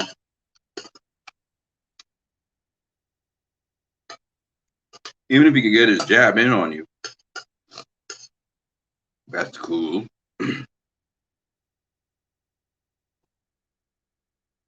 But the fight's really just about done if he can land that left hand. It's pretty much over.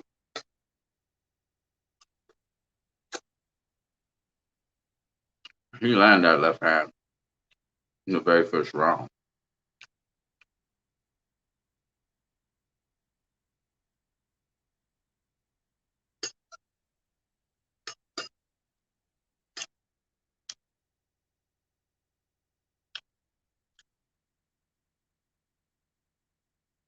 Against Fury, you'll have to angle it a little bit different because Fury's so long.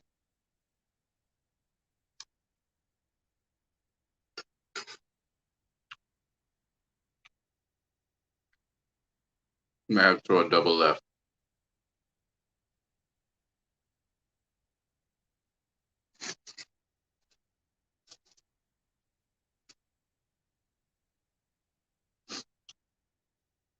A double left hand.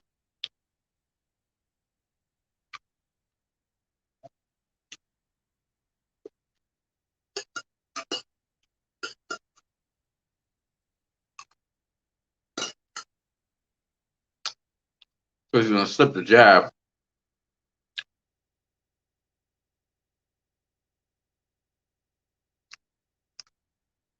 Unless Fury goes southpaw.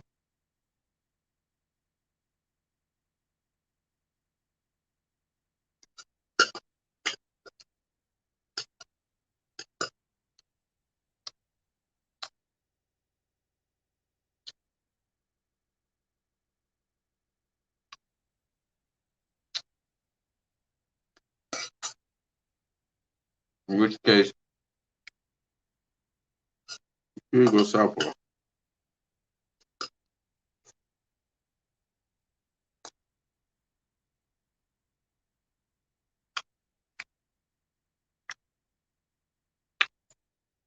He goes to the outside of the jab again.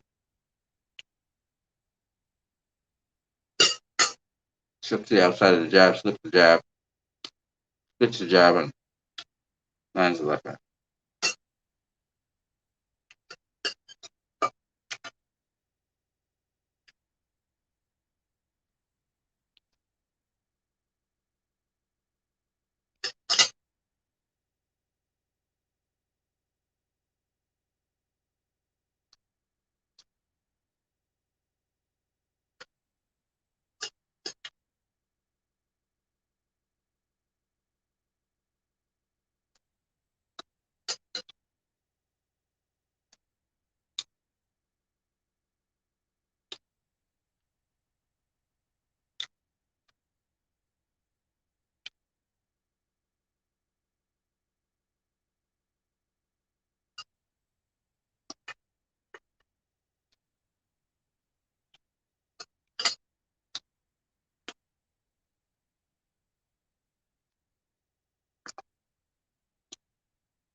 Just also slip the left. You slip the left,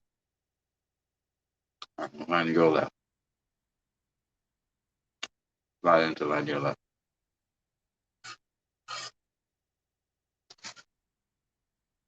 Interesting fight.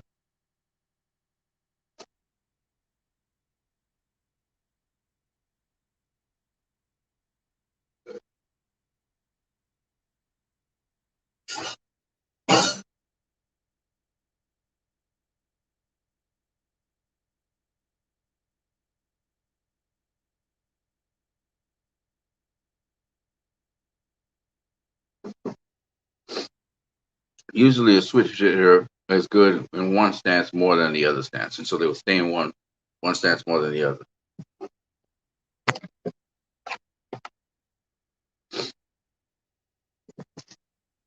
All right.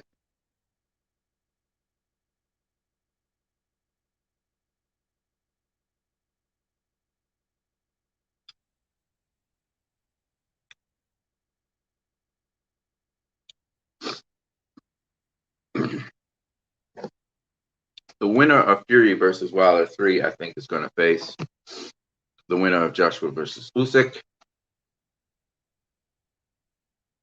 What's the future for Helenius versus Kawanaki? If Kawanaki wins, I guess he's moved up the chain, bigger and better fights. Maybe possibly a fight with Joe Joyce or with Luis Ortiz. Any one of those guys. We haven't seen Luis Ortiz back in the ring since the Wilder loss, I think. No, actually, no. He fought after the Wilder loss. I think so. So either Hellenius or Kawanaki would be facing somebody maybe like a uh, maybe Joe Joyce, maybe Daniel Dubois, or Andy Ruiz. Andy Ruiz might be a little too high for them. I think it's a level up. So maybe Joe Joyce, Daniel Dubois, like that. Maybe the winner of Efe Ajaba, Frank Sanchez. Then we have Shakur Stevenson versus Jamal Herring. Okay, so Shakur Stevenson, if he were to beat Jamal Herring, probably he would try and get a fight with Oscar Valdez because he wants to face Oscar Valdez. Oscar Valdez probably wants to face Shakur Stevenson. So the winner of Jamal Herring, Shakur Stevenson, probably would face Oscar Valdez. That's my guess. Again, more unifications. That'll be good. What do we think of Dillian White versus Otto Wallen? What their futures might look like? That's an interesting question. I don't know. Depends. Dillian White might be able to face the winner of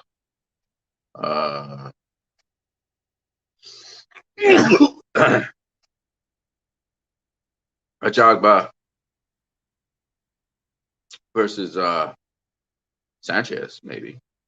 But again, White is really experienced, so I don't think so. Wallen. So this is what I think. Joe Joyce is out there.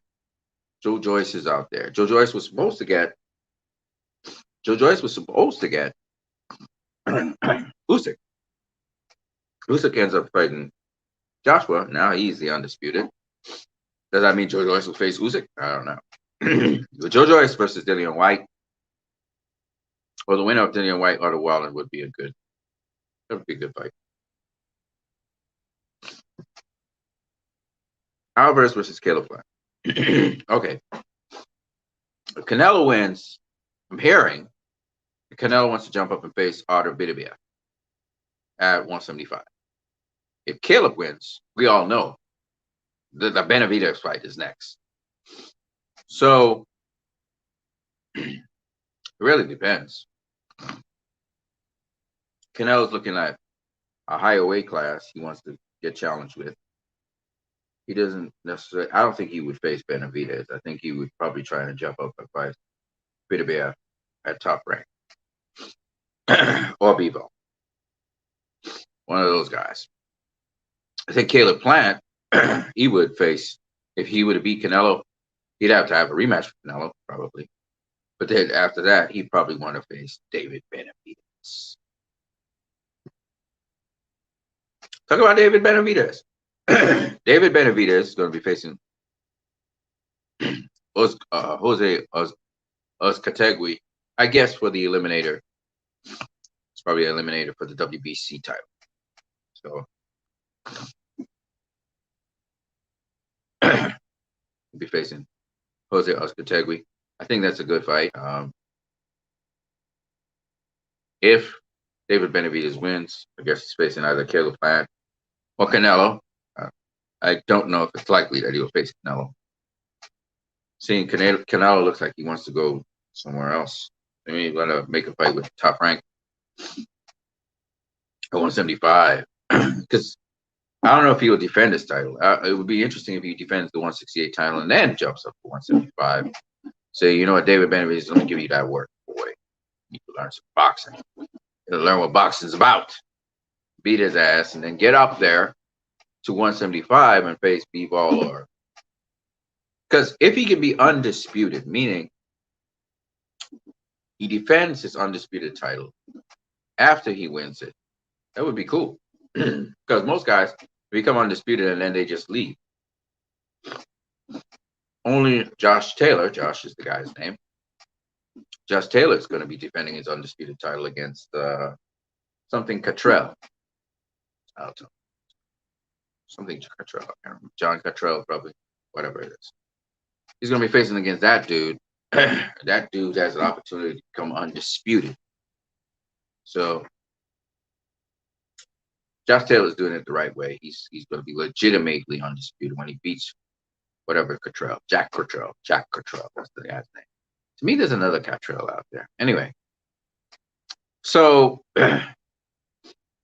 either way, Josh Taylor's doing it the right way. Will Canelo do that? Will he beat Caleb Plant and then beat David Benavidez and then jump up?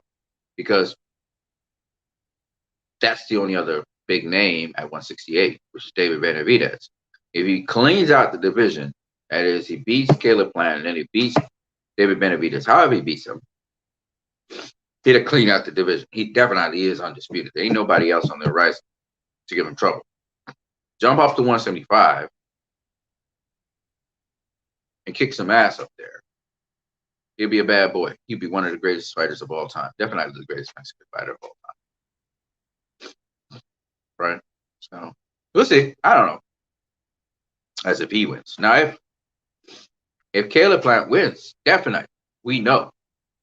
First, they'll have a rematch. And then, let's say Caleb Plant wins the rematch. Then, Caleb Plant will face David Benavidez for his undisputed title. All right? Canelo will have 2 dabs at it. And then Caleb Plant will face David Benavidez. Now, after he's beaten David Benavidez, we don't know what he will do after that. We'll have to see. That's it. Caleb Plant were to win. With respect to David Benavidez, we know if he beats Jose Uzcategui, he's going to go for the WBC, the undisputed title, the winner. He's going to go after that guy. So we know where he's going. Stephen Fulton versus Brian Figueroa. Let's say Stephen Fulton wins, becomes unified champion. What's he going to do next? Well, I guess he's going to try to unify again at the super bantamweight. Is it super bantamweight? I can't remember which it is. I think it's super bantamweight. That's correct. He's going to try and unify with the other 2 super bantamweight champions. I believe Negrete is one of them. Is he? Or is he featherweight now? I'm not too sure. But he's going to try and probably unify with the other 2 and become undisputed. Why not? More money.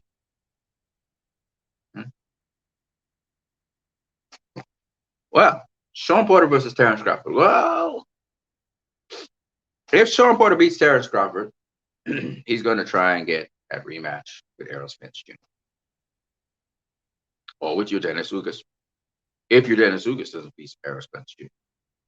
So, let's say Dennis Ugas faces Errol Spence Jr. And let's say Sean Porter faces Terrence Crawford. Let's say Sean Porter beats Terrence Crawford. He's going to go after Errol Spence Jr. All right? So the rematch. If Terrence Crawford beats Sean Porter, Terrence Crawford's going to go after Errol Spence for the fight. So either way, all roads lead to Errol Spence. Errol Spence, if he faces your Dennis Ugas and beats him, he'll be facing those guys. If your Dennis Ugas beats Errol Spence, he'll be facing those guys. So either way how you take it, it's whoever the top guy is, these guys are going to go after. So that's how that's going to go. So what's next for those guys? How could I forget? Sergio Martinez. What's next for Sergio Martinez? Who knows? He's 46 years old. He stepped up in competition. He faced Brian Rose. So you have to look at better competition than Brian Rose. Who are guys who are good enough to face a Sergio Martinez? Sergio Martinez is good enough to face right at this point in time. He's going to have to step up from Brian Rose. So let's see who is at the middleweight division, who is a fighter that Sergio Martinez could face. I don't know. I'm thinking. We have Derevyanchenko. I don't think he wants to face that guy, but hey, maybe he does.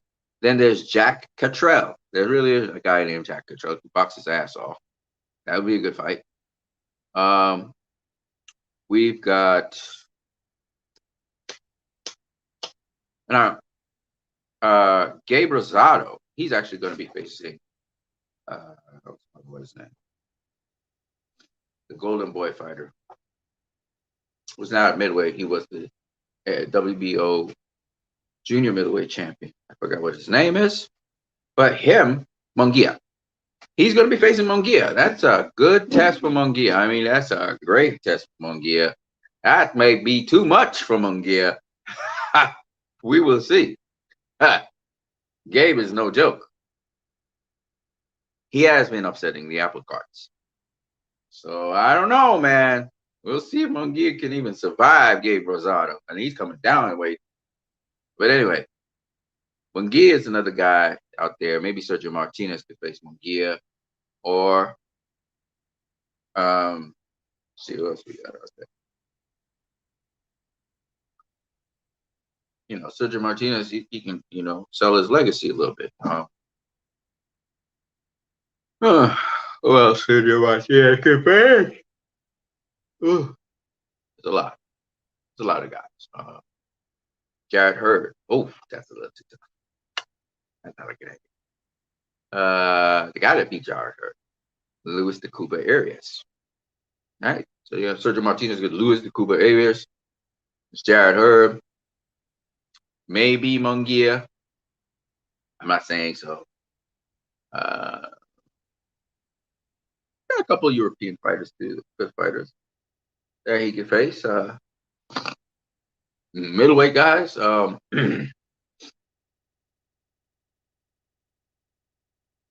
don't know. I don't think he should face any real young, sharp fighter right now, unless he's getting an opportunity to go for a championship. But other than that, I think he's smart enough to understand he needs to kind of stay with guys on the wings, little older fighters, working his way back into it, like how George Foreman kind of did. But George Foreman was a lot younger. Sergio Martinez is much older. So that would be interesting. Woo! We're going on 5 hours. So I'm going to stop the telecast after 5 hours. I'm not going to go full 8. I'm not going to go 24 hours either. Not this time. Even though that would be fun. I'm gonna stop it. I'm gonna cap it in a couple minutes. But for Sergio Martinez, that was an interesting prospect for a guy that old. And if he could actually plot a chart towards getting a middleweight championship, that's an interesting thought. We'll see how things open up for him and what happens with him. He keeps on fighting. Well, what you need is about to end this marathon. This was fun. Just streaming for almost 5 hours. I have like 3 minutes and 8 seconds, 7 seconds remaining before we have streamed for 5 hours, which would be quite amazing feat. I would even be streaming this long. This is some fun. I don't think the stream will last, so I'm going to get rid of the stream, which is a pity. I really would want to save it, but that's not a good idea. So we will cut the stream, and I don't want to have such a long stream on YouTube. So, what did we cover today? Well, we covered the following things. 1, older fighters and fighting. Defense being very important to fighting. The power and speed and all those things are cool, but they are not the be-all and end-all in boxing. That in these matchups and in these particular matchups that are coming up in boxing, they actually have their merits in them. And some of them you can predict, some of them you can't predict, but ultimately in the end, it's a good set of fights coming up, which I'm looking forward to. And also, just last but not least, here,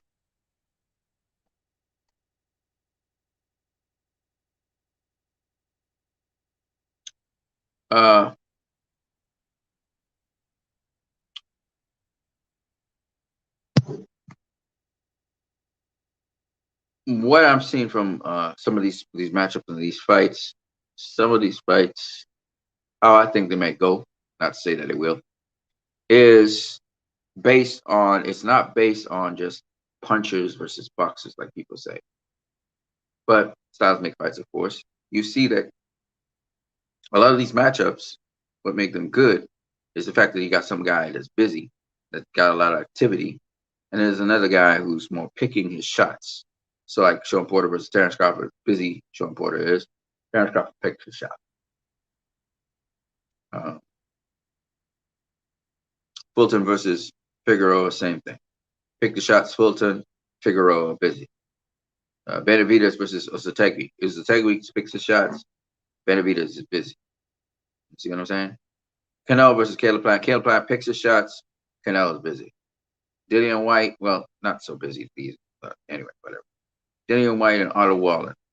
These are two boxers. Still a good fight. Shakur Stevens versus Jamal Herring.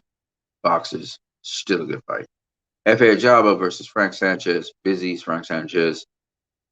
Ajaba picks his shots. Helenius versus Kawanaki. Helenius picks his shots. Kawanaki's a busy fight. Tyson Fury versus Wilder. Part 3. Both guys pick their shots. Wilder's a power puncher. Right? So you get to see